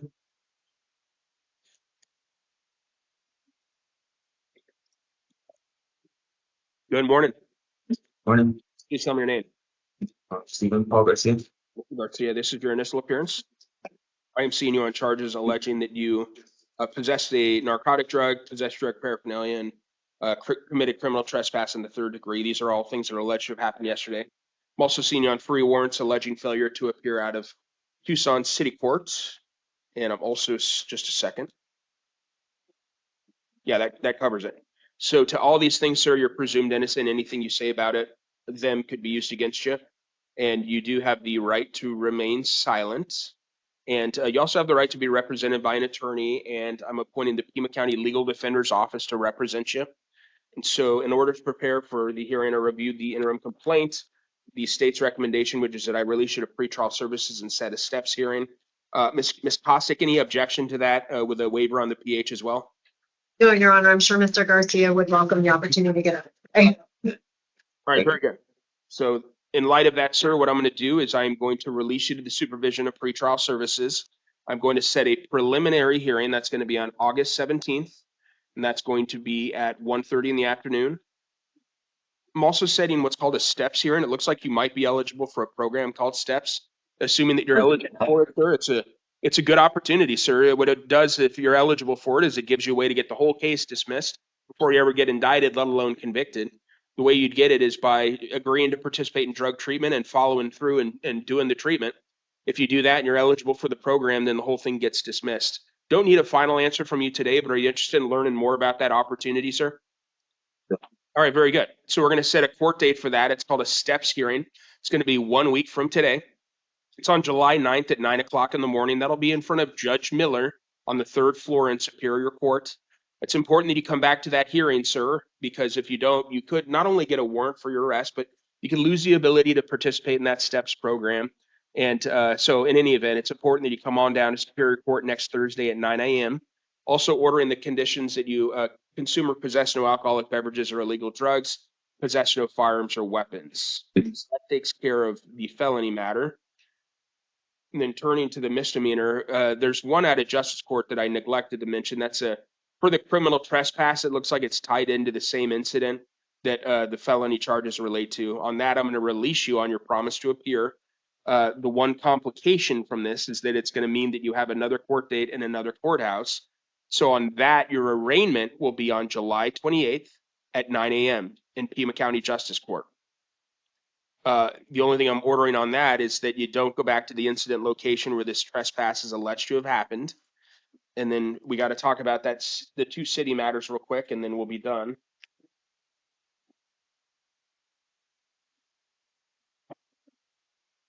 So on those, I'm seeing you on some failure to appear warrants related to possession of drug paraphernalia, theft or shoplifting, and criminal trespass.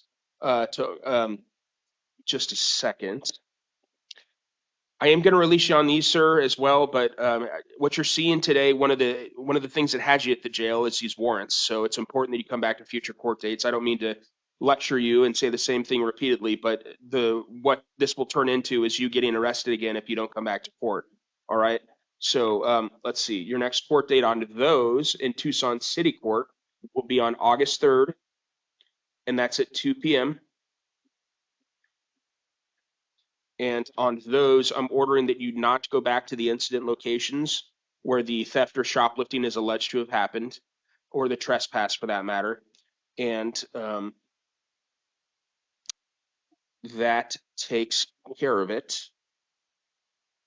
So, sir, one last thing. I got to tell this to everyone on the city court cases. Not only could you get that warrant if you don't come back to court, but you could actually be taken to trial on these city court cases if you didn't show up. If you were convicted at that trial and couldn't be sentenced within 90 days of that conviction because you weren't there to be sentenced, you'd lose the ability to appeal that conviction. Do you understand that, sir? Yes, sir. All right, thank you. Have a good day.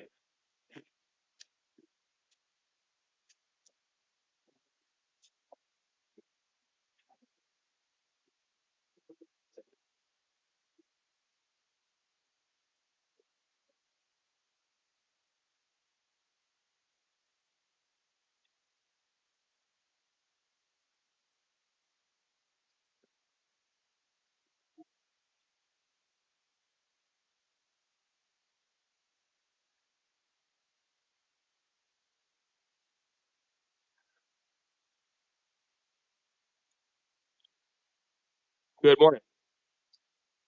Would you please tell me your name?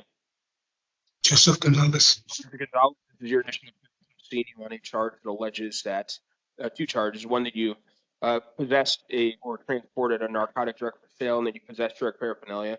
You're presumed innocent of those two allegations. Anything you say about them could be used against you, and you do have the right to remain silent. I'm going to appoint the Pima County Public Defender's Office to represent you. And in order to prepare for this hearing and review the information in the interim complaint, the information from pretrial and the state's recommendation, state's recommending that I hold you on a $10,000 cash secured bond. Mr. Kaler, anything further? Nothing additional. All right. Thank you. Ms. Kostick? Your Honor, I'd ask the court to consider Mr. Gonzalez's limited felony history. It looks like he only has one prior felony conviction. This was an undercover sale and a $40 sale. This is not a large amount involved. $10,000 seems pretty hefty for the nature of the offense. So I'd ask the court to consider something far below that. All right, thank you. The court does note that Mr. Gonzalez is listed as a 6 on the failure to appear scale. For that reason, the court's going to impose a $1,000 cash and secured bond. And so, Mr. Gonzalez, if you post that bond, you're going to be supervised by pretrial services. So please submit to any monitoring or treatment that they ask you to submit to. Also ordering that you possess or consume no alcoholic beverages or illegal drugs, no firearms or weapons. Stay in contact with your attorney at the public defender. They can talk with you more about your preliminary hearing that's coming up. That's going to be on July 13th at 1:30 in the afternoon. One last thing is that you got to come back to court for future court dates, because if you do not do that, sir, you will get a warrant for your arrest. All right? Thank you. You're excused.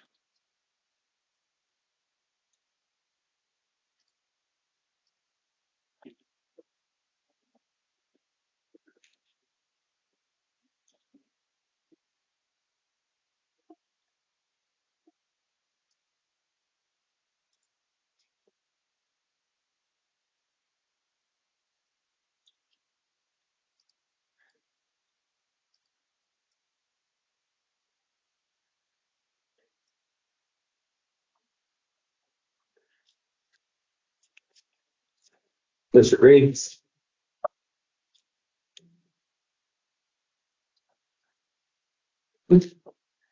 Good morning, sir. Please tell me your name. Matthew Green. Mr. Green, this is your initial appearance. I'm seeing you on charges that allege, or any charge that alleges that you possessed a weapon while being a prohibited possessor. You are presumed innocent of that. Anything you say about it could be used against you, and you do have the right to remain silent. You also have the right to be represented by an attorney. I'm going to appoint the Pima County Public Defender's Office to represent you.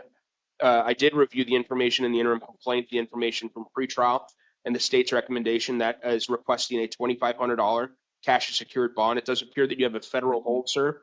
So regardless of what decision I make on release or not release, you're going to be held on that federal matter. Mr. Kaler, anything further you'd like to add? Nothing additional. Thank you, Ms. Costick.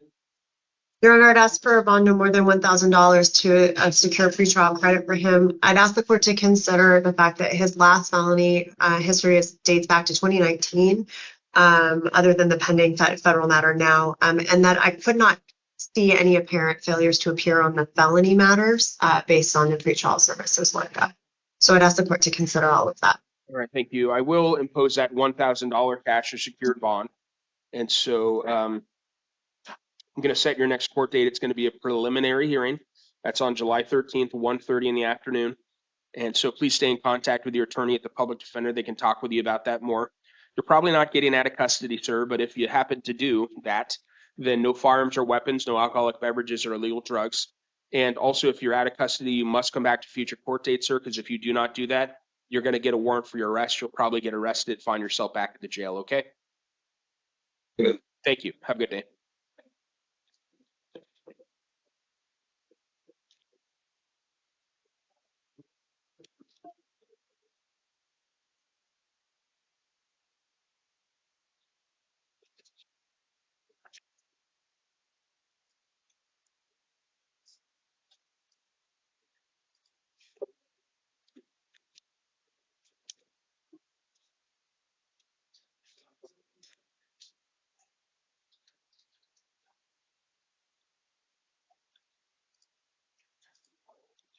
Ms. Landry?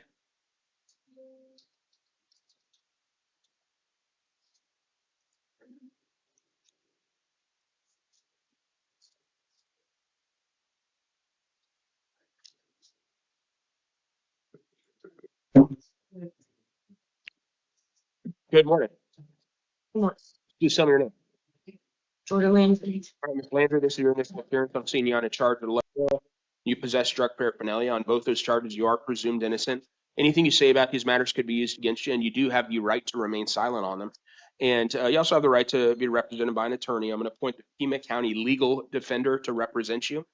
And in order to prepare for this hearing, I did review the information in the interim complaint, the information from pretrial and the state's recommendation, which is that I hold you on a $5,000 cash secured bond. Mr. Kaler, anything further? No, Your Honor, nothing.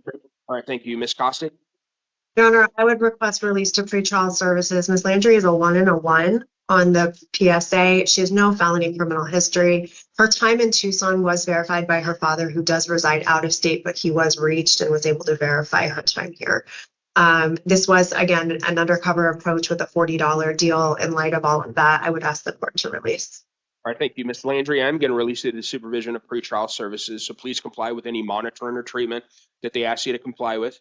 Also ordering that you not consume any alcoholic beverages or illegal drugs, no firearms or weapons. Again, your attorney will be the legal defender's office. I'm setting that preliminary hearing. It's going to be on July 22nd at 1:30 in the afternoon. Please stay in contact with your attorney at the legal defender because they can talk with you more about that preliminary hearing and other things that may or may not be happening. And you got to come back to future court dates, man, because if you do not do that, you're going to get a warrant for your arrest. You'll probably find yourself back in the jail, okay? All right, have a good day.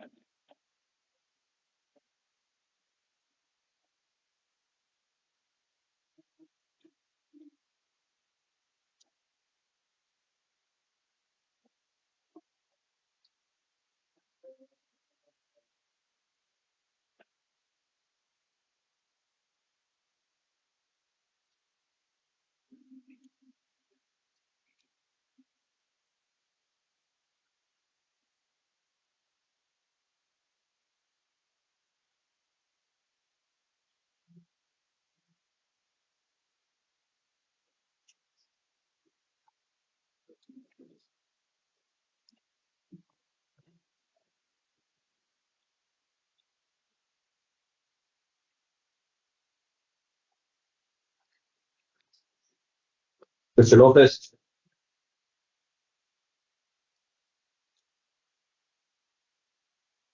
And good morning, sir. Morning. Please tell me your name. Mr. Lopez. Mr. Lopez, this is your initial appearance. I'm seeing you on a charge that alleges that you possess a dangerous drug for sale and that you possess drug paraphernalia. Both those allegations, you are presumed innocent. Anything you say about them could be used against you, and you do, of course, have the right to remain silent. You also have the right to be represented by an attorney. I'm appointing the Pima County Public Defender's Office to represent you. I did review the information from pretrial, the information in the interim complaint, and the state's recommendation, which is I hold you on a $10,000 cash secured bond. Mr. Taylor, anything further? Your Honor, given Mr. Lopez's felony history and the amount of methamphetamine he was possessing, the sale amount, I would ask for the $10,000 bond. All right, thank you. Ms. Costick. Your Honor, I would ask the court to consider something less. The amount in question, 31 grams, is not per se a sales amount, and there was no other addition of sales besides the separate bags that they were in. We can talk about the chemistry of methamphetamine and why people are not supposed to be mixing meth if they obtain it from different sources because of the chemical compounding issue. But the fact that there was not money, scales, communications, any other indicia of sales, it seems like this might be a moderately weak case. I'd ask the court to consider that at this time. All right, thank you. The court is going to impose a $3,000 cash secured bond for Mr. Lopez. Mr. Lopez, sir, if you do post that bond, you're going to be supervised by pretrial services. So please comply with any monitoring or treatment that they ask you to comply with. Setting your next court date as a preliminary hearing, that's going to be on July 13th at 1:30 in the afternoon. Also ordering that you possess no firearms or weapons, no alcoholic beverages or illegal drugs. Again, your attorney is a public defender's office, so stay in touch with them. They can talk with you more about the preliminary hearing and anything else that may be going on. If you do not come back to future court dates, sir, if you get out of custody and you don't come back to future court dates, then you're going to get a warrant for your arrest. You'll probably find yourself back at the jail, okay? Yes. Thank you, sir. You're excused. Thank you. All right. If you can get out on that, give your attorney a call on Monday, okay? All right. Thank you. Martin.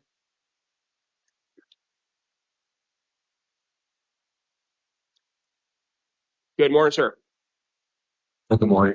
Please tell me your name. Very much. All right, Mr. Marquis, this is your initial appearance. I'm seeing you on a charge that alleges that you possessed a narcotic drug for sale. To that charge, you are presumed innocent. Anything you say about the matter could be used against you. Then you do have the right to remain silent. You also have the right to be represented by an attorney. I'm going to appoint the Pima County Public Defender's Office to represent you. And in order to prepare for the hearing or review the information from pretrial, the information in the interim complaint, the state's recommendation, which is I hold you on a $1,500 cash secured bond. Mr. Taylor, anything further?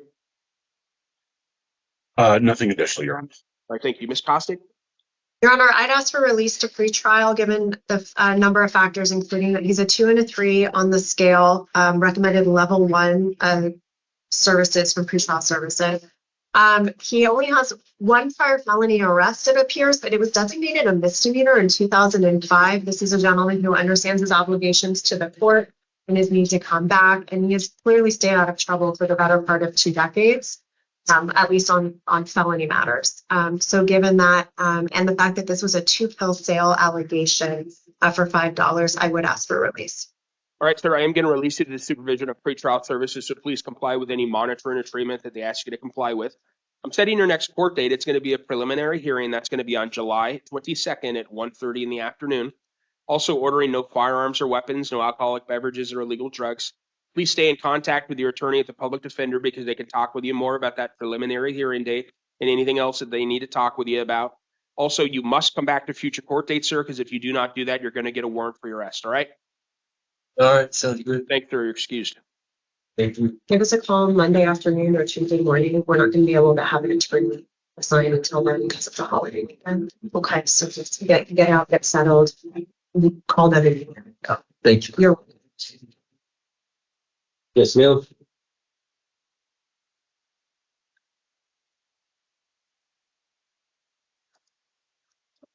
Good morning, man. Good morning, Please tell me your name. April Mills. All right, Ms. Mills, this is your initial appearance. I'm seeing you on charges that allege that you possessed a dangerous drug and that you possess drug paraphernalia. Also seeing you on 3 warrants alleging failure to appear at a Pima County Justice Court, all 3 of which were for criminal trespass related charges. To all these matters, ma'am, you're presumed innocent. You do have the right to remain silent. Anything you say about these matters could be used against you. You also have the right to be represented by an attorney. I'm going to appoint the Pima County Public Defender's Office to represent you. In order to prepare for this hearing, I did review the information in the interim complaint, the information from pretrial and the state's recommendation, which is that I hold you on a $500 cash secured bond and set a steps court hearing. Mr. Taylor, anything further? Your Honor, just given the risk of additional failures to appear, I believe a bond is appropriate.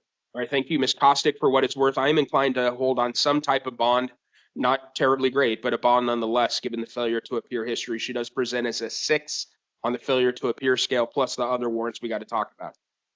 Your Honor, I understand that. I would ask the court to consider release to pretrial services, given that her limited felony history in the last one was 2014, and she was successful on probation in that matter. This is a woman who does understand her obligations to the court to some capacity. I understand there are current issues around failures to appear in justice court, but I think this arrest has been a bit of a wake-up call for Ms. Fells, given that she steps eligible in the nature of the current underlying felony allegations. I would ask to give her a chance on pretrial services. All right, thank you. Ma'am, I am going to hold you on a $250 cash secured bond as it relates to the felony matter. And you're going to be released to pretrial services if that bond is posted. Setting your next court date is a preliminary hearing. That's going to be on July 13th at 1:30 in the afternoon. Not going to ask for a PH waiver because you're remaining in custody. And also, it looks like you might be eligible for a program called STEPS, which is a good opportunity if you are eligible for it. It gives you a way to get this entire case dismissed before you ever get indicted, let alone convicted. If you're eligible for the program, the way that you would earn that dismissal and have the case go away is by agreeing to participate in drug treatment and following through and doing the treatment. I don't need an answer from you today as whether or not you really want to do this, but are you interested in learning more about that opportunity, ma'am? Yes, I am. All right, very good. We're going to set what's called a STEPS court hearing. It's going to be 1 week from today on Thursday, July 9th. It's going to be at 9 o'clock in the morning in front of Judge Miller in Superior Court. And at that time, if you are still in custody, you'll be seen in court on it. But if you're out of custody, you must come back to that court date, because if you do not do that, you could get a warrant for your arrest, and bad things happen at that point. I'm also ordering no alcoholic beverages or illegal drugs, no firearms or weapons. So that takes care of the new felony matter. We got to talk about the justice court matters.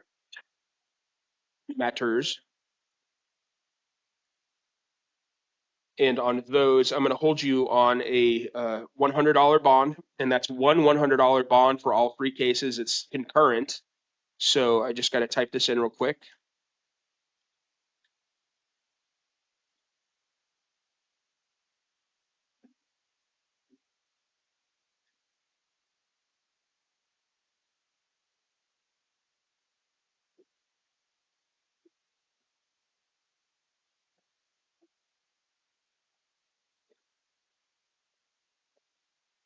Ordering that you not go back to the incident locations where this is alleged to have happened. I'm going to appoint attorney Alexander Ball to represent you on the misdemeanor matters.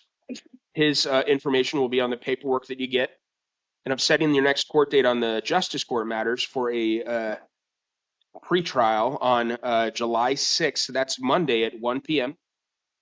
And so if you're still in custody, you'll be seen on video for that. But if you're out, you got to come to justice court for that. You'll have the address and other information on the paperwork that you get.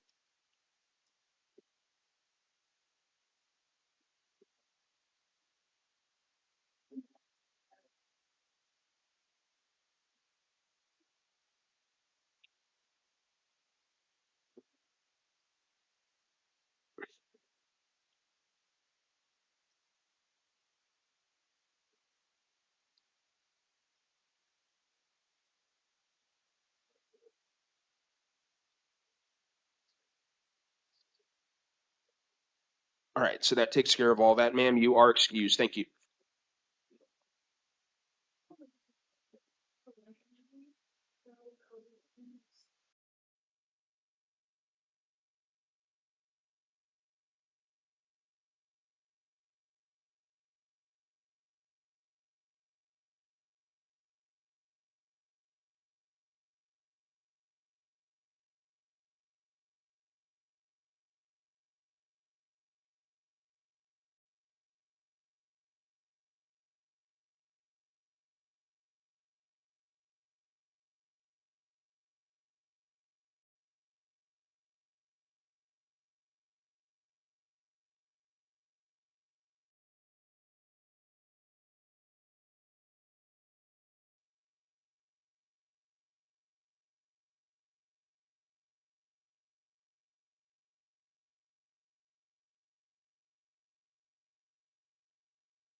Thank you. You may be seated.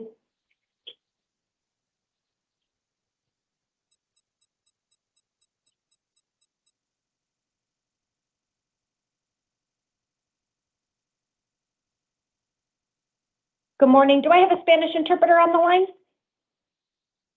Good morning, Your Honor. Yes. Good morning. Thank you. And it looks like our defendant has the headphones. All right. We'll go ahead and get started. Thank you. Good morning. This is the time set for the 11 a.m. initial appearance calendar on July 2nd, 2026. The court's orders for the taking of DNA and fingerprints that were given on the first calendar of this month shall apply to all matters on this calendar. I will call you each one at a time to the podium. I'll provide a second name to sit in the chair outside of this room. I will let you know what you are here for, if I have appointed an attorney, if you have a bond, and what your release conditions are. We will also go over the victim's rights advisement. If you are the victim of a crime with a case pending before this court, you are advised that you have rights under Arizona law that, among others, include the right to be treated with fairness, respect and dignity, to a speedy trial, to be present at court proceedings, to choose whether or not to be interviewed by the defendant or the defendant's attorney, to be heard before the court makes a decision on release, negotiation of a plea, scheduling and sentencing, and to receive restitution from a person who is convicted of causing you loss. If you have not already been provided with a written statement of all victims' rights, please contact the Victim Services Division of the Prosecutor's Office. Can I have Jesus Castro Beltran to the podium and Edward Lonnie to the chair?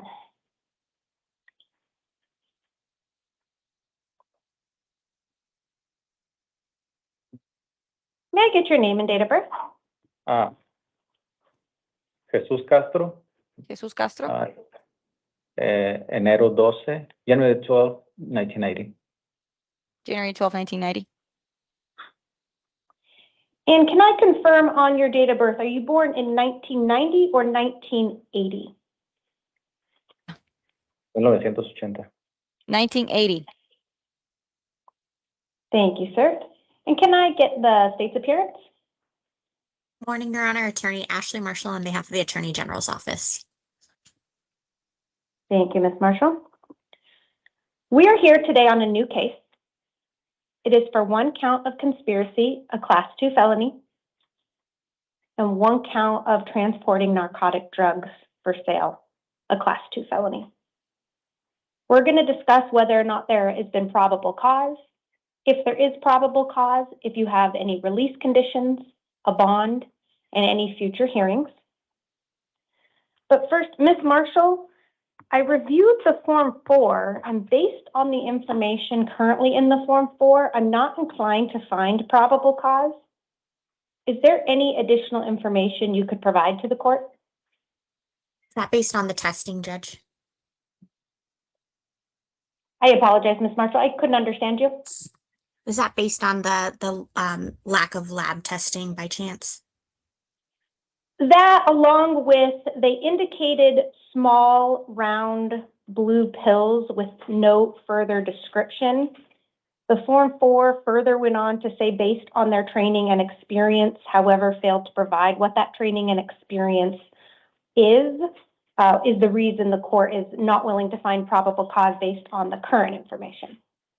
No problem, Judge, and I can provide you some additional information if you'd like. I apologize, the DPS detective, I believe, wrote this at 2 a.m. He has been with DPS in the drug and enforcement section for approximately 10 years.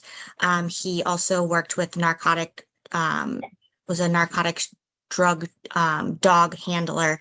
Based on his training and experience, he has gone to ANOA, the police academy. He has significant training in both drug recognition and testing. It was my understanding that he could not get the drugs to the lab soon enough this morning due to the hour of the arrest and booking this morning. But he did describe the pills to me as small blue round pills marked with M30 on both the front and then the back. And that those pills, based on his training and experience, are common for fentanyl pills. He does primarily focus on these narcotic investigations, and we have taken several of these cases to grand jury in the past year or two together. So I'm confident to provide that information to you. Thank you, Ms. Marshall.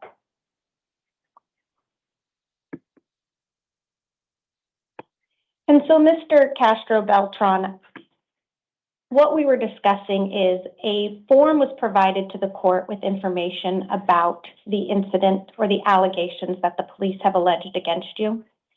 I had some concerns regarding the information that was provided in that form as to whether or not the small blue round pills they allegedly found were narcotics.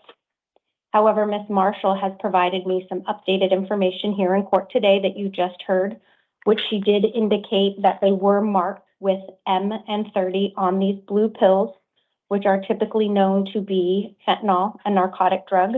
In addition to that, she has provided additional information as to this particular officer's training and experience. And so with her avowal, I am going to find probable cause based on that information. I am going to appoint an attorney to represent you in this case. I'm going to give you 2 hearing dates. You're going to have a status conference July 8th at 8:30, a preliminary hearing July 10th at 8:30. Those are both going to take place in the downtown Superior Courthouse. I have reviewed your criminal history. I do note that there are 3 prior felony convictions to include similar charges today, narcotic drug possession for sale. And based on that, I am going to adopt the state's recommendation of a $50,000 cash bond. In the event you post that bond and are released from custody, you are going to have written conditions of release. You're not to possess or consume drugs without a valid prescription. You're not to have contact with any of the arresting officers. You're not to have contact with any co-defendants. And you're not to possess any weapons. Ms. Marshall, was there anything you wanted to add on this case before I give Mr. Castro Beltran an opportunity to speak? No, Your Honor, thank you. All right, Mr. Castro Beltran, do you have any questions? No. No. All right, if you could take a seat in the gallery, the officer will bring out that paperwork for you. Sure. Thank you. And then, Ms. Marshall, because of the finding I had intended to make, the other 3 are at the bottom of the calendar, so it will be just a few moments before we get to those. Is that okay? Does that work for your schedule? Start, of course. Thank you. I appreciate it. Thank you, Ms. Marshall. And let me finish this one. And then, Madam Interpreter, do you mind making a general call to the gallery to see if we have anybody else that will need your services? Of course, Your Honor. Buenos días. ¿Alguien más necesita la asistencia de un intérprete de español? All right, no hands. We really appreciate you being here with us. Feel free to disconnect at your convenience. My pleasure, Your Honor. Have a great day. Can I have Edward to the podium and Gabriel to the chair?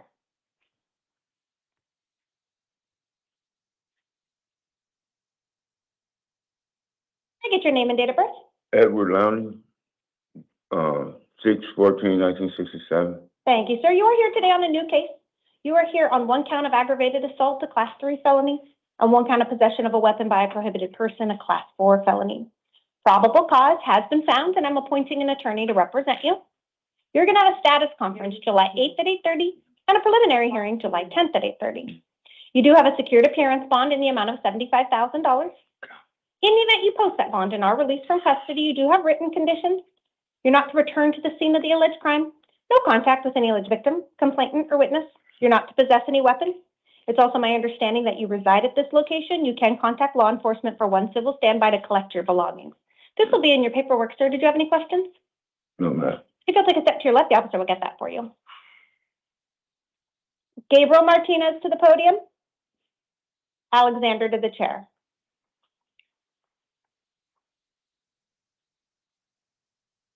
Can I get your name and date of birth? Gabriel Martinez, March 13, 2004. Thank you, sir. It does look like you're here today because a direct complaint was filed. It has an offense date of June 27th of 2026. It is for 1 count of unlawful flight from a law enforcement vehicle, a Class 5 felony. I'm appointing an attorney and setting a status conference July 8th at 8:30 and a preliminary hearing July 10th at 8:30. In this case, you do have a secured appearance bond in the amount of $5,000. Are you still in custody on your probation case? Yes. Okay. So if there's a bond on that case, this would be in addition to that. You'd have to post both bonds, or are you serving time on the probation case? Like kind of. What do you mean? I'm kind of a little confused. So you were previously seen for a probation violation warrant. You were given a bond of $100. Right. Have you resolved the underlying probation warrant, or do you still have the $100 bond that you can post to be released? Yeah, I still have the $100 bond. So then this $5,000 would be in addition to that, meaning you'd have to post both in order to be released from custody. Posting one wouldn't get you released. In the event you do post that bond and are released, you have written conditions. You're not to possess or consume drugs without a valid prescription. You're not to drive a motor vehicle without a valid driver's license, and you must contact your probation officer within 72 hours of release. This will be in your paperwork. Did you have any questions? So I'm not released, right?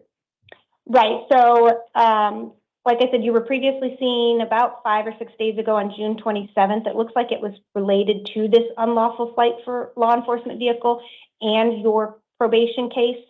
In the unlawful flight case, they have now filed an official charge, and you have a $5,000 bond on that case. So the previous bond that was given to you on your new charges on June 27th is no longer effective. It's the $5,000 plus the $100 for the probation case. Correct. If those bonds are posted, you'd be released. If you don't post them, then you would remain in custody. Correct. Okay. And I have one more question. I'm just kind of confused about that. I came to court for that same case, which the unlawful flight. It was a bond to $1,500. I don't understand why it just kind of went up to a $5,000 bond. So it looks like you were seen by this court on June 27th, and they set a bond of $1,500. The county attorney did not file the petition initially, and then they filed the direct complaint, and as a result of that, a judge heard the case and issued a new bond of $5,000. As to why it increased from $1,500 to $5,000, I am not sure. I did not hear the case. I'm not the one that ordered the bond. It was set by a separate judge that was heard on July 1st, so yesterday. This warrant was issued for your arrest with the increased bond. Okay. Okay. You can talk to your attorney, and then when you get to the next hearing, but again, I'm just giving you the information that's listed on the direct complaint that was filed yesterday, and that's the bond they issued. Okay. Is it cash or just direct deposit? Let's see. It does look like it is a cash bond in this case. Okay. Sounds good. And again, your next hearing for this is July 8th and then July 10th. July 10th. Okay. Can you reprint this one? All right. Anything further? That's it. Okay. If you'll take a seat in the gallery, the officer will bring that out to you. We're going to get that reprinted. Alexander to the podium and Vincent to the chair.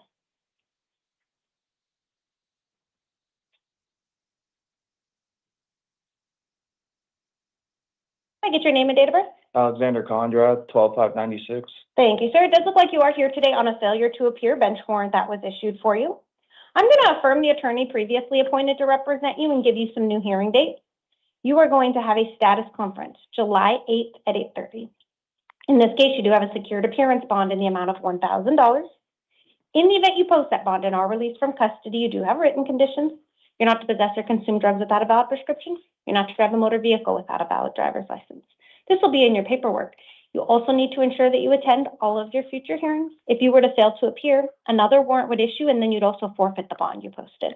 Did you have any questions, sir? No. If you'll take a step to your left, the officer will get that for you. Vincent to the podium. Ariel Grajada Real to the chair.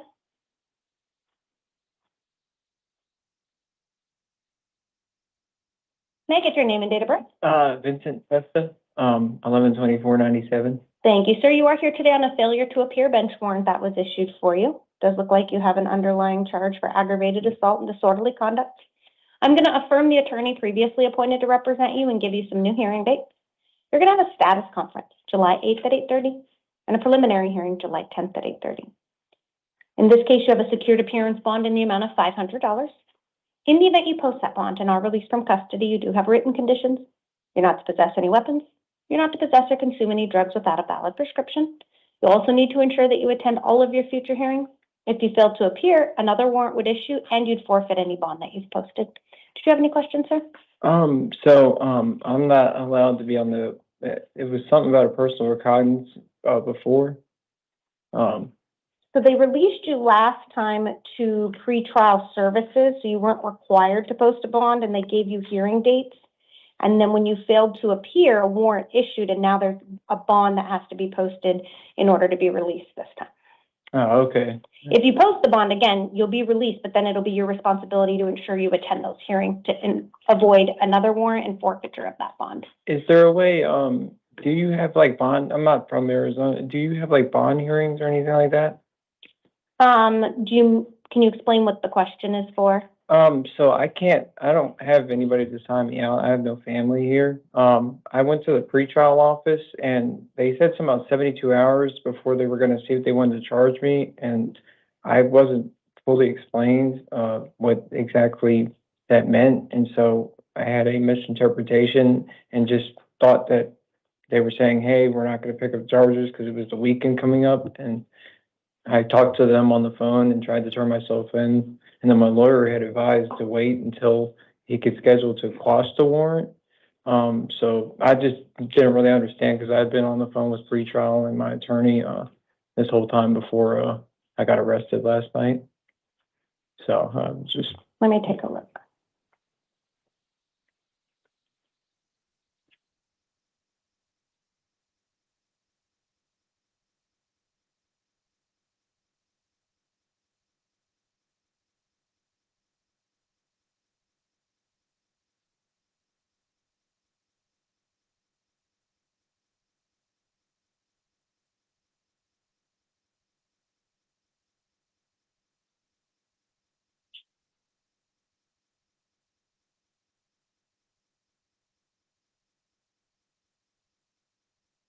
Do you know when you last talked to pretrial services?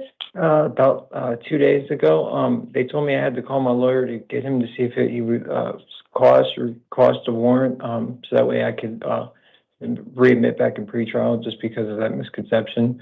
I actually got sent an email and filled out the information for the pretrial services email that they sent me.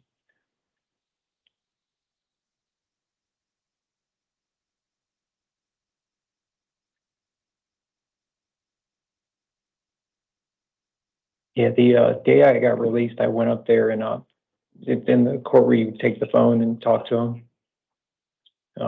I did that right away the day I got released originally. And that's when they told me something about 72 hours and that they would let me know, but nobody called me. But I think it was just, I was just assuming that, you know.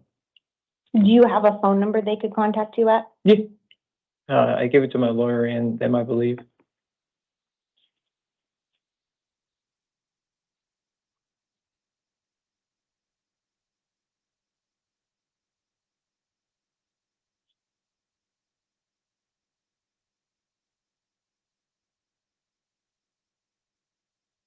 I'm just looking at your case.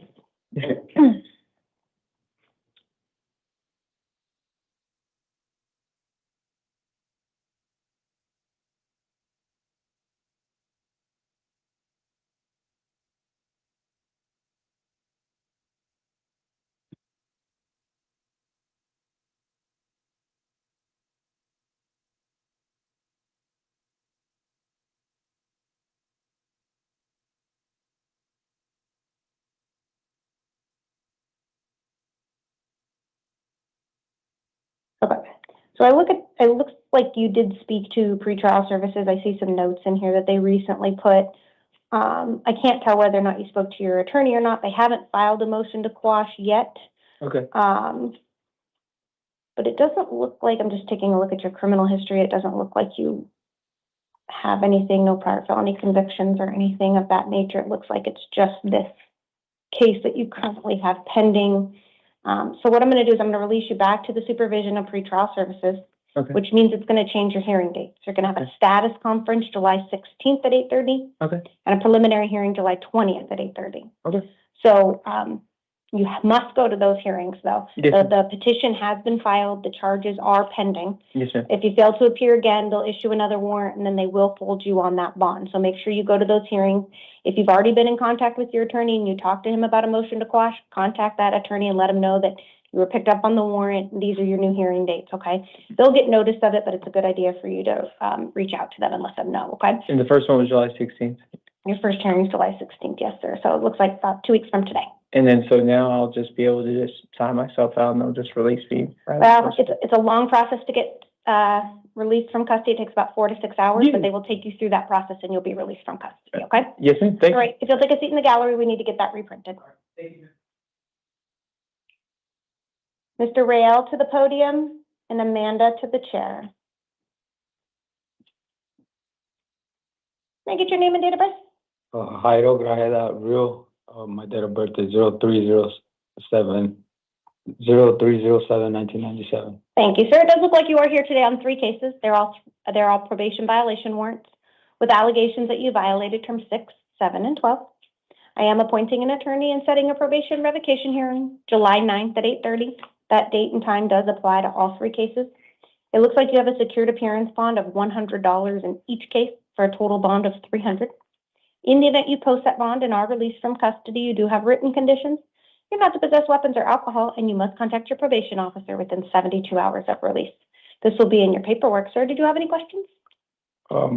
They told me that I had a hold in Glendale, so I don't know how that works. If I post my bond, My understanding is if you post this bond, then they'll contact Glendale and give Glendale 24 hours to come pick you up. So you can be taken to Glendale to address that case. However, 2 things could happen. If they don't pick you up within 24 hours, they'll release you because you posted the bonds on these cases. If they do pick you up, depending on what happens over there, you could potentially miss these hearings if you get stuck over there longer than your next hearing, which is July 9th. Today's July 2nd, so it gives them about a week in order for you to address what's going on over there in Glendale. But essentially, if this bond is posted, Glendale will then be told you're ready to be picked up, and they'll have 24 hours to do that. And it'll be up to Glendale as to whether or not they choose to do that or not. so they will hold me for 24 hours here. Right, so if you post $300, then they'll give Glendale 24 hours. Unless when they contact Glendale, Glendale says, oh, we're not going to pick them up, then they'll release them. But if they say they're going to, then they have 24 hours to do that. Okay. Anything further? That's it. Okay, if it's up to your left, the officer will get that for you. Yes. Okay. Amanda to the podium and Randy to the chair.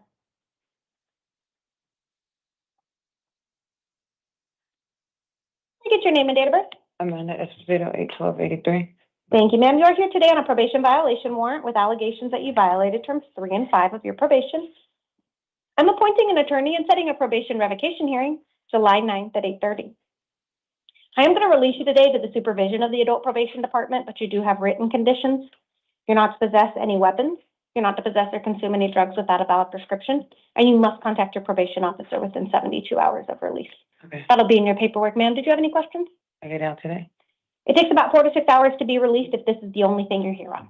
Yeah, thank you. Okay, just up to your left, the officer will get you that paperwork. Randy to the podium and Adrian to the chair.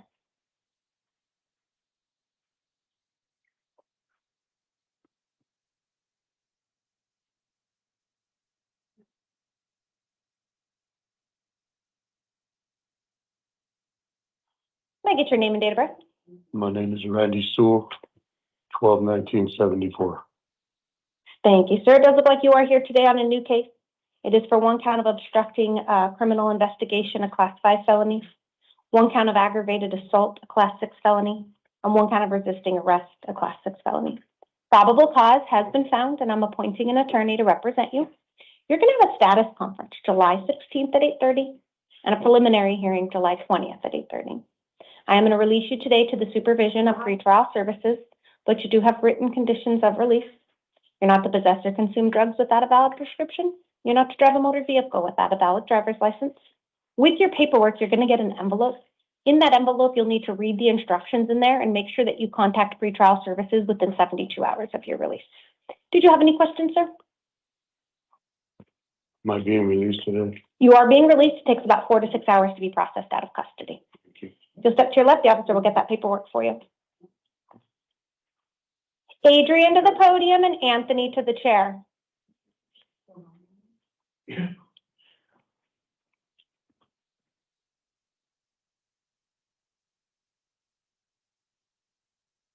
May I get your name and date of birth?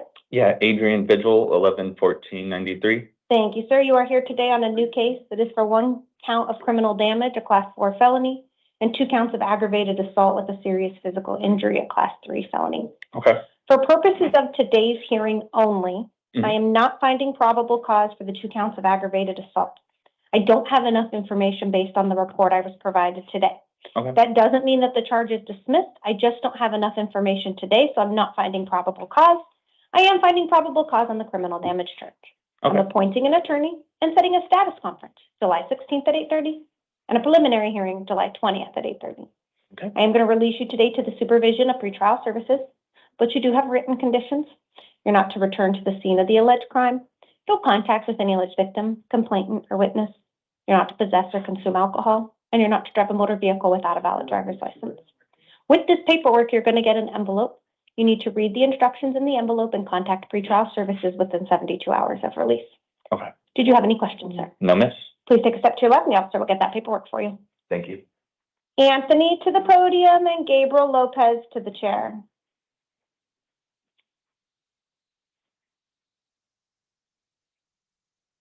May I get your name and date of birth? Anthony Grover, birthday is 12/1/2000.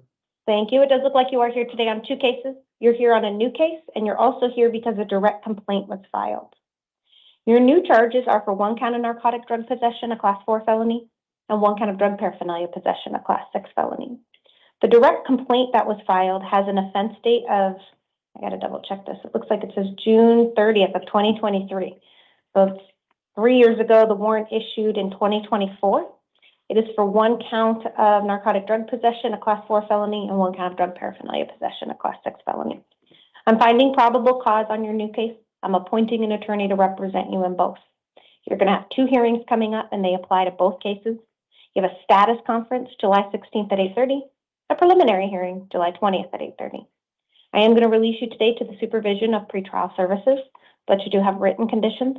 You're not to possess or consume drugs without a valid prescription. You're not to drive a motor vehicle without a valid driver's license. With your paperwork, you're going to get an envelope. You need to read the instructions in the envelope and contact pretrial services within 72 hours of your release. Did you have any questions? Please take a step to your left, and the officer will get that for you. Gabriel Lopez to the podium. Michael Avia to the chair. May I get your name and date of birth? Gabriel Lopez Garnica, 11/14/87. Thank you, sir. You're here today because a warrant was issued from the Arrowhead Justice Court. Looks like you failed to pay some fines for a previous charge of driving with a license that was Yes. suspended, revoked, or canceled. You're going to have a hearing in the Arrowhead Justice Court on July 22nd at 2 p.m. Okay. I am going to release you today on your own recognizance. That is your promise to appear. Okay. I'm not appointing an attorney to represent you, but you can hire one. I've also included their phone number because it is a failure to pay. You may be able to resolve that by contacting them. I was good. However, make sure they know that you have a hearing date, because if they don't vacate that hearing date and you don't appear, you'll still result in a failure to appear warrant. Gotcha. So make sure you resolve both things. Gotcha. But again, their number is included in the paperwork. Your written conditions do include not possessing any drugs without a valid prescription and not driving a motor vehicle without a valid driver's license. Okay. Any questions, sir? I'm being released. You are being released, yes, sir. Okay. Thank you. Anything further? That's it. Okay, step to your left. The officer will get that for you. Michael to the podium and Jimmy to the chair.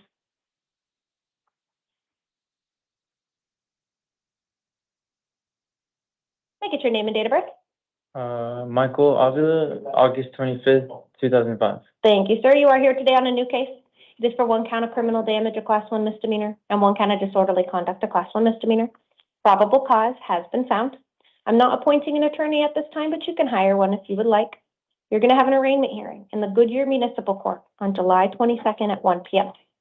I am going to release you today on your own recognizance. That is your promise to appear. But you do have written conditions of release. And because you do have an alleged victim in this case, I am going to caution you to read them very carefully. Your release conditions do include that you are not to have any uninvited contact with the alleged victim. So therefore, if the alleged victim is okay with contact and consents to contact, you may do so.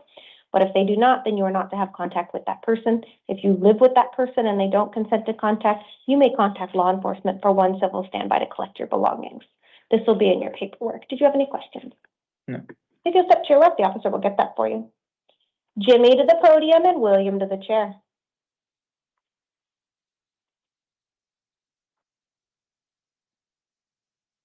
May I get your name and date of birth? Jimmy McGee, 9/23/63. Thank you, sir. It does look like you're here today because a direct complaint was filed. It has an offense date of April 19th of 2025.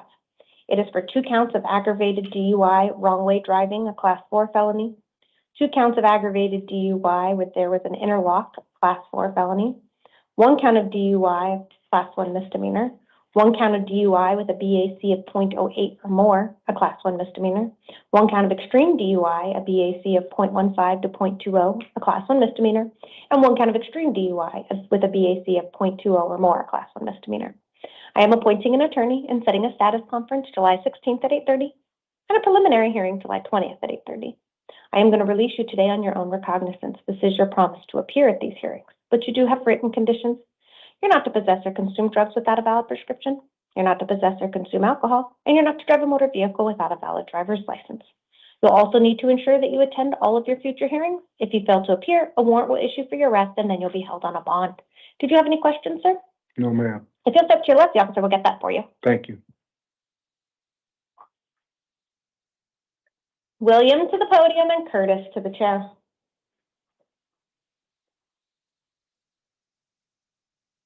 May I get your name and date of birth? William Garrett Yates, 12/24/1987. Thank you, sir. It does look like you are here today on a new case. It is for 1 count of narcotic drug possession, a class 4 felony, and 1 count of drug paraphernalia possession, a class 6 felony. For purposes of today's hearing only, I am not finding probable cause for these charges. It just simply means I don't have enough information today. They may test this substance and move forward with the charges, so I'm still going to appoint an attorney, and I'm still going to give you hearing dates. You must attend these hearing dates. Failure to appear at these will still result in a warrant for your arrest, okay? Okay. You're going to have a status conference July 16th at 8:30 and a preliminary hearing July 20th at 8:30. Okay. Otherwise, you will be released as it relates to these charges.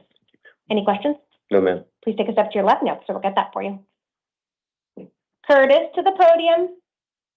Alexander to the chair.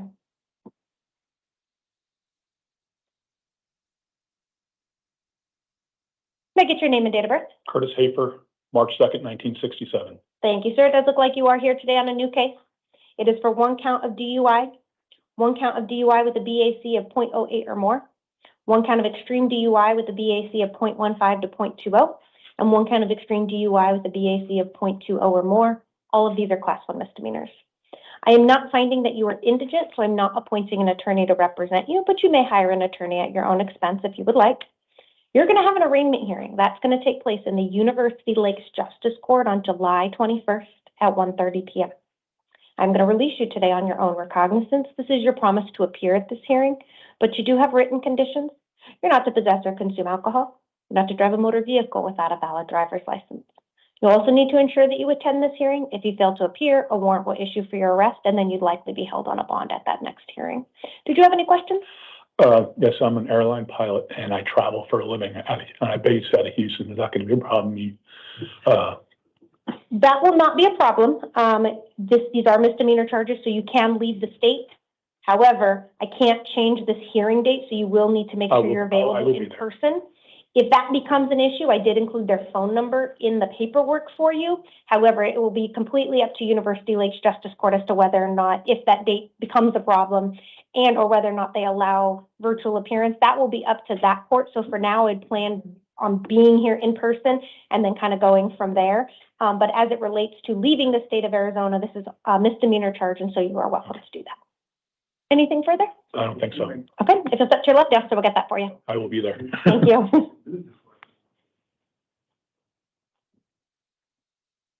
Alexander to the podium and Edgar to the chair.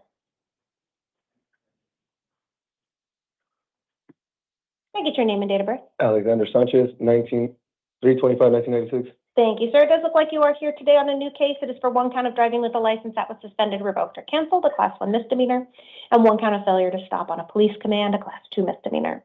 Probable cause has been found. I'm not appointing an attorney today, but you can hire one at your own expense if you would like. You're going to have an arraignment hearing in the L Central Justice Court, July 16th at 9:30 a.m. I am going to release you today on your own recognizance. This is your promise to appear, but you do have written conditions.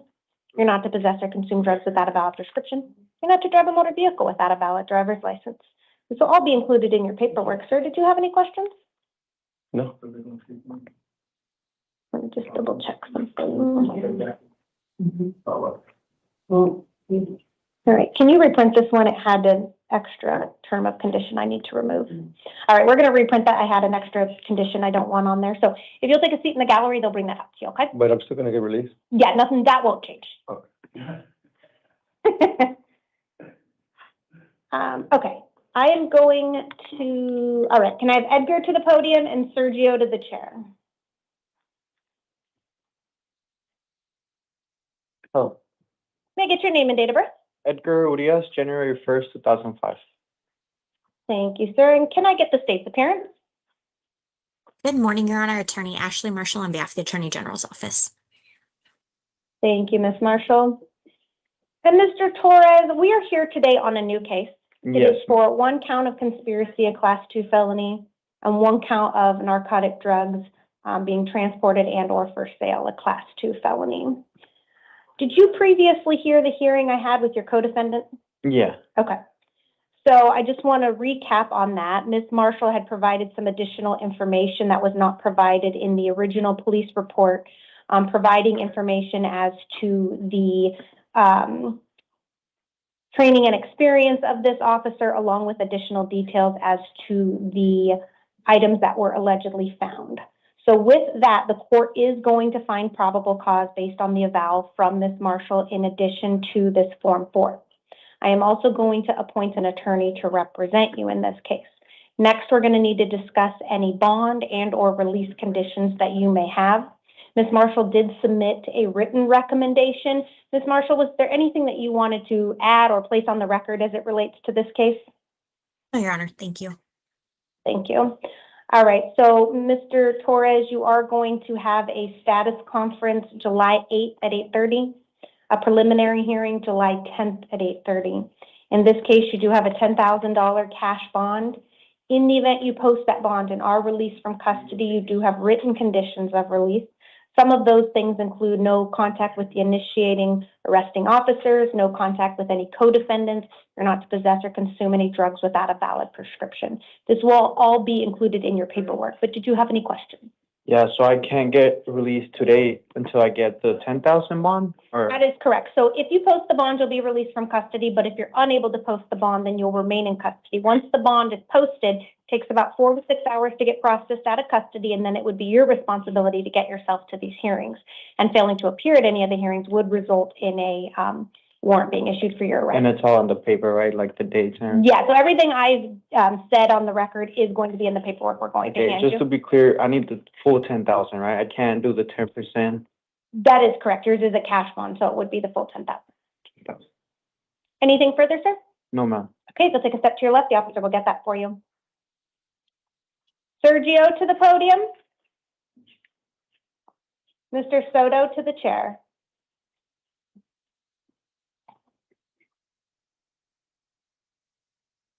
Officer, I'm sorry, I'm going to have to reprint Edgar's again, too. I'm going to have to reprint this last few, and I'm going to have to make some changes to all of them. It doesn't look like I unclicked the no PC charge. So it'll be just a moment before I get all of these fixed. All right, can I get your name and date of birth? Sergio Marquez, date of birth is May 4th, 2004. Thank you, sir. It does look like you are here today on a new case. It is for one count of conspiracy, a Class 2 felony, and one count of transporting narcotic drugs and or selling narcotic drugs, Class 2 felony. As you likely heard me tell your co-defendants, Ms. Marshall is here today and she has provided updated information as it relates to the allegations in this case. And so the court is finding probable cause based on her avowal. And I am going to appoint an attorney to represent you. You're also going to have a status conference July 8th at 8:30 and a preliminary hearing July 10th at 8:30. Next, we'll discuss any bond and release conditions you may have. Ms. Marshall did submit a written recommendation in this case, but Ms. Marshall, was there anything that you wanted to add on this case? No, Your Honor, thank you. Thank you. And so, Mr. Marquez, based on the state's recommendation and my review of the case, you're going to have a cash bond in the amount of $10,000. In the event you post that bond and are released from custody, you do have written conditions: no contact with the arresting officers, no contact with any co-defendants, may not possess weapons, and you may not possess or consume any drugs without a valid prescription. Did you have any questions? No. Okay, you'll take a step to your left. The officer will actually take a seat in the gallery. The officer will bring that out. Okay. I'm going to fix them all here in just a moment. Can I have Mr. Soto to the podium?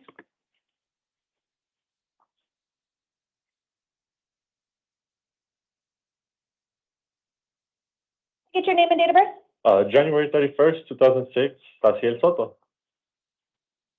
Thank you, sir. It does look like you are here today on a new case. It is for 1 count of conspiracy, a Class 2 felony, 1 count of narcotic drugs for transporting and or for sale, a Class 2 felony, and 1 count of carrying a weapon, the commission of a felony, a Class 6 felony.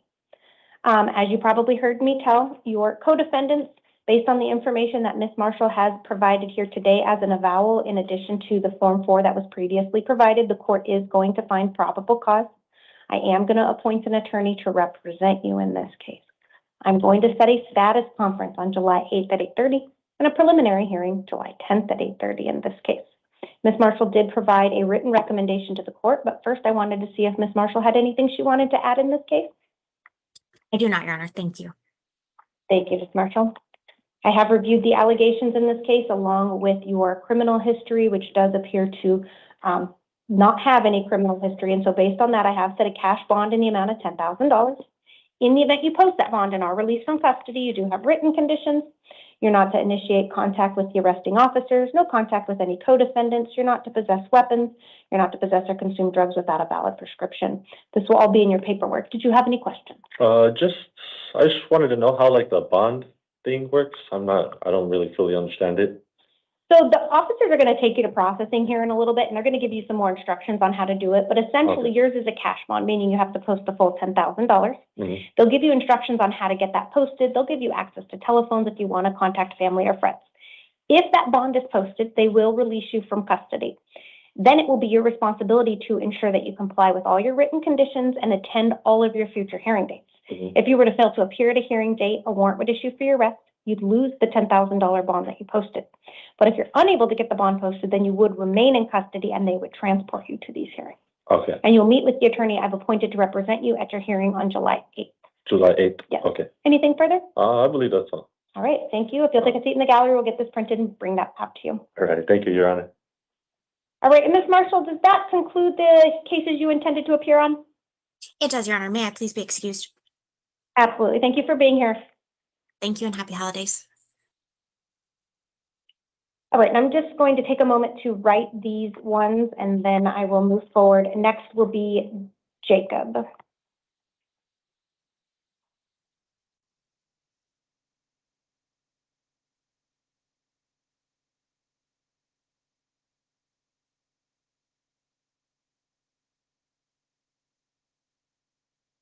And it'll be just one moment.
Okay, the last three cases should now be ready.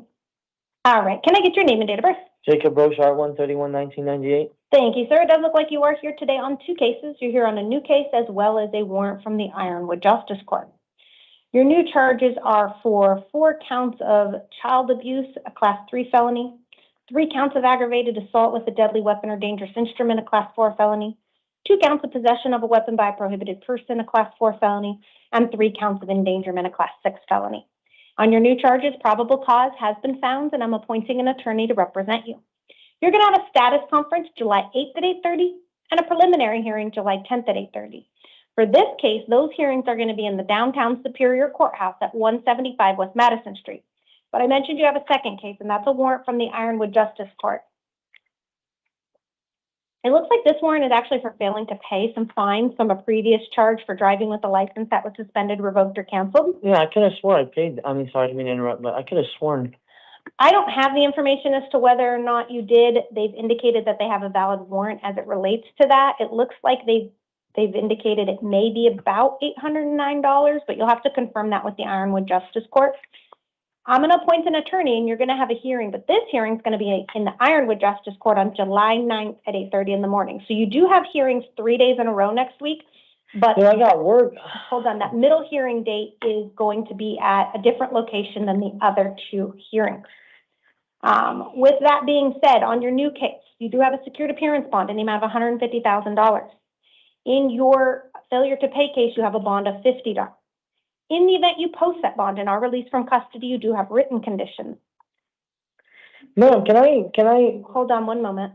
Your written conditions are going to include no contact with any alleged victim, complainant, or witness, and you're not to have any contact with any minors at this time. You're also not to possess any weapons. All of this will be in your paperwork. Can you reprint number 22? Yes. Did you have any questions? Yeah, how am I getting childed? Like what? Oh, don't print it yet. It took out. Dude, ma'am, this is, I just got out talking to, that's insane. So the allegations as it relates to the child abuse, there are allegations that there were loaded weapons within the reach of your 4 minor children. So that's the allegations. I don't want you to talk about those things because your attorney's not here today, but that's where those charges are coming from. You haven't been found guilty of any of these charges, and you have the right to defend yourself. Yes, but I don't got $150,000 bond. I gotta go to work. I got kids at home. There's nobody there with them. My girl has to go to work too. Like I got stuff. So you're facing some very serious charges. Yes, I understand, but 2 of those are out of self-defense. Oh, sorry, I don't mean to keep. Dude, those are like that is not. All right. Do you have any questions as it relates to your release conditions? Like, there's no way. Never mind. No. Okay, please take a seat in the gallery. They'll get that reprinted out for you. Yeah, 22. And then we will hold off until we clear the courtroom for our last case.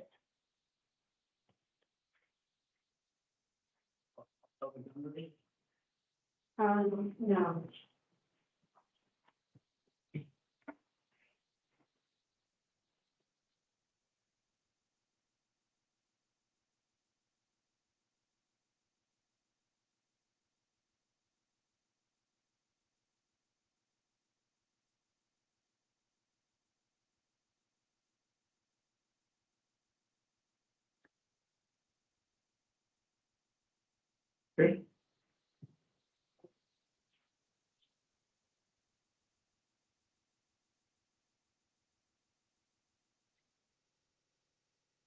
While we work on that, I'm going to go ahead and put the house calls on the record. If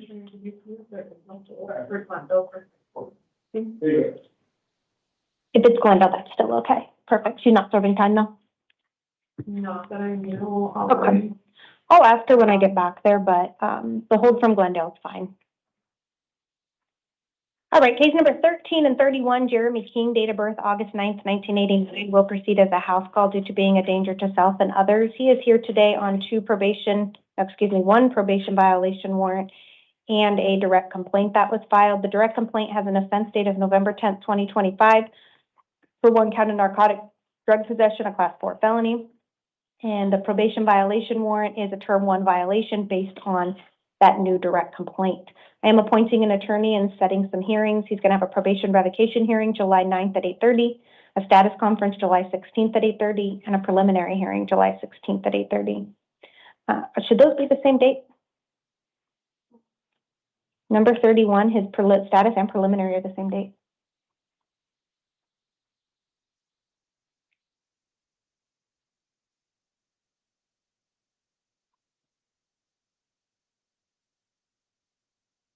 I think it should probably be July 20th.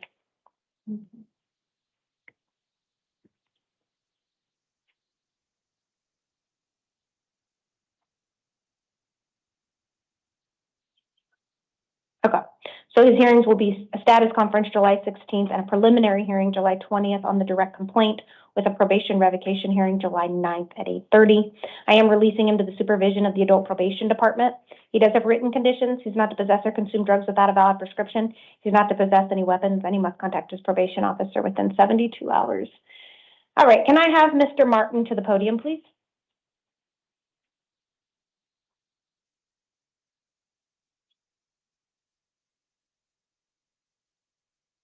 Can I get your name and date of birth?